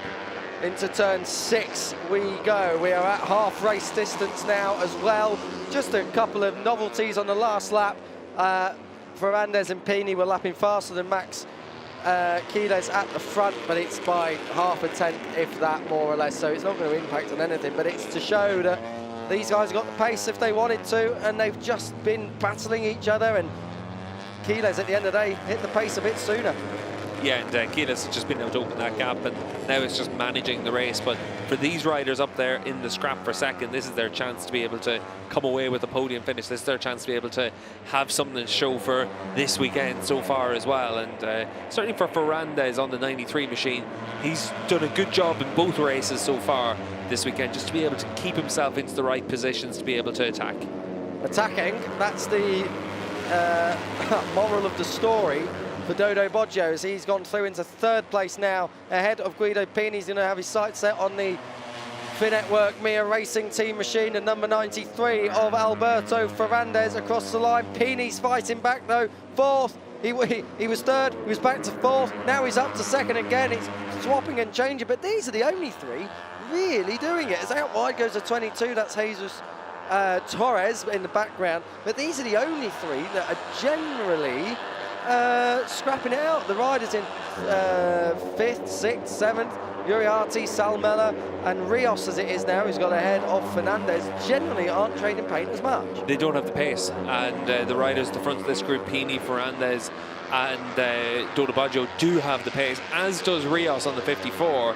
He just needs to be able to get himself in with a sniff, but he might well have that as we come down onto the start-finish straight this time around. He might be close enough. Tyre life shouldn't really come into this, even if Rios has had to work his tyres a great deal after his 2 long lap penalties. It should still last. The tyre consumption in this class, not a major factor like it could be up in the Moto 2 class. We're coming down in towards turn 11. Are we going to see any moves?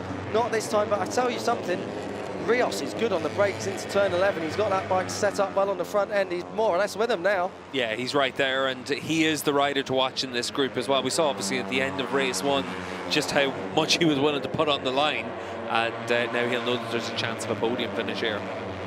The number 54 then of Jesus Rios is the rider we're talking about, is Uriarte, looking for the long way round to slingshot his way onto the straight, pick up a bit of slipstream ahead of Dodo Boggio. Guido Pini it is though who leads them across the line. This is the battle for second, I remind you, if you're just joining us and you're wondering who's leading. Max Quiles is way out front by over 7 seconds now. Uriarte through it to second position ahead of Pini. Uriarte was 5th across the line, so a great move there from the number 51, the joint championship leader, who gets pushed back to what's going to be 4th place. As through on the inside comes Ferrandez. He nerves him off. He's going to be further back than that. He's going to be back in 6th position. So he's back down to 6th. He's behind his teammate Salmela, and Jesus Rios will be fancying his chances here. He'll be licking his chops. Yeah, Uriarte's going to be annoyed about that, but Ferrandez on the 93, so fast mid-corner in turn 1. It just sets up that move and makes it inevitable for him to try and attack there as well. Looks like he might have made contact with someone as well. It looks like his brake protectors shot right up there on the 93 machine, so maybe just after that bit of an incident there with Uriarte. But Uriarte now trying to attack back on Rico Salmela. We'll see if he's able to hold that tight line and come through in his teammate. He's going to have to keep that tight line all the way around. Not quite able to do that there. Rico Salmela on the 27. He was a podium man in race 1, and he wants to make sure he's got a chance of a top 5 finish in this one. Keep an eye on the 93. There looks like there was contact. You'll see just on the right handlebar, his brake protector just gets shot up there, so there was clear contact between himself and Uriarte. Good spot, Steve. Do you want my glasses for other things? They are stylish, Kiko. We'll give you that. But the style in this group, you'd have to say, is coming from the Australia Galicia bikes, because Uriarte trying to get himself down those tighter lines and still able to carry the corner speed to try and set something up on Rico Salmela, but Salmela defending that top 5 spot really well, and he's not giving an inch to his teammate. Battle for second, this is what we're talking about. Ferrandez, the 93 goes through, the number 1's going to cut back Guido Pini. Absolutely fantastic ride in this from Pini. Proper damage limitation job from the defending champion. We've got our 2 most recent champions in this group, in this race, at the front of this race. Quiles is away and running, and it is Pini, the defending title holder, in 2nd place. Ferrandez in 3rd place. As through on the inside comes Uriarte on his diminutive teammate Rico Salmela. Salmela says, thank you very much, I'll get that up the inside at turn 5. And Jesus Rios, who we thought might cut back through this field, he's right there after his 2 long lap penalties for his accident in race 1, but he's not been able to clear the 2 Team Australia Galicia bikes. Ooh, he's clearing one now. That was close. They almost cleared each other out. Look how close that is. Almost rubbing shoulders. They're so close there. Through on the inside comes Jesus Rios. Then what am I talking about? Up into 6th place. That's ahead of Brian Uriarte, who actually almost hit the back of his teammate there through turn 7. And very lucky they both stayed on. Yeah, Uriarte, race winner in both of the opening races of the season in Estoril, and pole sitter for race 1 this morning, and he's just not quite able to get himself on terms with what he needs. We've got a track limits warning for Guido Pini, the number 1, who's having to work very, very hard. Whoa, I'll finish that in a minute as Uriarte comes through. But the number 1 of Guido Pini is working very, very hard to try and stay at the front of this group. The battle for second when he's picked up a track limits warning. The number 51 of Uriarte also on the green there, coming out of the final corner. So we have got just 4 laps to go as we break for turn 1. Ferrandez slithers through. Boggio holding that on at the moment as Pini, he was out on the green again there. Be careful out there, Guido. You've already picked up a track limits warning. Once you get your warning, you tend to have 2 more excursions before a penalty. So that's him now on his very much his last warning. So for Guido Pini on the number 91 machine, or sorry, the number 1 machine, he certainly needs to box clever for the rest of the way home. Good move there, incoming by Brian Uriarte. He slithers ahead of Jesus Rios, so that is for 5th place. There's a bit of a gap in this group now. We've got the battle for 2nd and the battle for 5th. Jesus Rios will need to clear Uriarte if he wants to fight for this podium position. We have got a long lap penalty for number 20. That's Owen van Tricht, one of the point scorers earlier on for the AGR team. He'll have to serve that very, very soon. That's for track limits anyway. Also, the 37 has picked up a track limits warning. That is Marianos Nicolas on the Illusion Racing team. Maybe he was seeing an optical illusion as he went out onto the green. Back at the front with 3.5 laps to go. The AC Racing team watching on as their man, their reigning champion, Guido Pini, looks to try and get himself back into the podium positions. We are going to have just 3 laps to go when they cross the line, and this group, I said there was a gap. What am I on about? And what is that move? Brian Uriarte up the inside of one, up the inside of another. Class! And turn 13 and 14, you don't see passes at the former. And now going to have the slipstream down the start-finish straight. Can he pick off Dodo Baggio and make it 3 riders and 2 corners? I tell you what, if he does, we'll be all over the socials. You can be sure of that as he goes to the inside. Pini's on the outside. He's using the pit lane exit almost. Brian Uriarte, a phenomenal 3 corners, even if he does spoil by running off onto the green there. That's the 2nd time in as many laps. Pini back up the inside. He'll absolutely box him out there if he can, but running around the outside, Uriarte, surely he hasn't been saving himself there. Long lap penalty just come in for Guido Pini. He won't know it yet as he looks to try and get through. So Guido Pini with 3 laps to go, he's going to have to serve it because he's been, or will he? Or no, will he they can. have it He on? can take a time penalty, but it's debatable whether or not he's better off serving it. But for Guido Pini, the long lap penalty, it costs you 1.8 seconds. So he would drop very much the back of this group, probably out of contention. But you never know on the last lap. It is going to be a case of for him to take the penalty. We'll see whether or not he already knows he has it.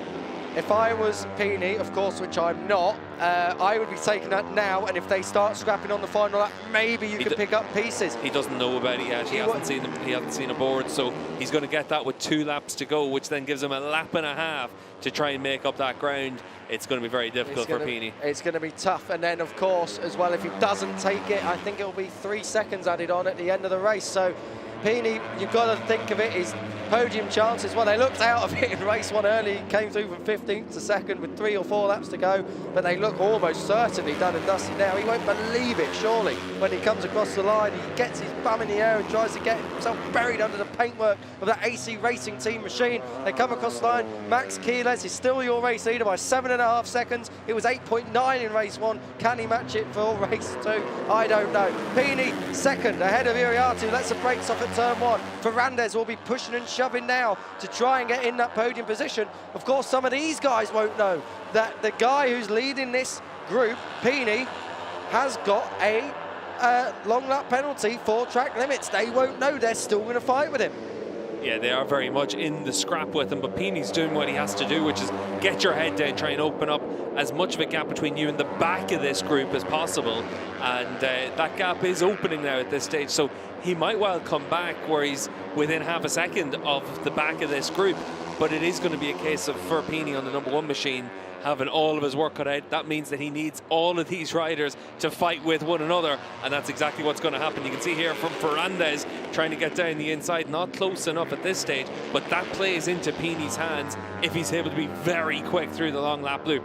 Let's see how he does it. So he's through turn 10. He's told him he's taking it. He's indicating that he's taken a long lap. Good job there from Guido Peeney. Sign of a classy rider. That's why he's got the number 1 on his machine. And a perfect long lap penalty. He got that absolutely nailed down. And how much time has he lost? Second and a half maybe behind. It's going to be an ask and a lap and a sector to go. But this is ETC. This is what happens. Yeah, you lose 1.8 seconds with the long lap loop, and that puts him to the back of the group by about 0.7 of a second. So if there is that scrap, he's still got a chance of being able to pick up some decent points. Starting the last lap, Max Quiles has been in a league of his own. We've said it before, and he is well and truly away at the races. But the battle for second place. Look at Jesus Rios pulling out. I thought he was a bit close there. As he comes through, is he going into third? Yes, he is. Ferrandez takes second, but at 54 comes through. Jesus Rios, 2 long lap penalties. Well, that is a sign of a good rider who's coming through. Oh, Ferrandez, bobble on, chattering all the way up the inside. He was almost having a conversation with the front end of that machine. There was so much chatter going on there. Ferrandez second, Rios in third. Fourth is Boggio, who's about to be pushed back, is he? Yes, he is, by your current joint championship leader, Brian Uriarte, who's pushing and shoving. He absolutely put him on the curb there. Watch him breathe. 6th place, Sal Mella. This is where the action is, and Peeney's back in it. Look at Peeney on the number 1 machine. He's able to take advantage of all that scrapping. And this means that on the run down in towards the end of the back straight, he's going to be in a position to attack into the left-handers and then try and have a run through the end of the lap as well. So Peeney on the number 1, he's not out of this one yet. We saw Skittles at the last corner in the first race earlier today. We could always see it again. And of course, oh dear me, I thought surely not. Jesus Rios was the one who caused it last time as well, with the rider who's ahead of him. So he might be having a bit of deja vu as it is. Max Quiles is gone, he's well out clear ahead of this lot. Peeney's on the back of this group. Ferrandez is defending into the final sector. Quick shout, Steve, who's it going to be for second?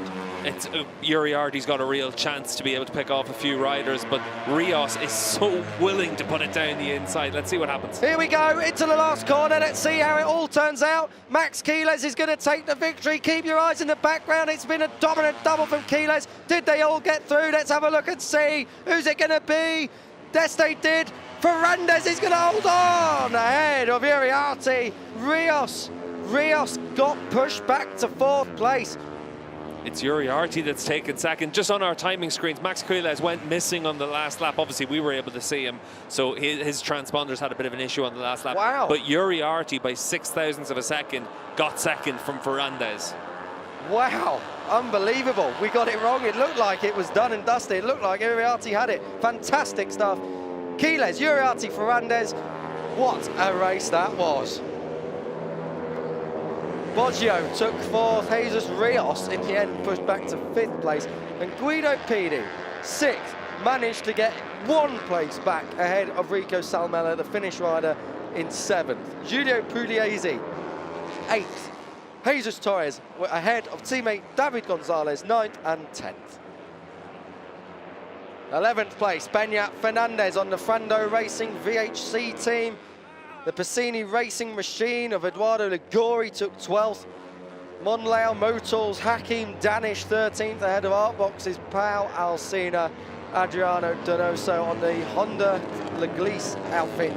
The final point scorer just ahead of Pedro Alomar. But look on your screens. Max Quiles, fantastic. The number 28 taking honours.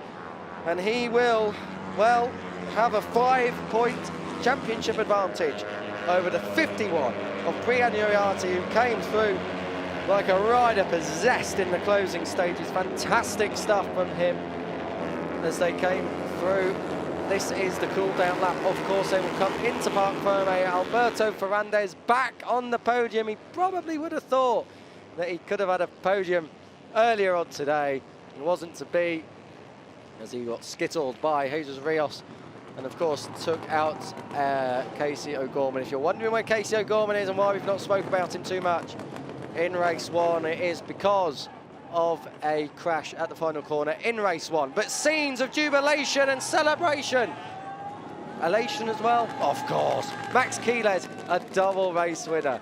Everybody happy. That's Joel Esteban there on the right side there, as he just appears again.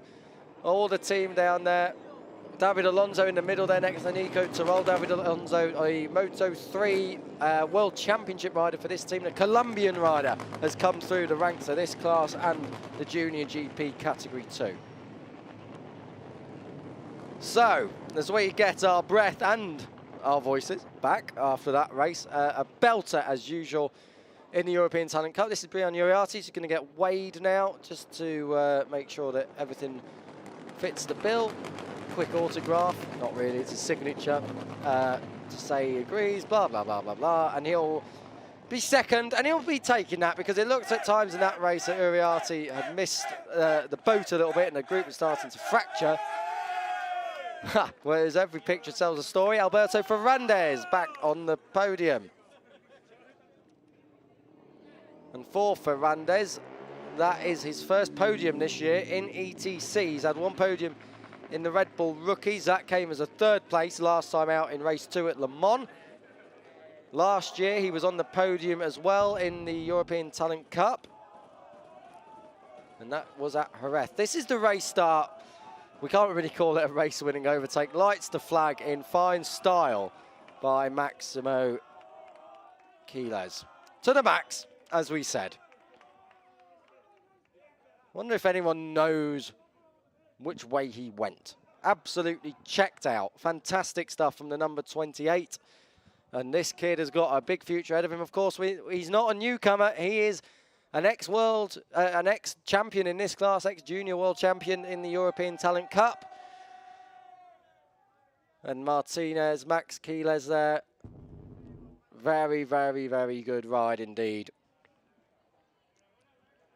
Just waiting. Steve down there on the right-hand side with his shades on. That's who it is alongside me up here. Kiko Giles in the commentary box. Steve waiting to grab the first words with Max Quiles. Quick interview. Yeah, he's just been told to do that first. And we are down there, ready and waiting. Steve is with your race winner. I bet he's happy with this one. Max Quiles, what a day. 2 race victories and a perfect 50 points here from Valencia. Yeah, I'm very happy. I worked a lot, as I said before, in race 1, in the FP1s, FP2. And yeah, now I was in pole position, so I had a bit of more positions than before. So I start to push as hard as I can from the first lap. I saw that I opened some gap, and then in half of the race I started to relax a bit, to not have any crash or anything like that. And yeah, I could win, so I'm very happy.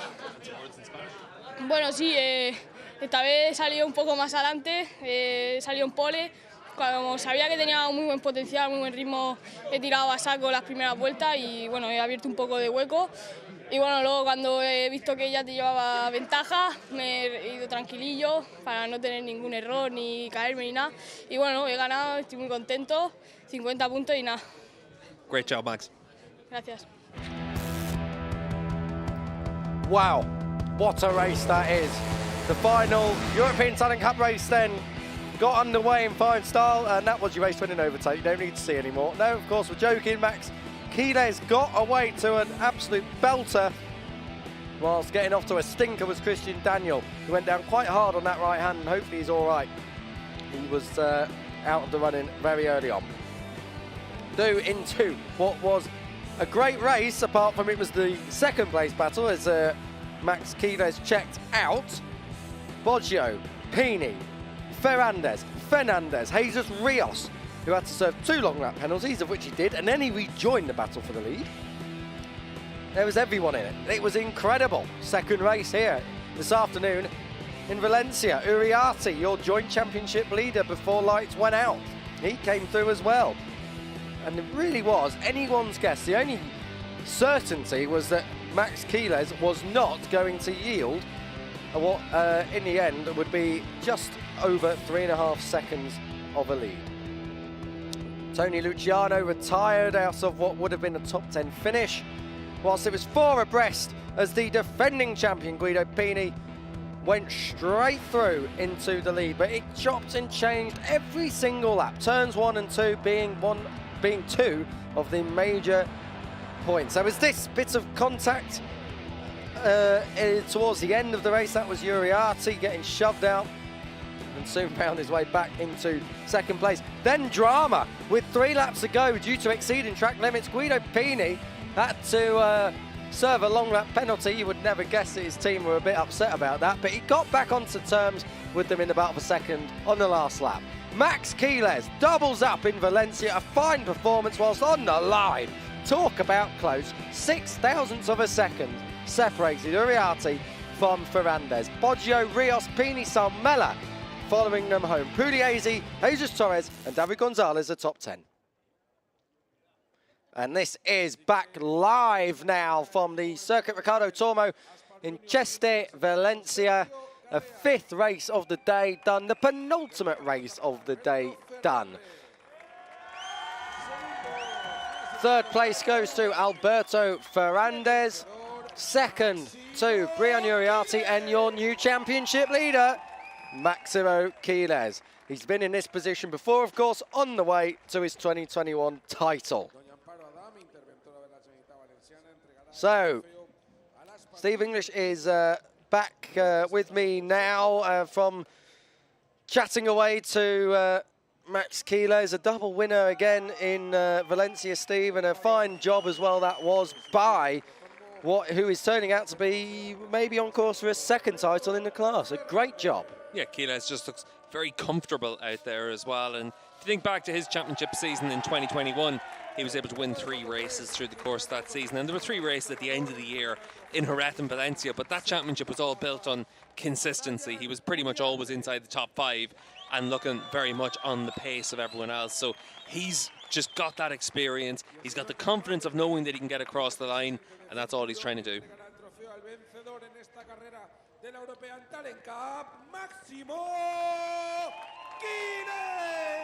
we go, my job done for me there. Thank you to the circus announcer. Very good stuff indeed from Max Quiles. That was David Salvador who handed out that trophy there to the 2nd place rider, and he's got a boot on his leg. This is the Spanish national anthem for your race winner.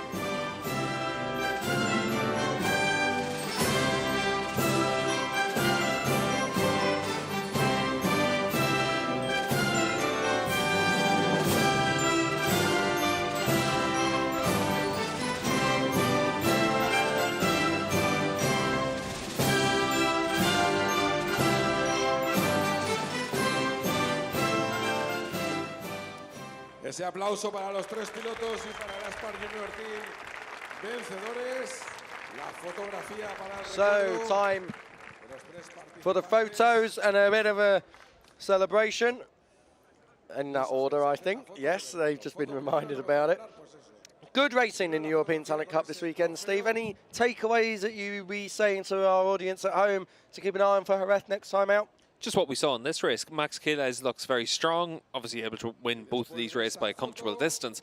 But Uriarte's got confidence as well. He's had top 5 finishes in all 4 races so far this season. Next time out in Jerez, though, only 1 race for the ETC riders. They've had double headers for the first 2 rounds, so next time is their chance for a short weekend. So certainly for the likes of Quiles, it's about trying to maintain this momentum for that 1 race, and then, well, that's the only time he's put a foot wrong so far today. But such a strong performance all the way through from Quiles. And down in Parc Ferme, he's just very relaxed. He's very chilled about it as well, and able to take anything in stride. Tuck the front there, but rider okay. It's not often you see mistakes on the podium, more on the way to the podium.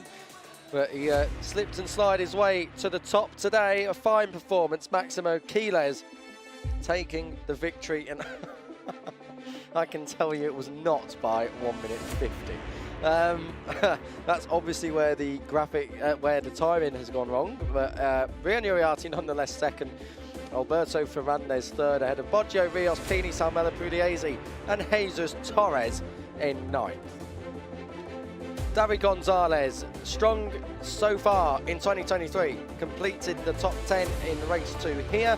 Fernandez, Liguri, Danish, Arocena and Donoso, your point scorers, just ahead of Alomar and Mark Aguilar. Vietnamese rider Luca Agostinelli in 18th, ahead of Britain's Emmanuel Brinton.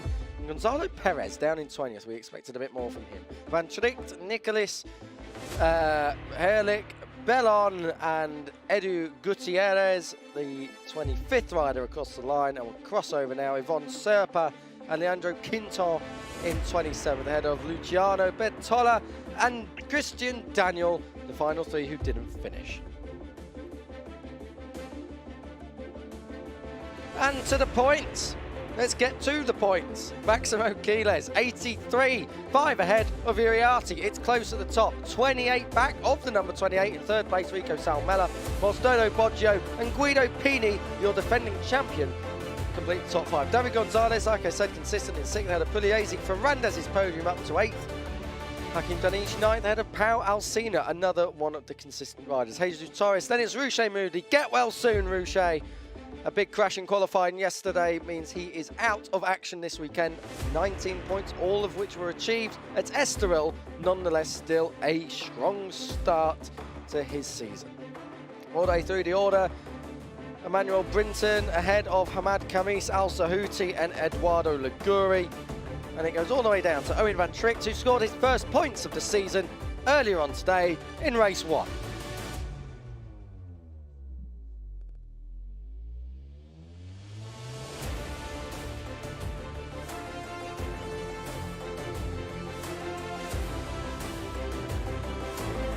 European Talent Cup action is done and dusted for round 2. Next time we'll see them, it will be Jerez, where Max Quiles won 2 years ago. He's on form, he's in good shape. Can he make it another victory next time out? He's your series leader by 5 points. He is the one with the target on his back. Can anyone stop him next time out?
race then of the day. The Circuit Ricardo Tormo has hosted 5 of the 6.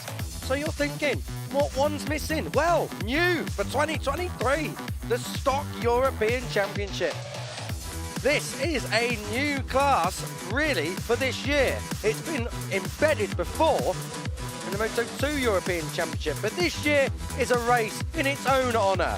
Marco Tapia took the victory last year when it was a race within a race, but now it will be their own grid. This circuit has already given us history today. There's more coming up. The final time today here at the Circuit Ricardo Tormo in Valencia. Kiko Giles here, Steve English still alongside me, excuse me, as I'm so excited here in the commentary box. This is the last one, the 6th race of 6 on our billing, and it's a stock one. Steve, this is our first chance to commentate a stock race together. What can we expect here?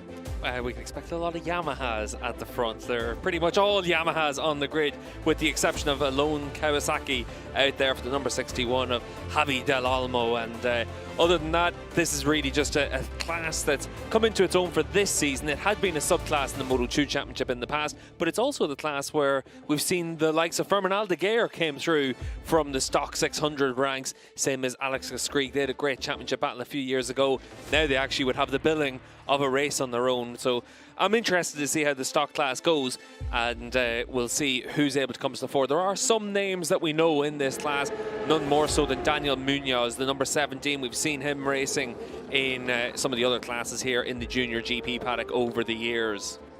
Yeah, we're going to take a look shortly at what happened in the first race of this championship's history. That happened last time out at Estoril. But before we do that, let's just take you through some of the runners and riders. Daniel Munoz is one of the key riders. He's been battling with Eric Fernandez. This is what happened last time out. And of course, it was a bit of a belter, I must say, considering that it is a new class. Everything's still taking shape. This was Estoril, a bike in the middle of the road. That was the number 13 of Dino Iozzo. And there was tears elsewhere, but 17 out front. Danny Munoz just looked invincible, untouchable and invincible, actually, if we want to put the two words together. The number 44 was Adrian Rodriguez. He was right in the mix. And as we said ahead of this, a lot of them were Yamahas. But there was only one that was clearly out front. That was Danny Munoz, who held on for victory. Will he be able to do the same at Valencia? Qualifying, free practice says yes.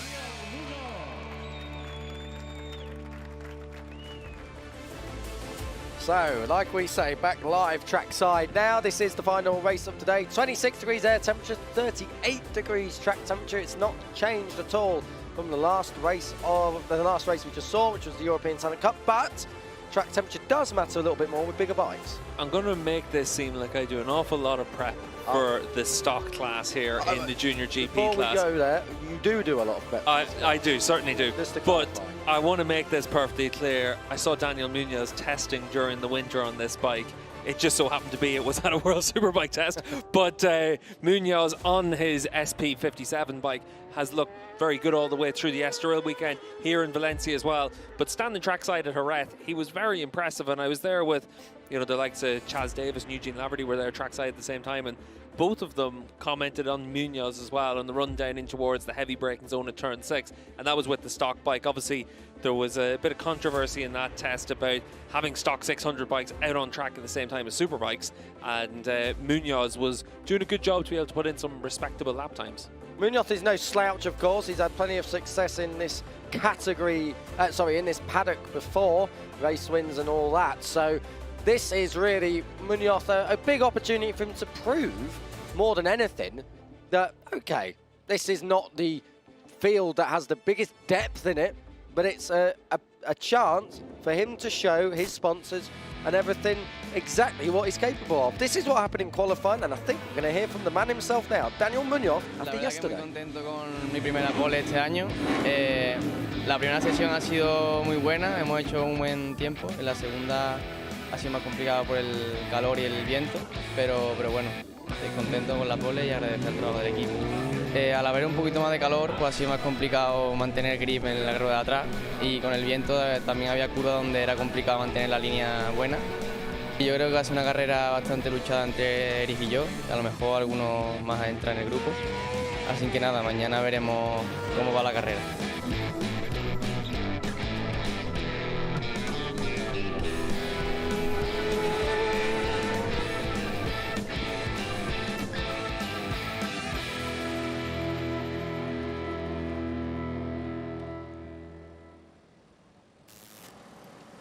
So, Danny Munoz, the rider to beat then. He is the championship leader coming into this. Of course, there's only one race for the stock class this year, each round. So, that's not a lot much more to say. Pole, win.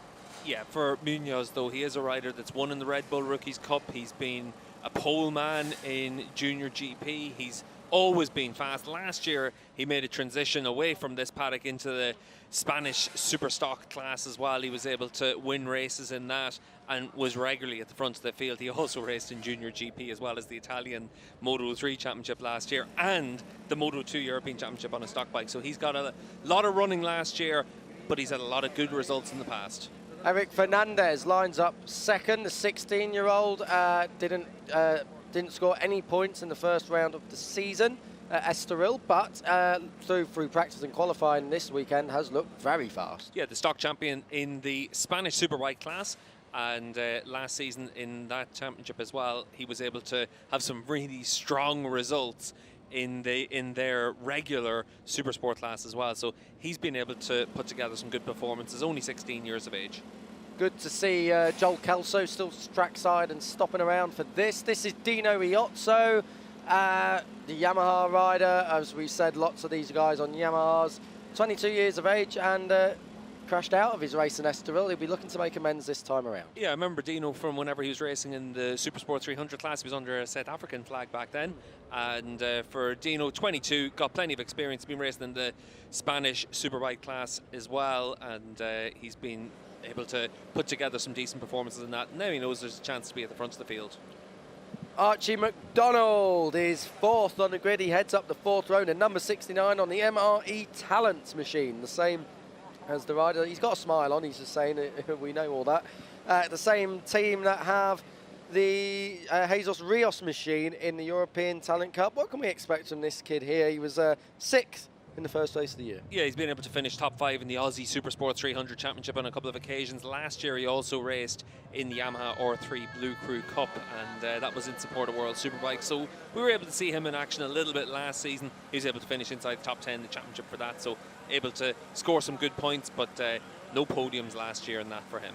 Adrian Rodriguez, fifth in the championship, fifth on the grid. He'll be looking to achieve a first podium for himself and for the team, the Easy Race team. We see them also up in the Moto 2 Championship itself. Rodriguez quick in the first couple of rounds. Yeah, Rodriguez was in the Yamaha R3 Cup a couple of years ago. Actually had a podium in Assen as well, but he's been a little bit quiet since then. But last time out that we saw him was in support for the World Superbike paddock, and he was one of the riders Yamaha said worth keeping an eye on. He was on the Vinales junior team.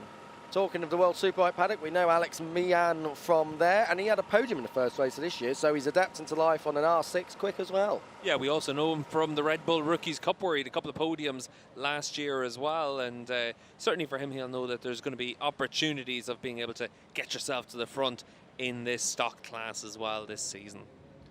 Heading up the third row will be Marco Garcia, teammate to Adrian Rodriguez. He's seventh, number 8. Keep an eye on him, Marco Garcia. Lots of experience in a variety of classes. And yeah, I could do with a hairband like that, actually, because my hair's a bit of a mess sometimes. If anyone who knows what I look like, well, sorry for that. But second in the first race of the year for Garcia. Looking good.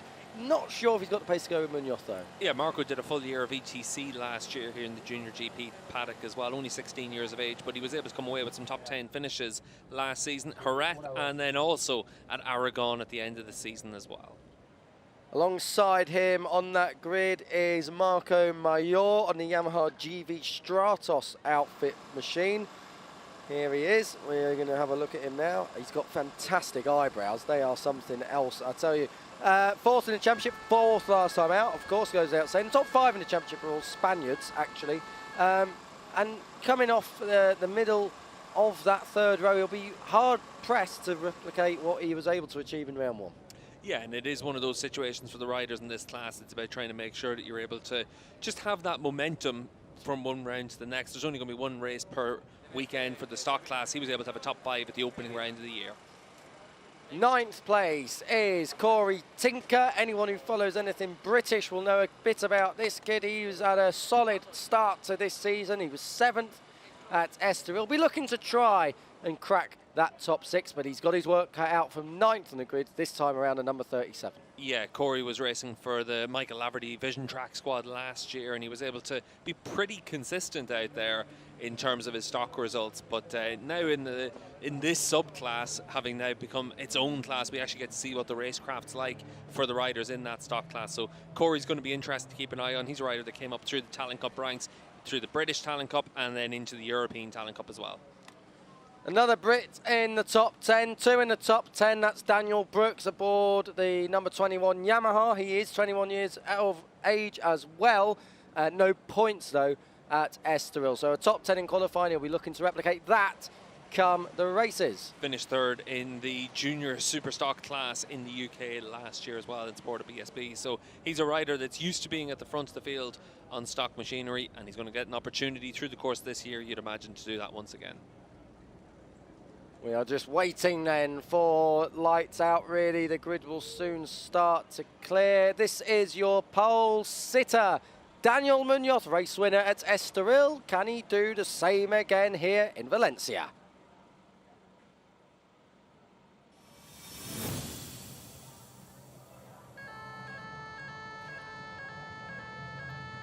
Our final race of today, race 2 of 7 in the Stock European Championship for 2023. A new class in its own right. Danny Munoz ahead of Eric Fernandez and Dino Iozzo. It's Spain and Italy on the front row. Australian Archie McDonald ahead of Adrian Rodriguez and Alex Meehan on the second row. Watch out behind, there's plenty of Brits to keep an eye on. 9th, 10th and 15th are their starting slots. Corey Tinker, Daniel Brooks and Carter Brown.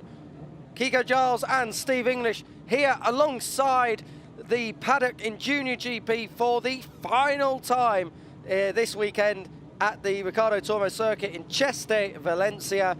And what can we expect this time around, Steve? What's your predictions? I am going to go with the Yamaha race winner. There's 18 of them in this field compared to 1 Kawasaki. So the odds are in their favour, especially considering the Kawasaki is down at the back of the field. The number 61 rounding out the back row of the grid. But for all these riders in the stock class, this is a great chance for them to be able to show what they can do. Last year and up until now, this has always been a subclass. And it's only really been at the end of the season whenever it gets a bit of attention. But now it's got its own race all the way through the season, and we get to see which these riders are able to cut it. The stock class has been able to find some good riders over the years. Fermin Aldeguer came through to win this a few years ago up against Alex Skrieg. They've both made their way onto the World Championship in the Moto2 class. You can find talent in the stock class. It's just a case of letting it shine. Marco Tapia as well, another one, and Alex Toledo as well, up now in the Moto2 European Championship from last year and this year as well. So keep an eye on everyone in this race, because you never know. This, of course, is one of the races in this paddock, and these riders are here now. They are in their own spotlight. It's their own chance to demonstrate maybe perhaps what was masked by better machinery in the old days back last year and years previous. So it can be an opportunity if one rider, say Daniel Munoz, starts to clear up and dominate. He could open his way up into a Moto2 ride like that. You move on to the Moto2 World Championship like many riders before. Yeah, for Munoz, of course, he is a race winner in the Red Bull Rookies Cup a couple of years ago in Austria. He's been a podium finisher in the European Talent Cup, and he's been able to have top 5 finishes in the Junior GP class as well. So he's a quality rider on the number 17 machine, but now he needs to prove how good he is on the stock class to give himself that springboard into the Moto2 class for the next few seasons. But it is difficult for these riders as well. That's why we're seeing an awful lot of them double duty, whether it's here in the Junior GP paddock, but also racing in the ESBK Championship, the Spanish Superbike Championship as well. They're just trying to get as much track time as they can. 18 laps ahead of us, Steve. Any predictions? Who do you think is going to do this one?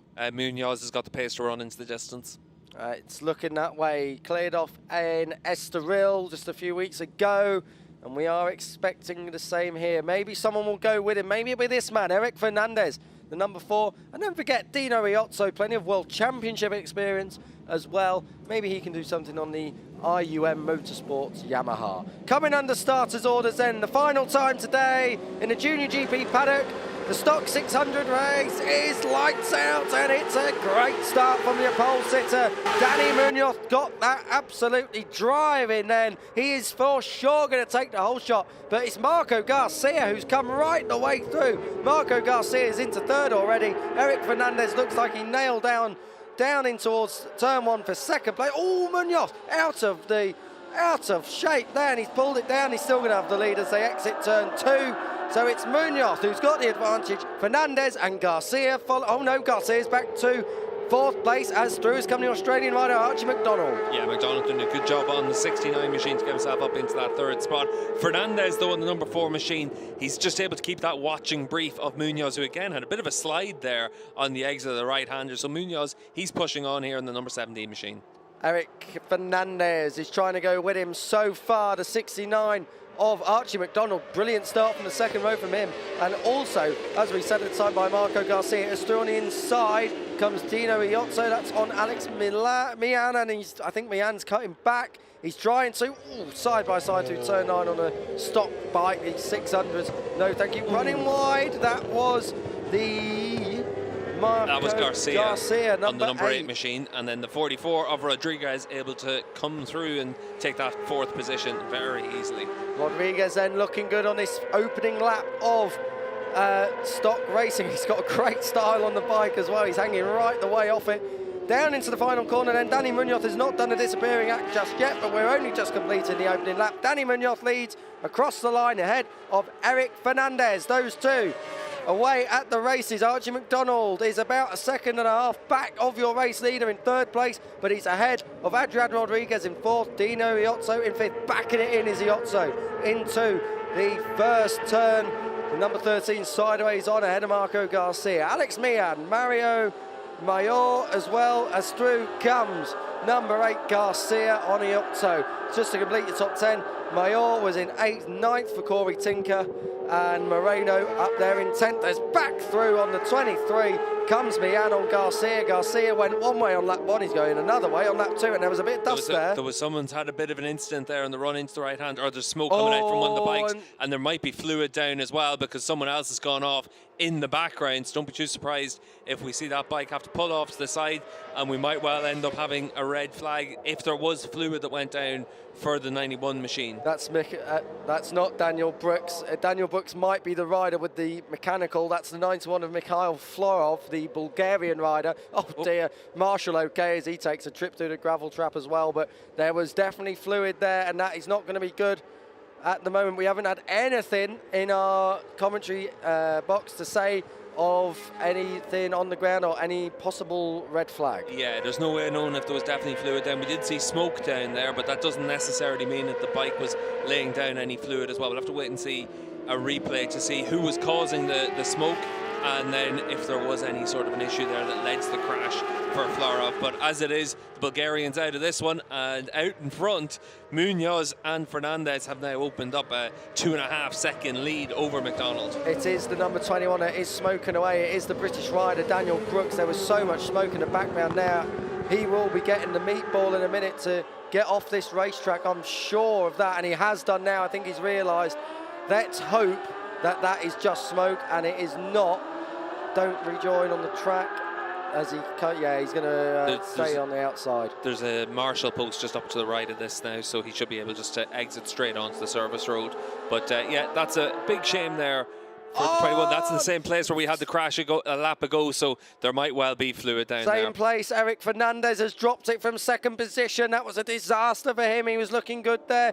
So we got a red flag. We have a red flag here at For the final race of the day, the red flag has come out. And in the stock race, the second race. And unfortunately, I hate to speculate on this stuff, but that could have been very much so prevented because that bike was smoking for a good half a lap. You can see that was not a front end, Steve. That was just aquaplaning off on the oil by the looks of things. Yeah, it does look that way, but certainly for the number 4 now, it's about trying to get that bike back to the pits. We are still within the first 3 laps of the race, so you will take your original grid positions right from the restart. So certainly for Eric Fernandez, he wants that front row start. Well, it's going to be annoying for Munoz, that is for certain. He's going to do all the hard work again. Eric Fernandez, I think will have 5 minutes for himself and bike to get back. He should be okay to do that. They'll just give a quick check over on the bike itself to make sure all is okay. But we do have a red flag. We nearly got through the full day there, but not this time, not for us. Here in Valencia, we're going to have a delay.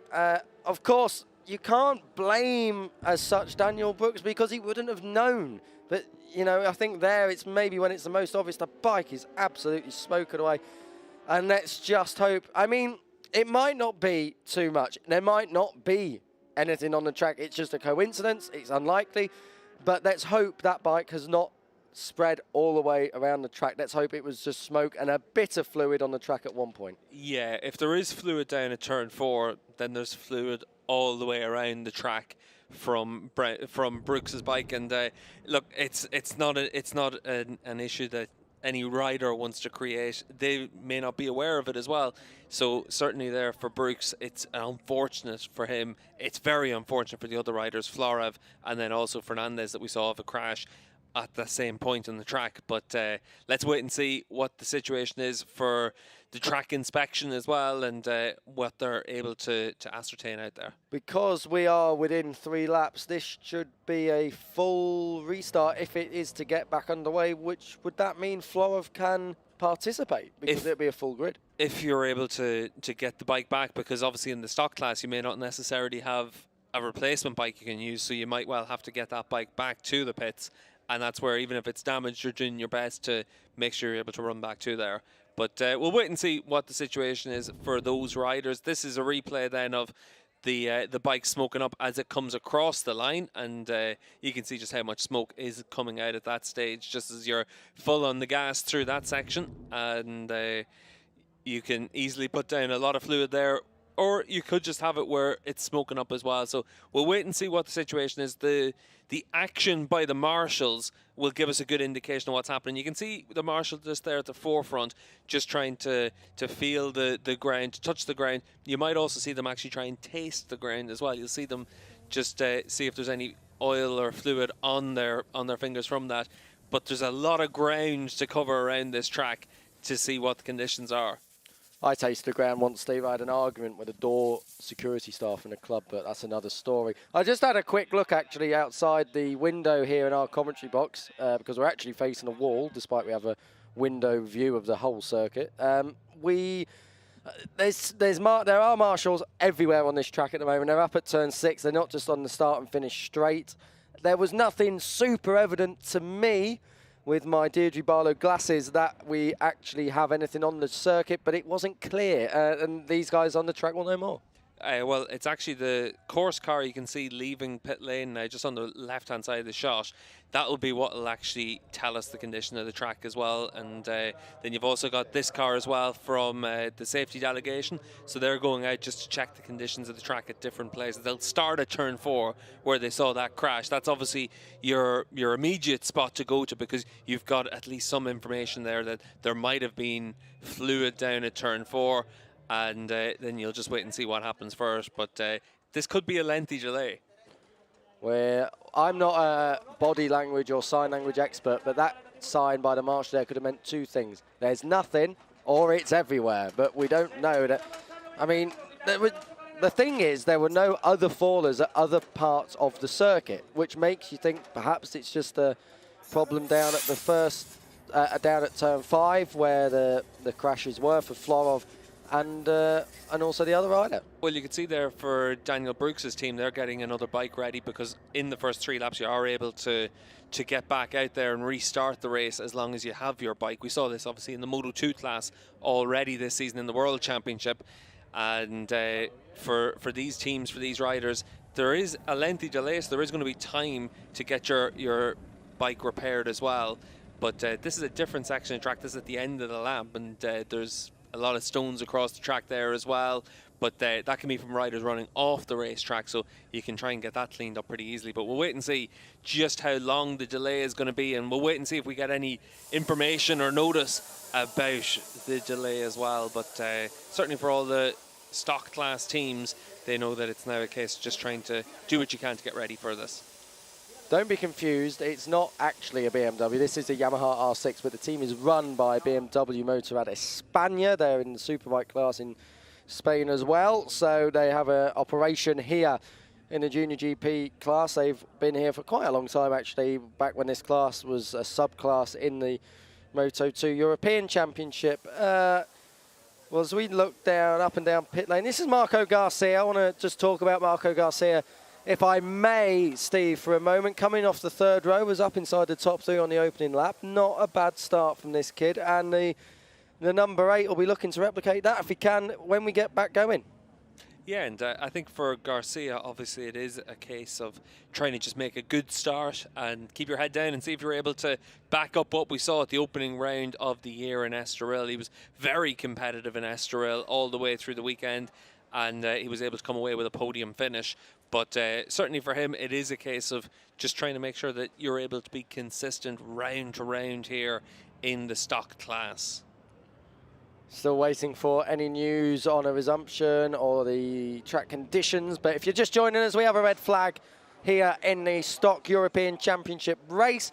Everyone's okay. We've had an oil or a potential leak of fluid on the track by Britain's Daniel Brooks. He didn't know a thing about it on the Yamaha GV Stratos machine. And unfortunately, a couple of riders have gone down. The first of which was the first rider was the Bulgarian number 91, Mikhail Florov, Brooks' teammate, actually.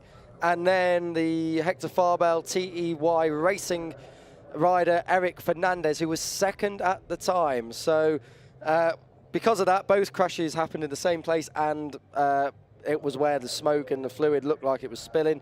Unfortunately then, we had a lap until the race was red flagged, and we are now just having a very big track inspection. I can tell you the marshals are everywhere on this circuit here, the 4-kilometre Ricardo Tormo circuit in Valencia, and as you can see, it looks like we will have a clean-up operation. Yeah, it's going to be a lengthy clean-up operation first, but certainly for the marshals, it is exactly what's necessary. You can see the road sweepers coming out, and we'll wait and see just how long that operation is going to be. We'll see how far around this track they need to actually sweep as well.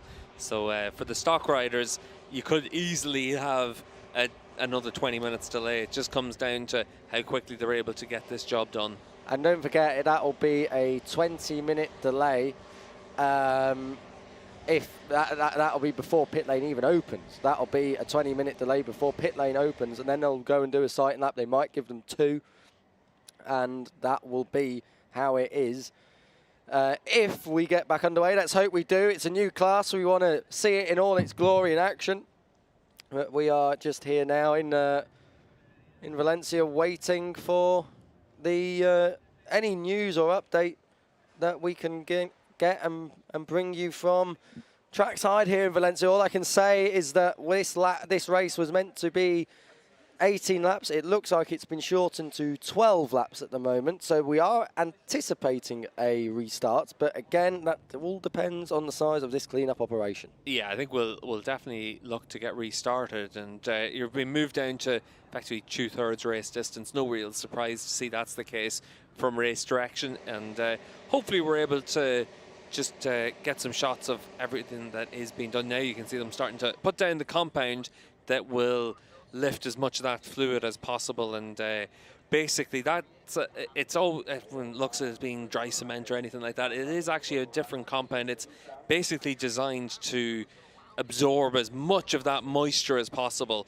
that's down there, and that'll be dropped by the fluid, the oil, anything that's down there, and then you'll sweep it and then blow it all clear and then bring the road sweeper across it as well. And we'll just keep an eye and see if it's only down here at turn 5 where they're doing that, or if they're doing that all the way around the track as well. Just looking outside our comment box window, the safety car is just up at the end of the back straight, so now this is where they're doing their track inspection, just to make sure that everything is correct out there. Yeah, across the bottom of your screens then you can see on the ticker, track inspection in progress. So that is what's happening right now. As we're talking about it, great insight there, Steve, by the way, about the powder and the dust they put down. But there has still not been a better invention than something like that. I think it's been well used. Oh, this is not a great sign. It looks like we could be in for a lengthy delay, because that is at turn 10. Turn 10, yeah, it's up to well, the turn long 11. Yeah, so this is, there's obviously been oil or fluid, we don't know if it's oil, but fluid of some description, sprayed everywhere around this track at various different points. So we'll see how it goes, but this is not looking very good indeed. The only good thing is we can tell you, and it is actually the most important thing, we said it once or twice already, that everyone was okay. That no one's out injured. There's no one who's potentially going to the medical centre. Everyone was up on their feet, and thankfully round here, Valencia, it's not the fastest circuit on the calendar. Of course, you don't want this at the end of the straight, but where the key areas are, seems like it was more towards turn 11 and turn 5. Not ideal, but it is what we have at the moment. So this is your AC Racing team rider. This is the Argentinian rider. Yes, it is. Yes, it is the Argentinian rider of Gomez.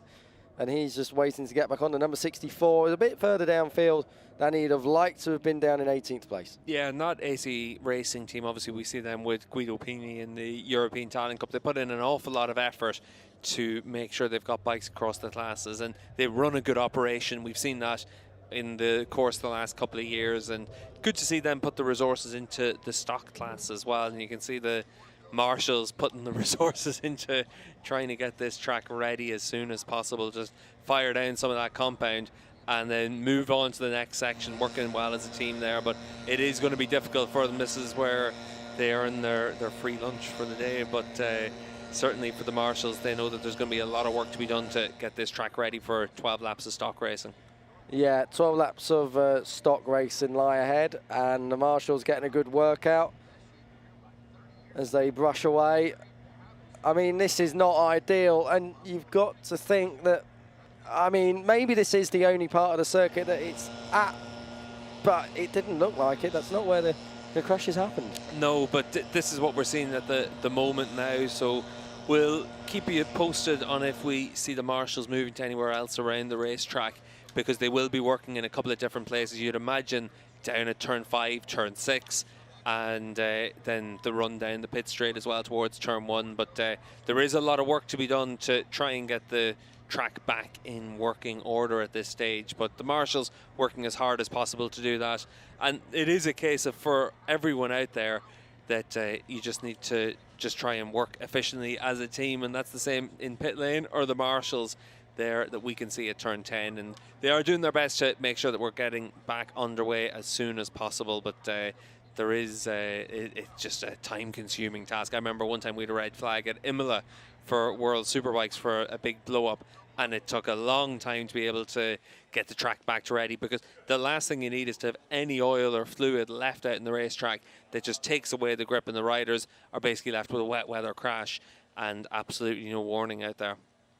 Safety is always paramount when it comes to any form of motorsport. If you're just joining us, this is what happened. This was the second incident. This was the first incident. This was Mikhail Florov, teammate to Daniel Brooks, who would have known nothing about the smoking bike. It carried on all the way around the lap.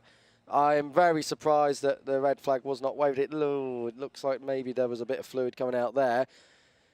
Daniel eventually realised at turn 1, which is good, and he didn't rejoin the track. Very, very good riding indeed. Smart riding. We was hoping he'd do so.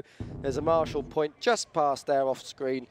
and he parked up. But unfortunately, by that point, everyone else had already got to turn 4 and 5, and that's when it caught out second place on the grid, Eric Fernandez. And for that, this is the reason why we have this shot. I mean, it would be a very pretty shot if it wasn't for the Teletubbies Nunu going round in the wrong way at turn 11. This is the powder you was talking about, Steve. This is used by almost every single championship that I know of when this kind of thing happens.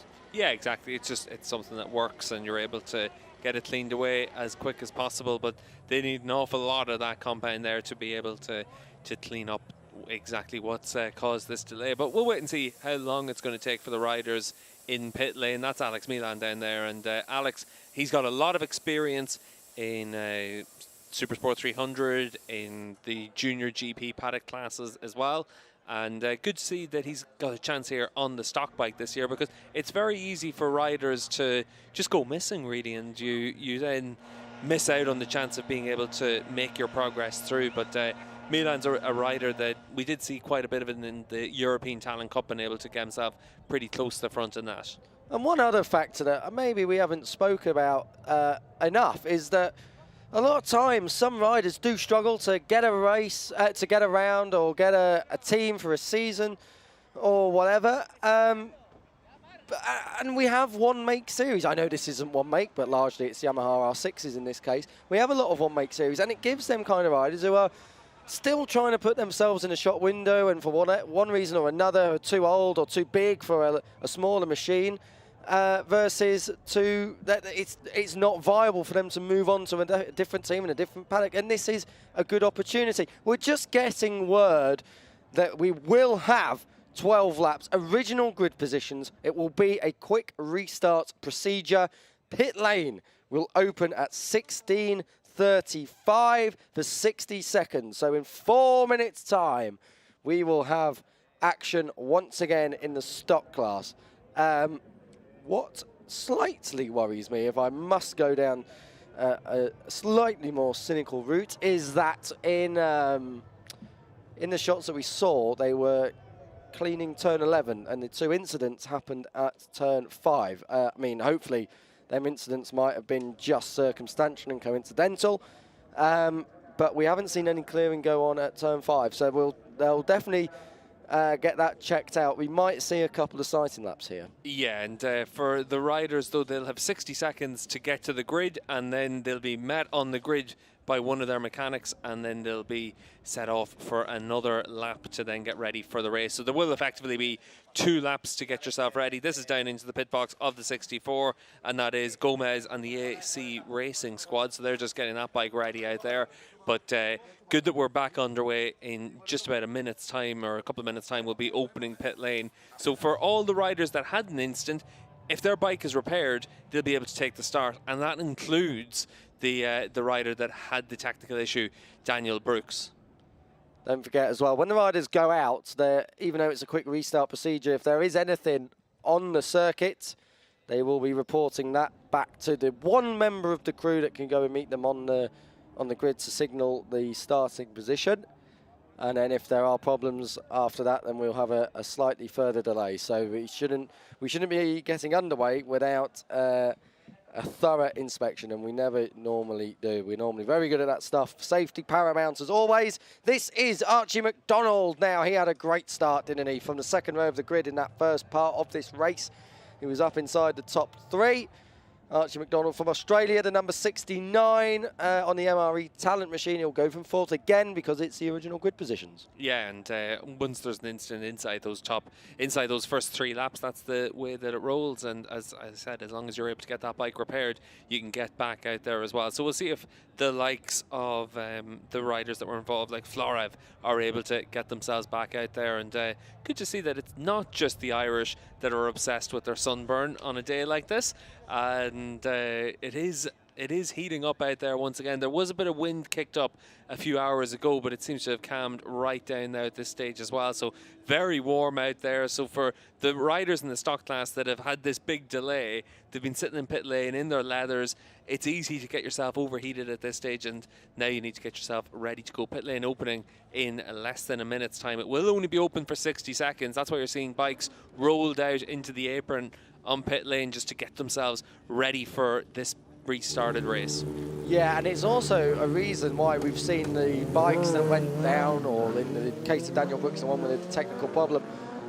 It's also a reason why we've seen them worked on so frantically, is because when we do get this pit lane open, which will be any moment now, it's because there will be, therefore, a limited time to get back out. So the riders that crashed, just to go back to that, the number 91 and the number 4. The number 4 is there, the Hector Falbell team, the TEY racing outfit, and there was the 91. Now, has Mikhail Florov, the Bulgarian rider who's a stalwart in the stock class, who's been here many years, many times before, has he managed to get back out? Your pole sitter there, the number 17, Danny Munoz, he's back out. That would have been a bit embarrassing if he'd missed it. Pulls a big wheelie on pit exit. Yeah, Florov should be on the 4th row of the grid, so we'll keep an eye out for the number 91 machine. We'll keep an eye out for everyone else to make sure that they've gotten themselves out of pit lane. We did see last week in the Moto2 race at Le Mans that you have 60 seconds to get out of pit lane, and if you're over that, you then have to wait until the deciding lap starts, and you'll start the race from the back of the grid.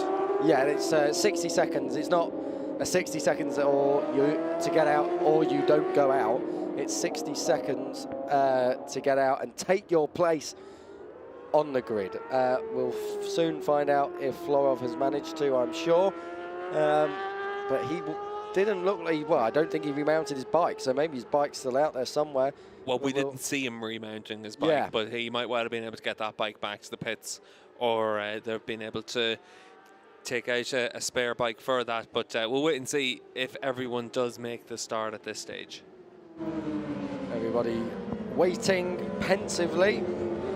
This is your pole sitter, the 17, Daniel Munoz, the SP57 racing team, good team. And really, this is the turn. We'll just go back to that fluidly. That was the turn where we saw most of the work being done. Turn 11. Everyone's got through cleanly. They would have had a good look at that. So this is the sighting lap. They're going to come to the grid. They'll have a minute with their team representative who meets them on the grid. Then they'll have a warm-up lap, and then we will go racing. That is the quick restart procedure. Yeah, it's even quicker than a minute down in the grid. It's literally for all the riders to make their way to the grid, give the okay, and then we get going as quickly as possible. I like the quick restart procedure. It speeds up the process once you have a red flag, and it's been in operation for a few years now, and a good change that was made just to help the organisation keep things running on schedule as much as possible. Yeah, very good change indeed, and we particularly appreciate it at this time of the day. So Munoz is met, and now he will be on his own on the grid. He will have to do it all over again, but only 12 laps this one, so not the full race distance of 18. Let's hope that we have a lot cleaner this time around. The last rider just coming in there was the 74 of Carter Brown on the CF Motorsport. Remember them? They were the team that almost founded Kyle Ride, who is a British Superbike race winner now, an ex-World Supersport podium finisher in the World Championship. This is your grid, going through a bit quick there, but it's the same as it was on the first start. So we have got lights out for the warm-up lap then, and again, this is maybe a better opportunity just to see the full track now at a bit of a faster speed than the sighting lap. Yeah, the 21 there is the rider that caused the delay, Daniel Brooks, after a technical issue. And then we also saw Florov, the number 91 bike that crashed, and then the number 4 machine of Fernandez up there in the front row of the grid. He also crashed before the race was red flag. So everyone back out there to take this restart. And for Daniel Munoz, it'll be about trying to make a nice, clean getaway and be a little bit smoother than what we saw from him from the get-go of the initial staging of the race. He looked a little bit ragged in those early stages. We saw him make a big mistake in the run down in towards turn 2. So we'll see if Munoz has learned from that. 12-lap race now for the stock class, so it's a 2/3 race distance. So you'd expect everyone's just going to give it everything they have just to make sure they can get it to the front as quickly as possible. And not just that as well, of course, everybody behind Munoz, which was the rest of the field, the ones right behind him, Eric Fernandez, Dino Iozzo, Archie McDonald, would have seen his couple of mistakes and will now probably think more than ever, if they can get the whole shot down towards someone, try and ruffle his feathers and try and just disturb that rhythm that Munoz has had right at round one, he can just time trial his way through. Yeah, exactly. That's what the target has to be for all those riders. They know that it's about putting the pressure on Munoz. He was able to win the opening race of the year in Estoril, and we know that he's a fast rider. We know that he's a very consistent rider, but what's he going to be like if he's under the pressure, if he's under the cosh from the likes of Fernandez right from the start? Just coming to the final sector then for the final race of the day. If you're just joining us a little bit later than usual, it's because we had a red flag for a fluid spill around the track from number 21 Daniel Brooks. He done the right thing, and as soon as he was aware, he got off the circuit. Unfortunately, it took a little bit long to red flag this, and thus we lost a couple of riders at turn 5. Both riders are back out. Daniel Brooks is back out. We've had a track inspection. Lots of work has been done around the circuit to make sure it's all okay. And now we are getting ready for a full start. Kiko Giles and Steve English here alongside me. Steve, any final thoughts before we go green for the final time here today? Keep an eye out on the third row of the grid for the number 8 machine, Marco Garcia. Made a great start in the initial staging of this race before the red flag. So, in the first race start, it was Danny Munoz who got the hold shot. Will he repeat it? We are ready to go now. Again, it's a good start. Instant reaction there from Danny Munoz. A massive wheelie on the way down towards turn 1. Archie McDonald there fighting with the 13. That is Dino Iozzo on the run down towards turn 1. But this time, Munoz does hold on, as he did earlier on. But it's from Eric Fernandez who's into second place. One of the riders who crashed earlier at turn 5. So Fernandez into second. Third place, Dino Iozzo. It's line astern as they were on the grid through the opening sector. Turn 4. Now we're coming to where the spillage was at turn 5. Let's see if they all get through. I think they will, as they're all coming through.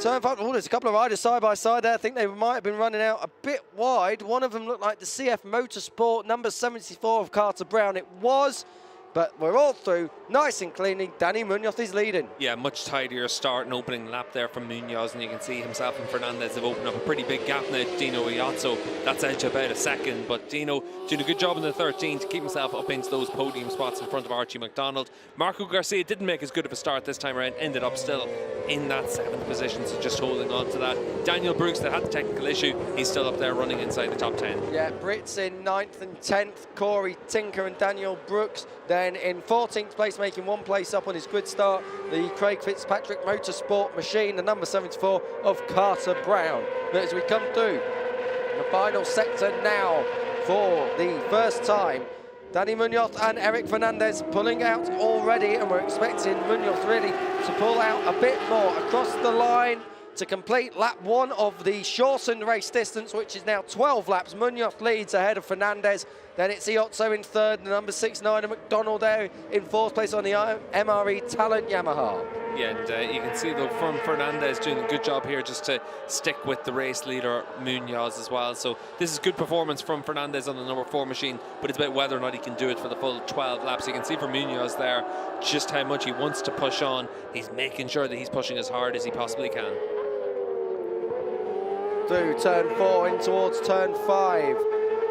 I tell you what, Fernandez is sticking in, isn't he? He really is giving this a good go. The number 4 is chasing Munoz. In fact, he looks a bit quicker than him in this early stages. Like you say, we'll wait and see if that's how it's going to be for the rest of this race. We're going to get a replay now of the start, and a great start by Munoz, but as we're going to see, Steve, massive wheelie on the run down towards turn 1. Yeah, and just caused him that bit of momentum as well, but he's still able to hold on to that whole shot.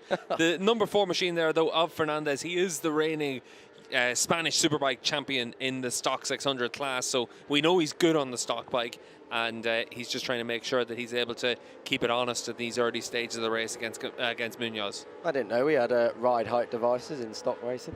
Yeah, ride height not really working as well as it should do there, but a lot of height off the line, and for Munoz himself and Fernandez, they have been able to open up 2 seconds now over the rest of the field. Class of their own as we come to the completion of lap 2. We've got a long lap penalty for number 86. 86 is Kilian Nestola, teammate 2. Eric Fernandez out front. He's not in the points at the moment. Yes, he is. He's 14th at the moment. He's got a long lap penalty. Munoz with the fastest lap of the race by, give or take, half a tenth, more or less. ahead of Fernandez. They are the only 2 riders in the 37s. There's only a few more riders in the 38, so these guys really are laying down a fast pace, and Munoz looks like he's settled into this race in the first sector of lap 3. Yeah, it's actually good pace as well down there in the 37, so they're doing a good job to try and stretch it at the front of the field. Only half a tenth of a second there for Munoz he was able to pull out last time around. We'll see if Fernandez is able to keep him honest over the course of the next few laps. This is further down, the number 82 of Mario Mayor on the Yamaha GV Stratos team. He is their leading rider at the moment. Daniel Brooks is a couple of places behind him. And we look down the field for Florov, who's 13th. But out front, nothing really to separate these two. A few bike lengths maybe between Munoz and Fernandez behind him. Fernandez a tad slower on that lap previous on lap 2, but he's hanging in there, but you just get the feeling Munoz is getting ready to go. He's a bit wide there, though. Yeah, Munoz has the speed, but Fernandez, he's not letting him go, and this is really good stuff from Fernandez. And he's closed up on this lap. He's pulled back a tenth of a second in the last sector, and they've pretty much been matching each other in the rest of the lap. So it's good stuff from Fernandez on the number 4 machine. Let's see what the lap times are as they come across the line. It's a fastest lap of the race for Fernandez. He pulls back a tenth of a second in that final sector, so he was able to close up on Daniel Munoz. The gap now less than a tenth. He had a look down the outside of Munoz down towards turn 1, wasn't able to get that done, but there's definitely pace in this race. There's definitely pace with this number 4, the Eric Fernandez machine, looking very, very good indeed. I must say, Munoz looks better through turns 2, 3 and 4, and then from 5 all the way through to the end of the lap, Fernandez just gets it absolutely gassed up through here and is right with him again as they come through turn 6. Fernandez riding well here as we are looking at this lead battle, and out onto the green for Danny Munoz. So Munoz is pushing on. These two, obviously, I mean, one would think they're not going to take too much time out of each other, but that's what I was alluding to. It's a 3-second gap back to Iozzo, who is in with a bit of pressure from Archie McDonald, the Australian behind him. Here they are on screen. Yeah, and at the front of the field, though, Munoz and Fernandez, 17 and 16 years of age, about 6 months between them. So young riders, but they know what it takes to be at the front of the field, especially for Munoz. And that's why they've been able to get their head down and open up this big gap over Iozzo, who's having to fight it out with Archie McDonald at this stage. But at the front of the field, Fernandez, only 16, Spanish stock 600 champion last year, and he wants to make sure he's able to do that in the Junior GP paddock this year. He had a couple of point scoring finishes as well last year in the Moto 2 championship. He was aboard a Kawasaki back then, 12th and 14th. Both came in Barcelona, the Circuit of Barcelona, Catalonia, but he's riding very well on this R6 now. He's giving Munoz a headache. We are a third of a way through this race with 8 laps to go, just less than 8 laps to go now as we get in towards turn number 2. Munoz holding his own, putting down a good pace. He's not making too many mistakes, but perhaps we didn't expect Fernandez to go with him, and what a story this would be. Fernandez crashed in the first part. Yeah, Fernandez isn't going with him right now, though. You've seen that on this lap there is a little bit of a gap starting to develop now for Munoz. He's trying to put the pressure on Fernandez, see if Fernandez can go with him. The gap out to about 0.3 of a second. We'll see if Fernandez can answer back. This is them coming through turn 7 as we turn our attention back to this battle for third, the final podium position. That is the number 13 of Dino Iozzo ahead of Archie McDonald. McDonald would so dearly want to get on the podium. That is for certain. Behind them, Adrian Rodriguez and Alex Millan. Marco Garcia is in 7th. Mario Mayor in 8th, and then Corey Tinker and Daniel Brooks, the best of the rest, 9th and 10th for the Brits. This is into turn 4. Yeah, this is Dino Iozzo. He's up there on the podium right now in 3rd position, just in front of Archie McDonald, and then Adrian Rodriguez right there with him as well. That's the number 8 then of Marco Garcia. It's just keeping that watch and brief on the podium battle. But as it is, it really will come down to if anyone makes a mistake in that group. We're just closing up on half distance of this 12-lap race. So this is when it starts to settle down a little bit, and we'll see what everyone's pace is. And the pace last time around was another 0.2 of a second for Daniel Munoz. The gap just inching away from Eric Fernandez at this stage. Through into 6th place, I think he was actually just defending position. That is the 23 of Alex Millan, who's ahead of the number 8 on the Easy Race team machine of Marco Garcia. So those two are having a battle for top 6 honours. Let's see what the gap is back at the front of this battle, though, at the front of this field. It's 3/10 as they come through the timing point. So Munoz just edging away, just by a 10,000th of a second, a 100th of a second that time around. So Munoz starting to lay it down here now in this stock European Championship race. We are coming up to half race distance. This is the rider we're talking about. He's still got Fernandez for company, but you get the feeling that perhaps Fernandez is working a lot harder to try and stay there than we have Munoz, who's in the lead of this race. Yeah, Fernandez is still in touch, but only if Munoz makes a mistake. And that seems strange to say whenever they're only separated by a couple of tenths of a second. But Munoz just has enough of a margin now that it isn't a case of being able to attack on that and try and close up and try and make a move. We have a crasher at turn 6, and unfortunately it's a British rider for us anyway. It is Carter Brown. I thought I heard a bit of scraping in our headsets, and it was that Carter Brown, angry more than he will be injured, that is for certain. So the final race of the day has not gone the way of Carter Brown on the Craig Fitzpatrick Motorsport Yamaha. Anyway, he was in the point, so it's positive. Anyway, the gap has come down a little bit on that lap by just over half a tenth. As you can see on screens, we're talking hundreds, not major deals, and you can see we still have this battle at half race distance. Yeah, I do like it though from Fernandez. He's answered back a little bit there to Munoz to close himself up by a tenth of a second now. So he's doing what he can to just make sure the race leader's kept honest. But we'll see what Munoz does to answer back to that. But good riding from these top two, and that's why they've been able to open up a big gap. We saw a few laps ago that Fernandez is particularly quicker from around turn 5 onwards, although that shot perhaps suggests otherwise. But generally in that second sector, he's been there or thereabouts and made another mistake there though at turn 8. That's probably the biggest gap we've seen now. It's nearly 4/10 of a second.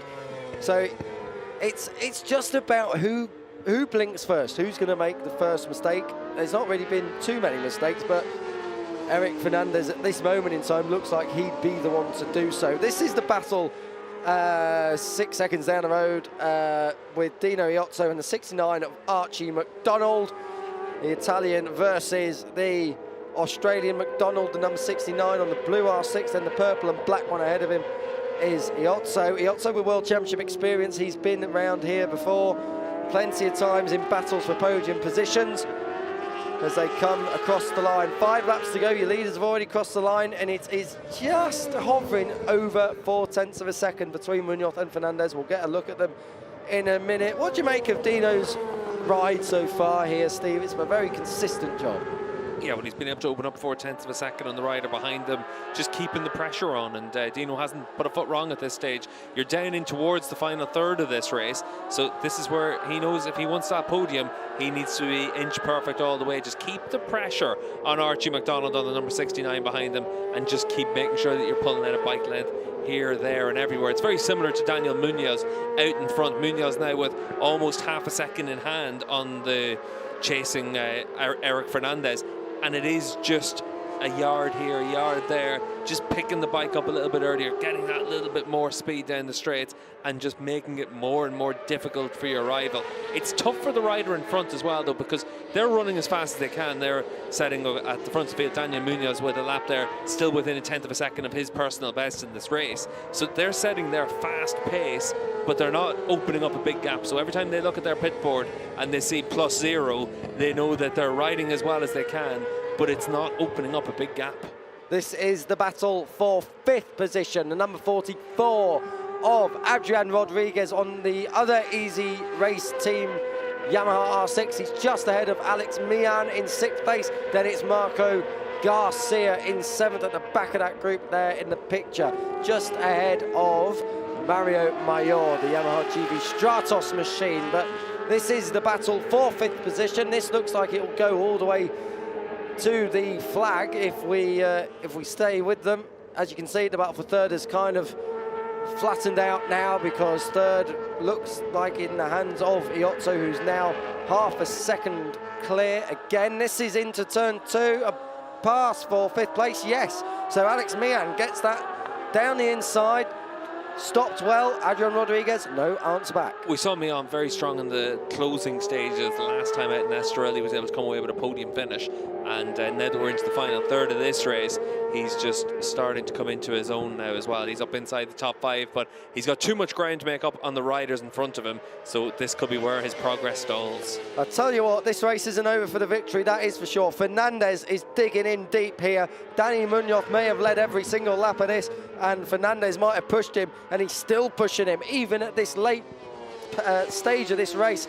The gap was up to over half a second. It's now nearly 4/10. Yeah, keep yourself calm though, Kiko, because Daniel Munoz is answering back on this lap. He is. Fastest first sector of all, fastest second sector of all, and within 100th of a second of the fastest third sector as well. So he's doing a good job to dig in at this point as well and try and answer back to Eric Fernandez. It was 37.290 last time around from Fernandez. This could be slightly faster from Munoz, but Fernandez, he's quick in that final sector. Fernandez is really good in the second part of this lap. He set a personal a race best sector in the sector 3, and across the line it's another fastest lap by over 1/10 of a second. Has Eric Fernandez been keeping his powder very, very dry? We didn't expect to see this at all. Or are we seeing, with 3 laps to go, a shorter race distance just coming to a favour of Eric Fernandez? Would he have done this over 18 laps? We'll never know, because it isn't over 18 laps. It's now over, with 3 to go, 12 laps. So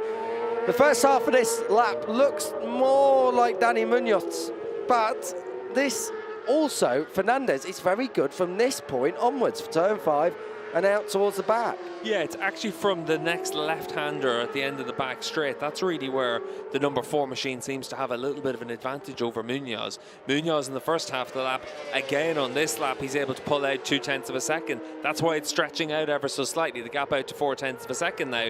But let's see what happens in the second half of the lap. Munoz very strong through this section. For Fernandez on the number 4 machine, very strong through this section and should be able to close up onto the race leader. Number 13, Dino Iozzo, has got a track limits warning. He cannot hit the green too many more times, otherwise he's going to be getting a late race long lap penalty, and that will really make the battle for the final place on the podium tasty indeed. 69, Archie McDonald waiting in the wings of Iozzo. Out front, it is 3.5 tenths as they came through sector 3. That's the gap. When we see them across the line, we'll give you an update. But again, Eric Fernandez is so fast in that third sector. They've crossed the line. He was 14 thousandths slower that time around. Munoz just eking out a gap to nearly 0.2 of a second now. But what's interesting is, again, in the second half of the lap, it's a few tenths of a second that Fernandez can find on Munoz. So if it were to come down to a last lap battle, you'd certainly fancy his chances in that final sector. 2 laps to go, and we said about a track limits warning. You just saw it there on the green for the number 13 of Iozzo in third position. So Iozzo gotta be careful here, because Archie McDonald is right there keeping him honest. But he can't push his limits too much, otherwise he's going to get a penalty. This is back at the front. This stock race is livening up a little bit more now. 17, Danny Munoz, 3.5 tenths, give or take, ahead of Eric Fernandez. But we're coming into the part of the circle where Fernandez is so good, and he's actually a bit closer this time around. Let's wait and see what it is. Fernandez, he's going to need to put in a qualifying lap, I feel, on this last lap to get close enough, or he's going to have to let the brakes off into turn 1 where we know he's strong. No, Fernandez was faster in sector 2 than he has been up to this point as well, so he's a lot closer now than he had been to Munoz. We'll see what he can do in the final sector. There's only 1 lap and 1 corner to go, but for Eric Fernandez on that number 4 machine, he's going to have a sniff of it into this corner on the last lap. He's so good on the direction change from turn 12, the right-hander, onto the long left of 13. He was really quick there. Right, we've got a showdown, ladies and gentlemen. It was well worth the wait after all. 12 laps. We're on the 12th lap of 12 now. Eric Fernandez is giving Danny Munoz a massive headache as they come through towards turn 1. Munoz gets it pulled down. So does Fernandez. No mistakes this time around. Dino Iozzo has got third place sewn up. He should have anyway, unless he goes off track again. Then it looks like he'll probably get a penalty. Oh, he ran very close there. He wouldn't want to be doing that. This is through into turn 4. These two are pushing on. Yeah, and you can see just how good Munoz on the number 17 machine is in this sector of the track.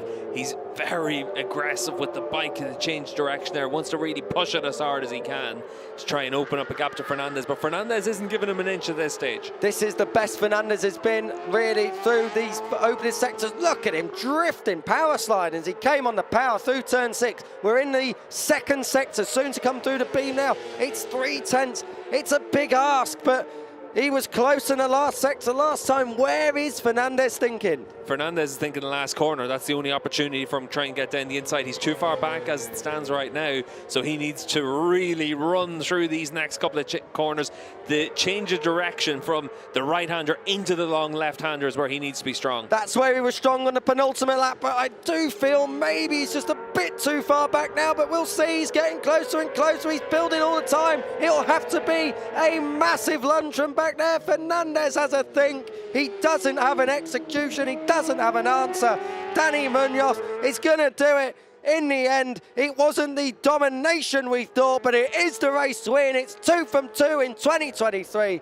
Munoz holds on. A fine effort from Eric Fernandez, who kept him honest all the way through and on track at least. Dino Iozzo holds on ahead of Archie McDonald, who takes 4th. In the battle for 5th, we've got a race to the line. Who's it going to be? Alex Mian does not take it. Ha! Adrian Rodriguez is the one who took it there. Fine ride indeed. But we had a bit of a taster of what could have been there. Munoz, in the end, just in that opening part of the lap, pulled enough on Eric Fernandez, who was pushing so well in the second half, and he almost managed to jab it down the inside. If it was, it would have ended up in a collision, perhaps, maybe worse. Perhaps he would have stayed on, we'll never know. But they are the two, and they both pull a wheelie together. It's 2 wins and 2 for Danny Munoz in 2023.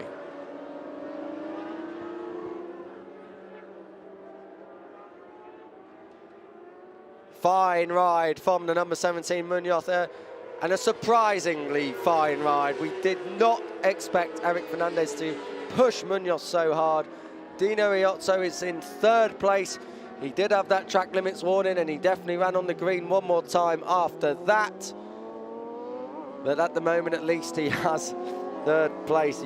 He's celebrating like he's won. That is the final race of today, by the way, ladies and gentlemen. That is all we have time for. We only just had time to get that last one in after a lengthy stoppage for a fluid leak elsewhere on the circuit.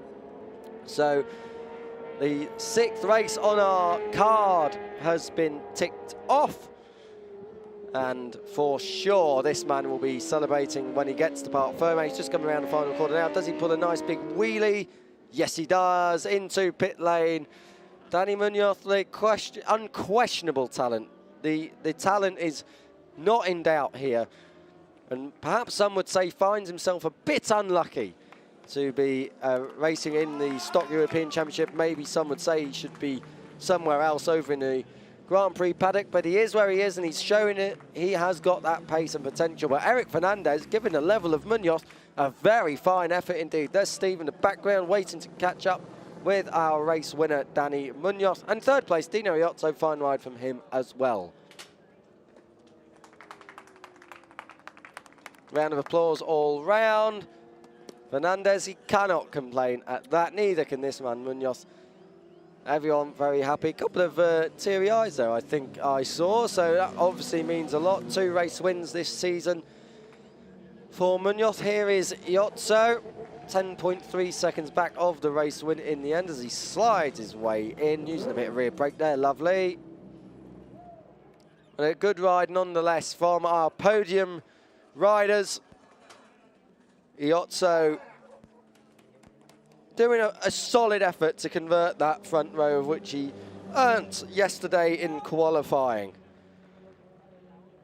Big round of applause down there in Parc Ferme. These guys have got to wait until the next round at Jerez until they can get going.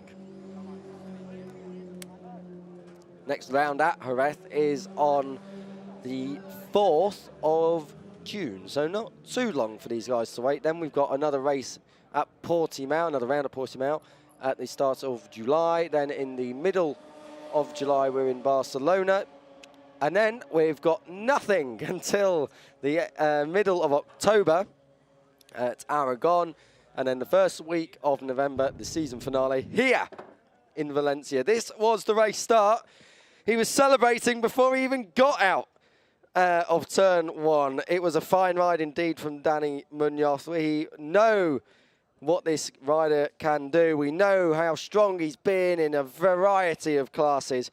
And that victory is second of the season, just emphasizing that he is the rider to beat, even if Eric Fernandez gave a very, very good account of himself all the way through that shortened 12-lap race. We had the red flag for an oil leak by Daniel Brooks early on. Brooks finished 11th in the end, just missing out on a top 10. But let's hear from your race winner, 2 from 2 in 2023, Dani Munoz. Daniel Munoz, another race victory in the stock class, but today's race you were put under pressure all the way through from Fernandez. Yeah, I'm very happy for the race, for the result, for the team. Eric was a very good race behind me all the time, and I have pressure all the race, but I'm very happy for the result. Thank you for Arroyo, my family, my team, all. Thank you for all. La carrera ha sido complicada tras la bandera roja y la verdad que Eric apretaba bastante fuerte detrás mío y ha sido un rival bastante duro, pero hemos podido vencer esta carrera. Contento con el resultado, de agradecer al equipo, a Jorge Arroyo y a mi familia. Great job, Dani. Thank you.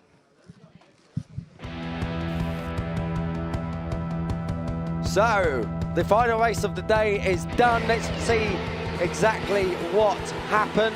These are the highlights. It was a good start by all, but we had a smoking bike. It was Daniel Brooks who was putting oil or a fluid of some description out, and it actually took out his teammate Mikhail Florov, the Bulgarian, and then second in the first race, Eric Fernandez.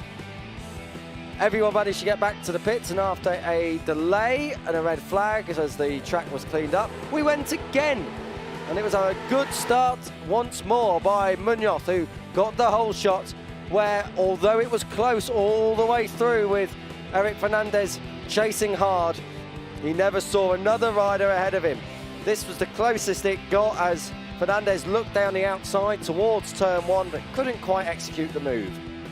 Dino Iotto was riding well in third place ahead of Archie McDonald. Iotto picked up a track limits warning towards the end of the race, but didn't get a penalty. He kept it all neat and tidy in the closing stages. Archie McDonald just denied of a first podium in the stock class. Back at the front, Daniel Munoz. The pressure was relentless from the number 4 of Eric Fernandez. But in the end, Munoz just had enough. Another win, it's 2 from 2 in 2023. He got ahead of Eric Fernandez, stayed ahead of Eric Fernandez, I should say. Dino Iotto clinched third, Archie McDonald ahead of Adrian Rodriguez and Alex Mian. But the day in stock belongs to Dani Munoz, who now has 50 points from a possible 50 and a 100% winning record in 2023's class.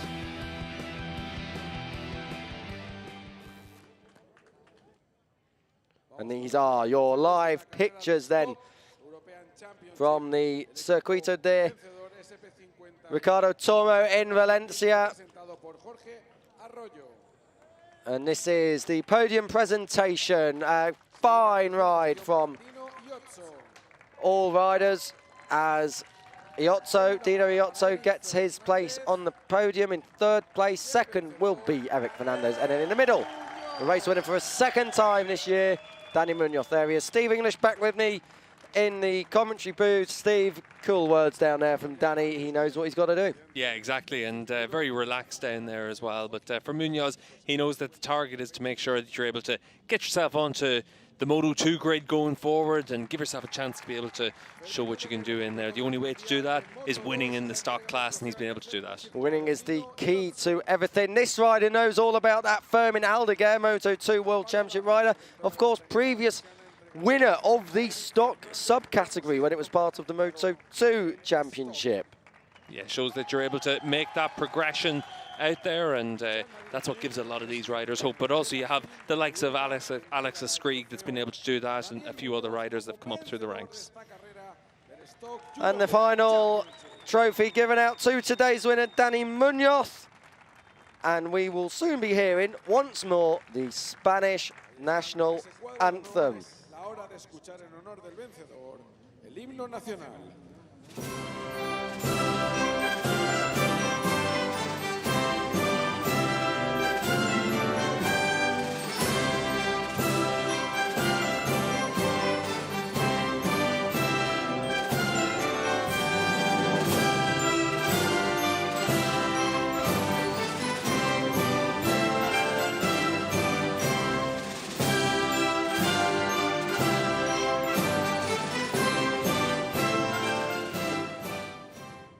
Ahí está ese aplauso para Dino, Eric y Daniel. And now time for some celebrations on the podium. I think they're just trying to say, where do we locate that Prosecco? Of course, it's going straight over into the team personnel and fans below. Steve, 6 races done for today. Any closing thoughts from your side across what we've seen in the 4 classes? Well, we've got a long wait until we're back in junior GP duty, but certainly for these riders, they know that next time out in Jerez is going to be another good opportunity. We've had good racing across the board in all 4 classes this weekend, and I think especially in the Moto 3 class, it's going to be interesting to see how that momentum carries forward for Piqueras. The European Talent Cup, though, I said it at the start of the day, that's the class I'm really interested in seeing how that develops over the course of the season. Can't wait to see the chapters of 2023 unfold in all classes. But today in the stock class, Dani Munoz held on for victory by just over a quarter of a second from Eric Fernandez. Dino Iozzo, 3rd, ahead of Archie McDonald and Adrian Rodriguez. Alex Mian, Marco Garcia, Mario Mayor and Corey Tinker for Great Britain in 9th, ahead of Guillermo Marcel Moreno for Mexico in 10th.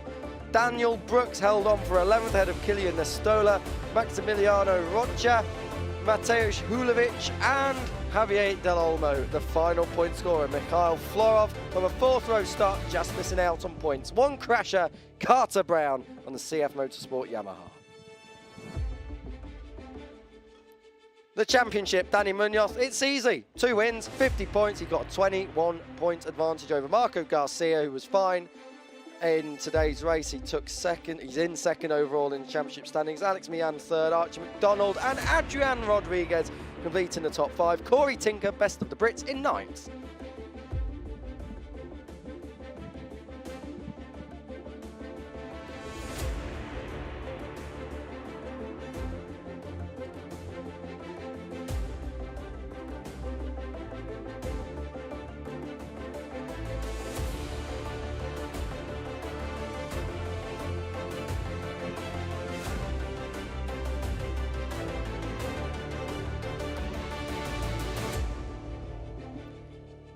That is round 2, done and dusted in the FIM Finetwork 2023 Junior GP World Championship. Thank you so much for joining us. We'll be back in a couple of weeks to do it all over again. Watch all the races back on our YouTube channel. But from myself, Kiko Giles, and Steve English alongside me, see you next time. Thank you. Goodbye for now.